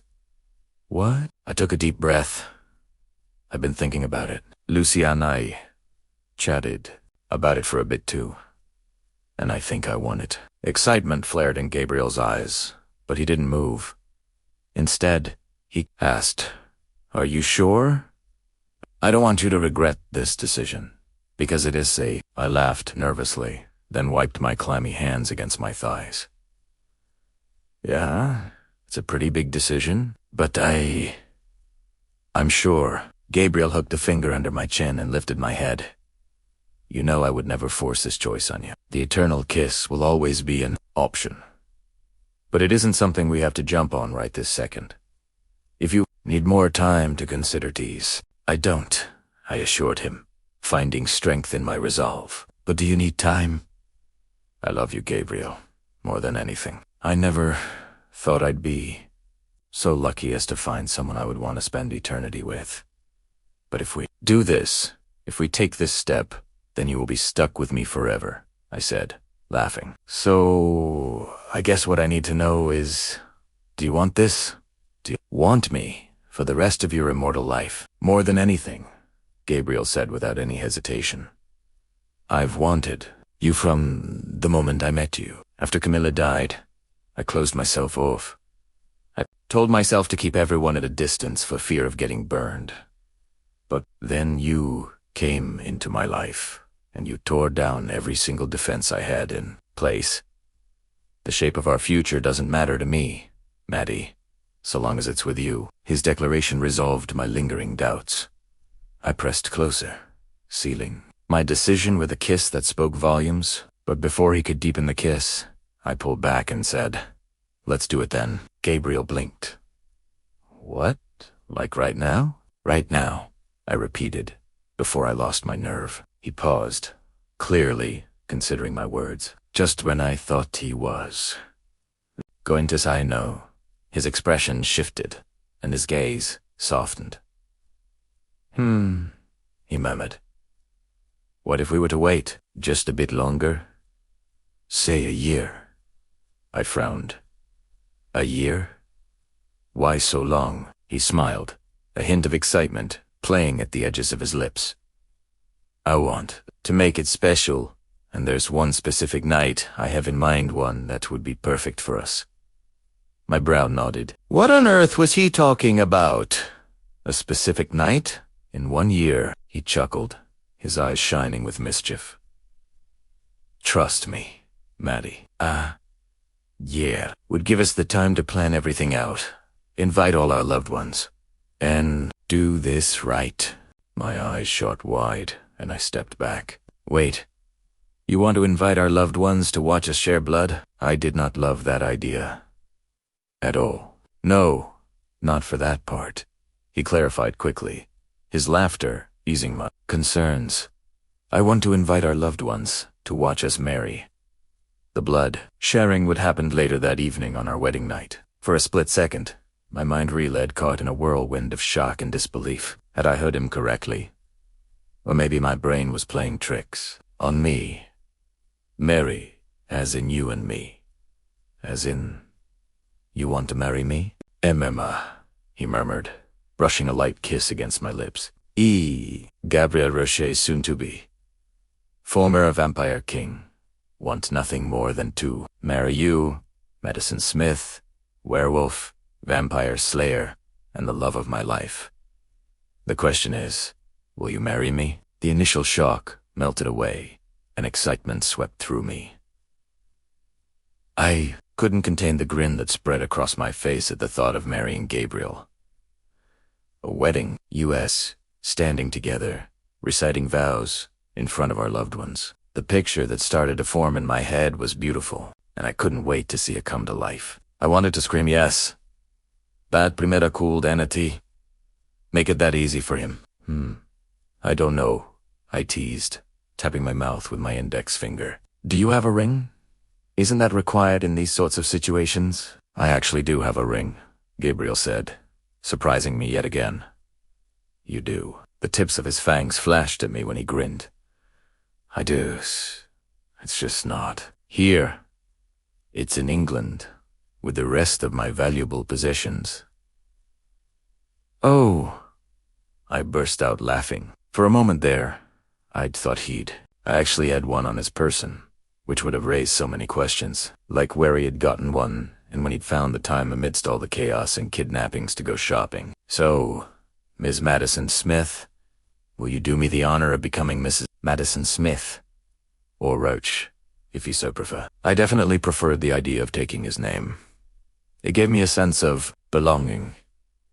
To this day, I'd no idea who named me. I just knew Smith had never felt right. It was nothing more than a simple name for an unloved baby. Definitely Roche, I told Gabriel, grinning. Is that a yes, then? He asked. Yes, I breathed out, the word a vow in itself. It's 1000% a yes. Whooping with joy, Gabriel lifted me off my feet and spun me around, the bedroom blurring before my eyes. His excitement had me laughing as I clung to him. But that excitement soon blossomed into passion when his mouth met mine and his hands slid beneath my clothes. We weren't in New Orleans anymore, nor confined inside a small safe house, so I saw no reason to stop him. The next afternoon, while my fiancé slept away the daylight hours, Jaden, Josh, Ginny, and I stood outside the academy. I leaned against a nearby cop car, my phone out as we waited for the moment the police dragged the counsel out in cuffs. A heartbeat later, the front doors flew open, and I lifted my phone and pressed record. One by one, the police escorted the council members out. Damien came first, followed by Lorraine, then Sylvia, Elaine, and lastly, Haroldo.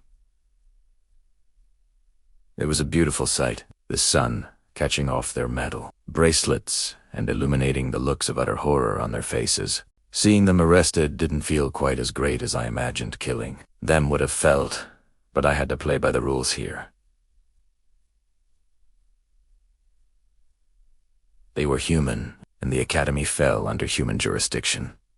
If I'd killed them, no matter how badly I wanted to, it would have made me a hypocrite and a murderer. I had to let human law handle this, much to my dismay. Zooming in on Damien's face, I chuckled and shouted, "Say cheese," just so he'd know we were here. His eyes widened at the sight of us, but it was the utter devastation on Lorraine's face when she saw Jenny standing next to me that broke my heart. "Thank you," I said, bumping her shoulder with mine. She threw me a quick glance, then returned to staring at her aunt. "Don't thank me. I did what was right. My aunt brought this on herself." Before I could reply, Sergeant Brady, who we met when we first arrived, marched over to us. He caught sight of my phone and offered a dry smirk. "Making a home video, just documenting the fall of the Academy's so-called finest," I replied, slipping the phone into my pocket. "For posterity," he nodded, his expression turning serious. "This is just the beginning. The Academy is being thoroughly investigated. We've got a long road ahead to root out everyone involved in these transactions." Jaden crossed her arms, her gaze sharp. "How deep does it go? We're still unraveling that." Brady admitted, "But make no mistake, anyone who had a hand in or turned a blind eye to these contracts is going down. The Academy's been playing fast and loose with lives, and that ends now." Josh stepped forward, his voice low. "What about all the innocent vampires affected by this?" Brady's jaw tightened. "We're compiling a list, cross-referencing missing persons reports, and any unsolved cases that might fit the pattern. It's going to take time, but we're committed to making it right. I leaned back against the cop car, the weight of the situation settling over me. Brady appraised each of us. You've done good work. Unofficially, you've saved lives. Officially, he paused, choosing his words. Let's just say the Academy's days of unchecked power are over. As he walked away to oversee the detainment of the council members, I turned back to my friends, a mix of emotions swirling within me. Relief, certainly, at the sight of justice being served. But there was also a profound sense of gravity, a realization of how close we'd come to losing so much more. What'll happen to the Academy now? Ginny asked. I had no idea. First, we'd have to see if it survived the investigation. If not, the future of vampire policing would fall in Elias's hands when he took over as king, when no one answered.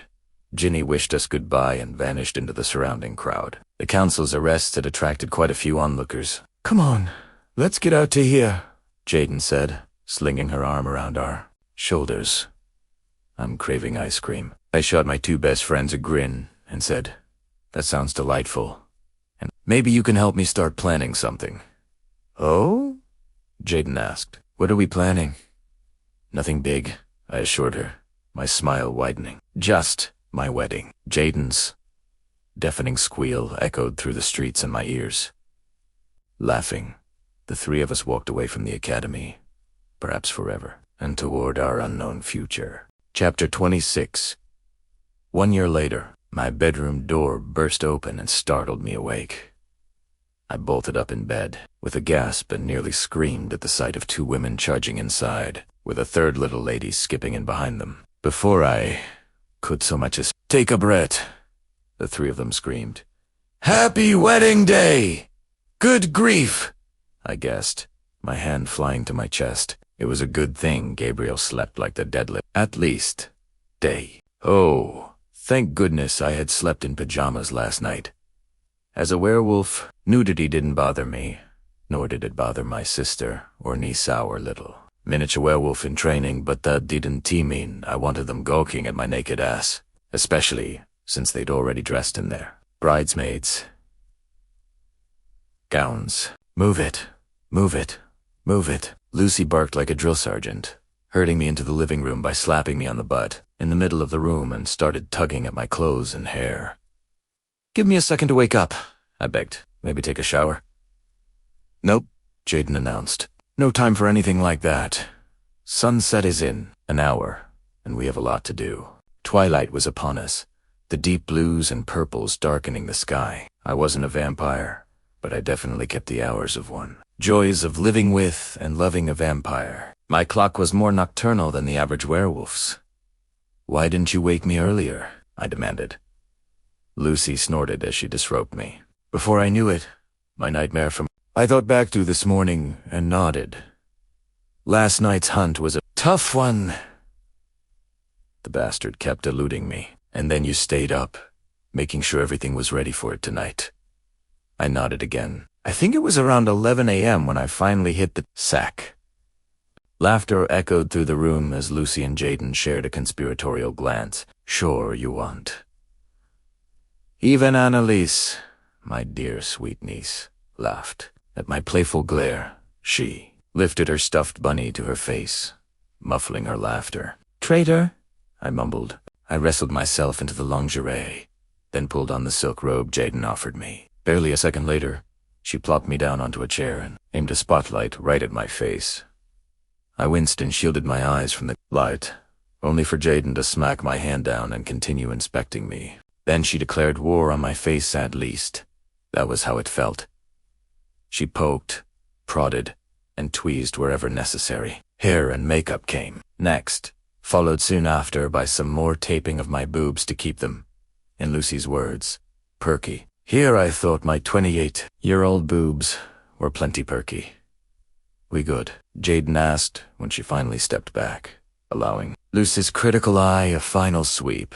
I rose from my chair, but apparently wasn't moving fast enough. Jaden practically shoved me toward the front door. Time's ticking. We have to go. We were supposed to be at the venue 30 minutes ago, and we need to get out of here before your groom wakes and sees you. It's bad luck to see the bride on the wedding day. I snorted under my breath. Superstitions weren't really my thing. I slipped on a pair of slippers and pulled my robe tighter around my middle. My dress was already waiting for me at the venue. At least it was summer, so I didn't need any other layers. The drive took us 20 minutes, and that was with Lucy speeding. I kept waiting for flashing red and blue lights to pull us over. Thought it's cement. Fate was on our side tonight. The moment our tires kissed the venue's parking lot, Jaden sprang in. Did they not realize that the wedding couldn't start without me? We had time but try telling them that. Lucy, Jaden, and an excited Annalise escorted me through the estates. Grandeur, a blur of lights and shadows, before shoving me inside the changing room. At least she had the decency to be gentle with something, even if that something wasn't me. Considering the cost of the dress, I appreciated her care. Working together, Lucy and Jaden helped me step into the gown and tin my heels. The fabric, embodying months of searching, hugged my form. Its design, boasting a sweetheart neckline, combined with what the saleswoman had called a sultry thigh split that would show off my great legs and a chapel train, was perfect.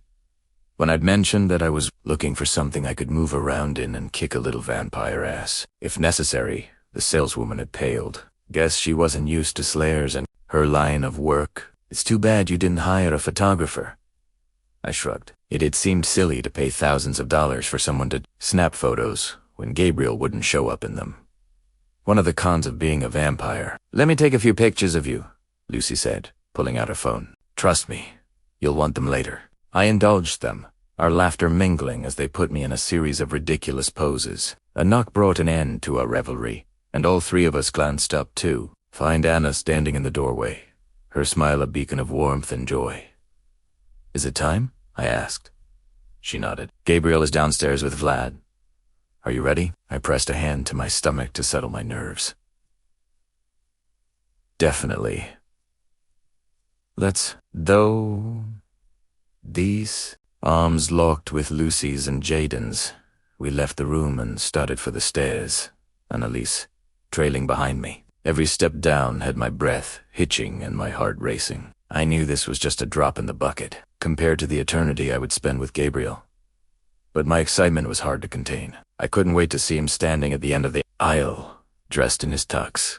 Since I had no father, I'd asked both Lucy and Jaden to escort me down the aisle before taking their places as my bridesmaids. And little Annalise was, of course, the flower girl, a role she'd happily taken on. Anna handed Annalise the basket of flower petals and kissed her forehead. Have at it, sweetie. Giggling, Annalise ripped through the open door and danced down the aisle, showing off her new ballerina skills while tossing the petals about. She threw them with such exuberance that most ended up on people's laps, but no one seemed to mind. Laughter rumbled through the crowd. I tore my focus away from my niece, my gaze jumping right to Gabriel. God, he looked like he'd stepped right out of a storybook, dressed in a classy tux. I eagerly drank in the sight of him. He'd styled his tousled hair, keeping the hair out of his eyes, but just messy enough to look purposefully done. His usually stormy gray eyes gleamed with excitement as he stared at me, his lips pulling back to reveal just the tips of his fangs. Okay, our turn, Lucy whispered. Together, the three of us walked down the aisle. I couldn't believe this was my life. Right now, that I was walking toward my soulmate, ready to promise myself to him. And I was more than ready. When we finally reached the end of the aisle, Lucy and Jaden stepped away from me and took their places across from Vlad and Sam, who held little Fine in his arms. Gabriel stepped forward, took my hand, and led me the rest of the way. The officiant immediately started his speech, but I simply stared into Gabriel's eyes, immortalizing this moment in my memory. It was to think how far we'd come in our year together. To think that this had all started with me kidnapping him. It made me wince to think about it now, especially after all we'd been through. But I honestly didn't regret knocking him flat on his back. It had brought us together and given me a love like nothing I'd ever thought possible. Gabriel was my life, my love, my family, and I was so proud to be standing up here next to him. When the officiant asked us to recite our vows, Gabriel stood straighter and squeezed my hands. Maddie, standing here before you, I'm in awe. In awe of your beauty, your kindness, and your loving nature. It's taken a great deal to get us to this moment. We've faced literal demons and emerged not, just unscathed, but stronger and more united. I've known love before, and I've lost it. But you've taught me that even an immortal heart can be born anew. Every challenge we've faced, every nightmare, every cage, has proven one thing to me. You are the light that guides me home. You've shown me that love isn't just about the battles fought together, but also the quiet moments in between. You are my warrior and my savior, and I vow to cherish every day with you. I am irrevocably yours. Tears burned my eyes, but I blinked them back. I didn't want to ruin my makeup, not after all the effort Jaden had put into it. My son, Gabriel. For so long, I was alone. Growing up, I had no one. Always felt like the odd person out. I never fit in, and I had no idea what it meant to have a family. I built walls around myself, thinking that I was better off alone. But then, my life took a turn. I found friends who became my family, and a sister who became my best friend. And then I found you. Meeting you changed everything.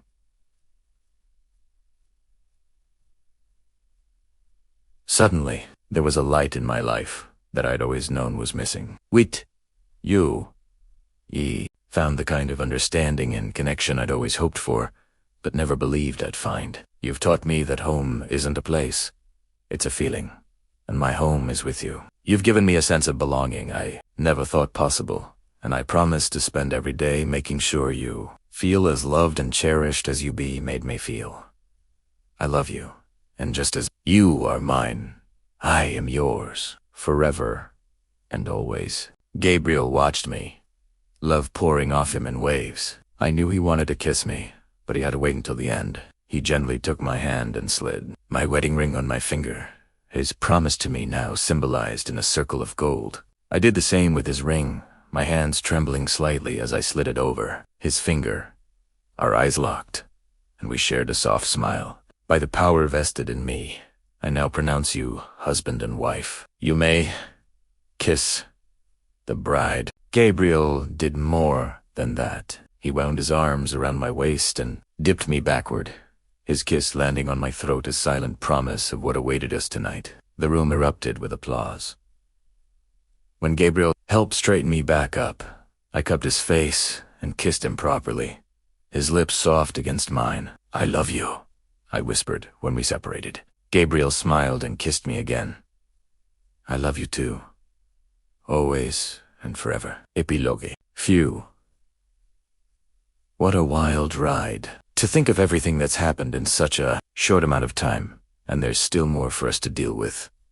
None of it is all that important anymore. For those wondering, the police stripped the academy down to the bones, and we rebuilt it from scratch, with Elias's involvement once he ascended to the throne. The current Slayers elected a new council, with my dear friend Jaden at the helm, who was taken to the role with all the aplomb I would expect from her. Sitting on the council next to her are our friend, Ginny Gavin, the Slayer from New Orleans, and to others whom I hadn't met before all this. But to keep the same issues from happening, again, we established a vampiric oversight committee that the council must answer to. My dear husband, Gabriel, leads this committee with Vlad, both working together to keep Elias in the loop. It was rocky at first, with a few Slayers resistant to working with vampires. We dismissed them, paving the way for a new, more vampire-friendly type of Slayer to emerge. As ironic as that might sound, Nash's little black market business came to a dramatic and violent end, thanks to Amy and her pack. Avery and I chat frequently, and I'm happy to report that through the help of a therapist, she's doing quite well. As for Gabriel and I, we did indeed share the eternal kiss. I am now as immortal as he is, and quite content to spend the rest of eternity kicking ass and taking names. Josh and Jaden eventually married, and the two are expecting their first little one. I'm incredibly excited to be an auntie again, especially now that Annalise and Fine are growing up. We decided to plant a memorial dedicated to Chris. His tree grows in our backyard, somewhere we can feel close to him. I sometimes go out there and tell him all about our lives. To this day, I still miss him, and I'm starting to realize that feeling will never go away. It's become a part of me, and I've accepted that. Other than that, we're all just living our lives as happily and peacefully as we can. Hopefully our adventures have come to an end, but you never know what the future has in store. Love ya, Maddie.